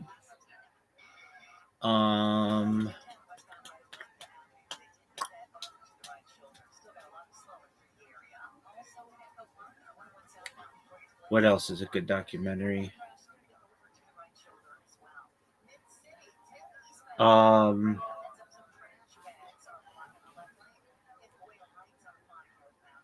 People really like AlphaGo. It's okay. Yeah, it was okay. I like the Napster documentary. Have you seen the Pirate Bay documentary? Yeah. Did you like that one? Yeah. I love that. There's this one. That one in the Nap. There's this one that Zoot had me watch. That was called. It was about the history of Donkey Kong. Have you ever? He was like, it changed my life. I was like, what? He's like, it's a documentary. You have to watch it. Changed my life. I'm like, okay. So I watch it, and it's a cool documentary. It's like the history of this video game competition on Donkey Kong. And did he ever tell you about this? No. Okay, so it's like this story of there's like this really good Donkey Kong player who is also very wealthy, like kind of, but like pretty wealthy. He's like a barbecue sauce heir, and he gets really into Donkey Kong.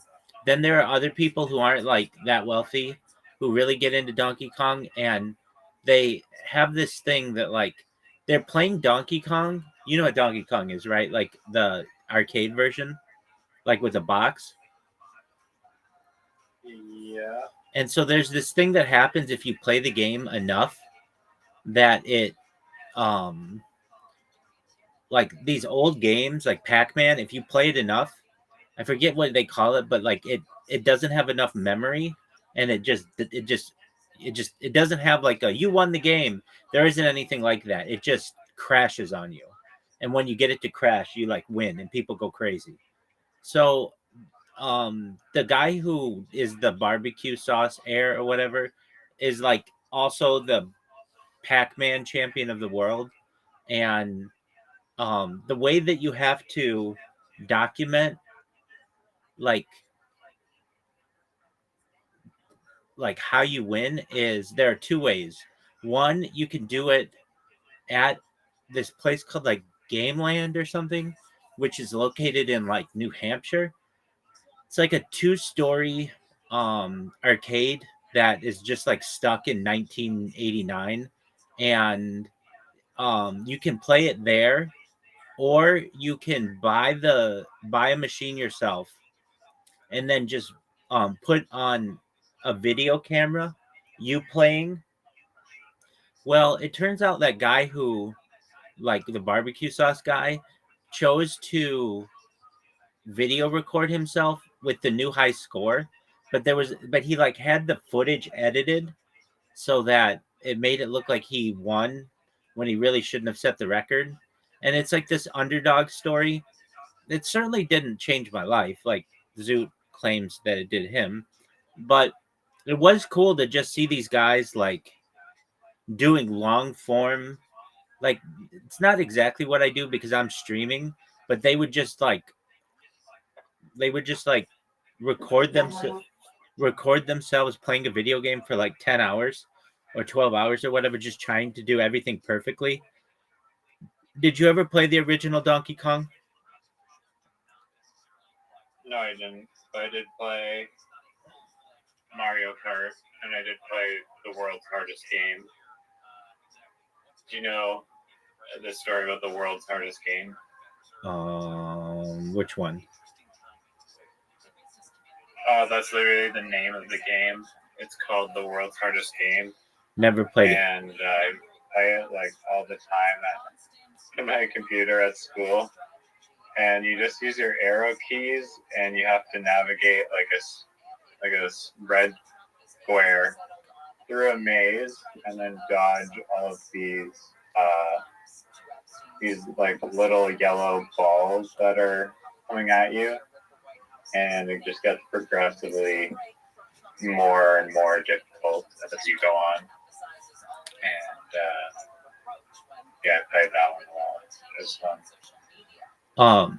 Well, this documentary. Let me give you like it's been about a year since I saw it, and when I watched it, I frankly wasn't like kept waiting for it to change my life, and it was like it just didn't. Yo, dog, can you give me a quick breakdown of that Donkey Kong movie at Gameland in like New Hampshire or Vermont or some shit? It's between this barbecue air and like this underdog story.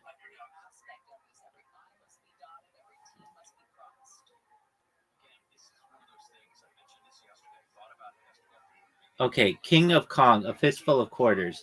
The story set around competitive Donkey Kong showdowns at Fun Spot in New Hampshire, which you might have heard called Gameland informally, with major themes like rivalry, the underdog rising, and arcade drama.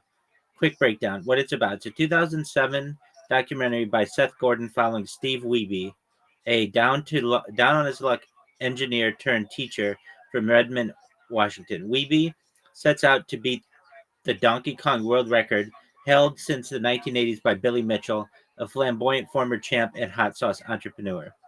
Underdog storyline: Wiebe submits videotapes of record runs only to be disqualified due to perceived video tampering. Mitchell, entrenched in the competitive gaming scene, is viewed as the insider. Wiebe is the humble outsider grinding at home. The showdown at Fun Spot.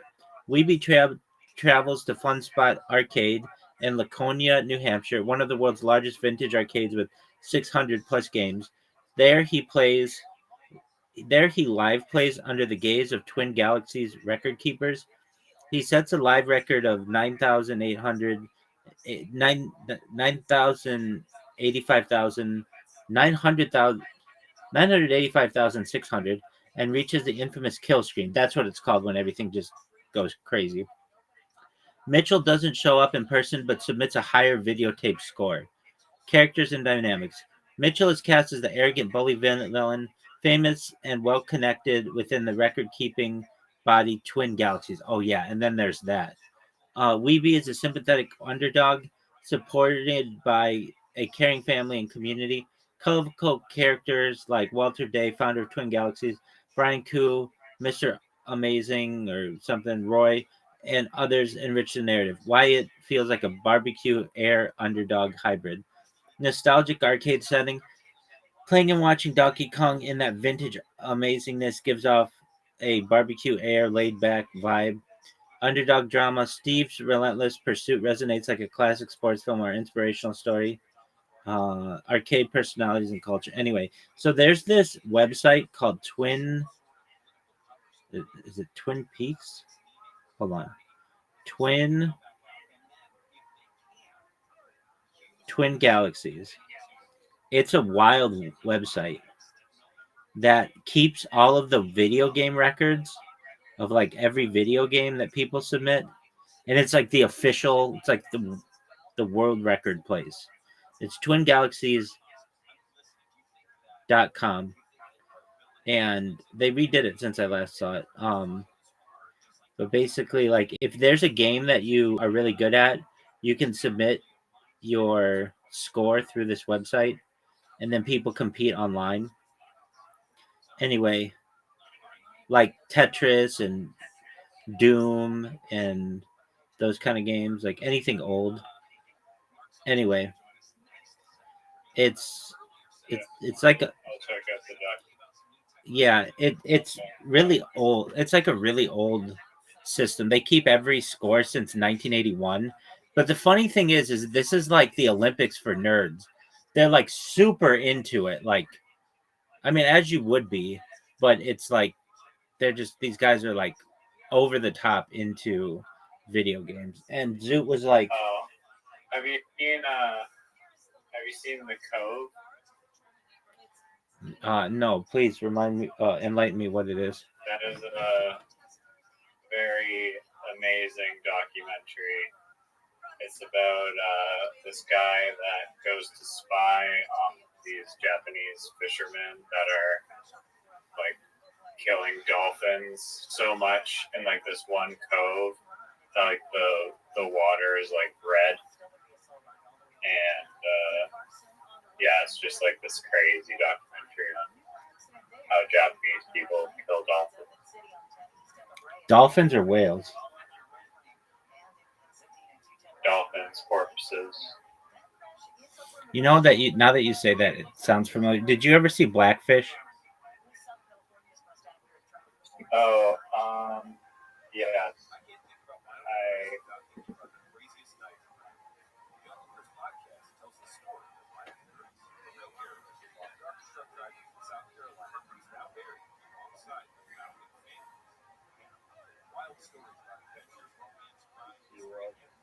Yeah,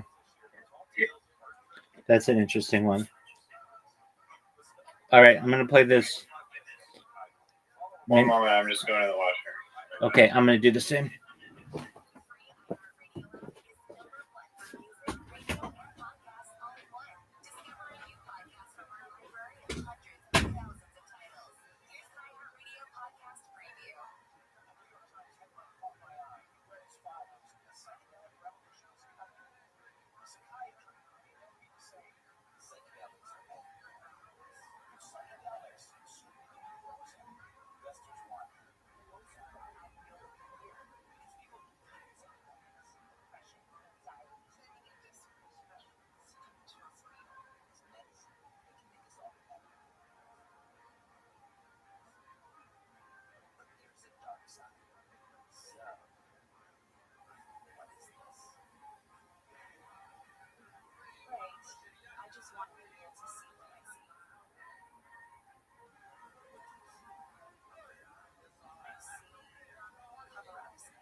Work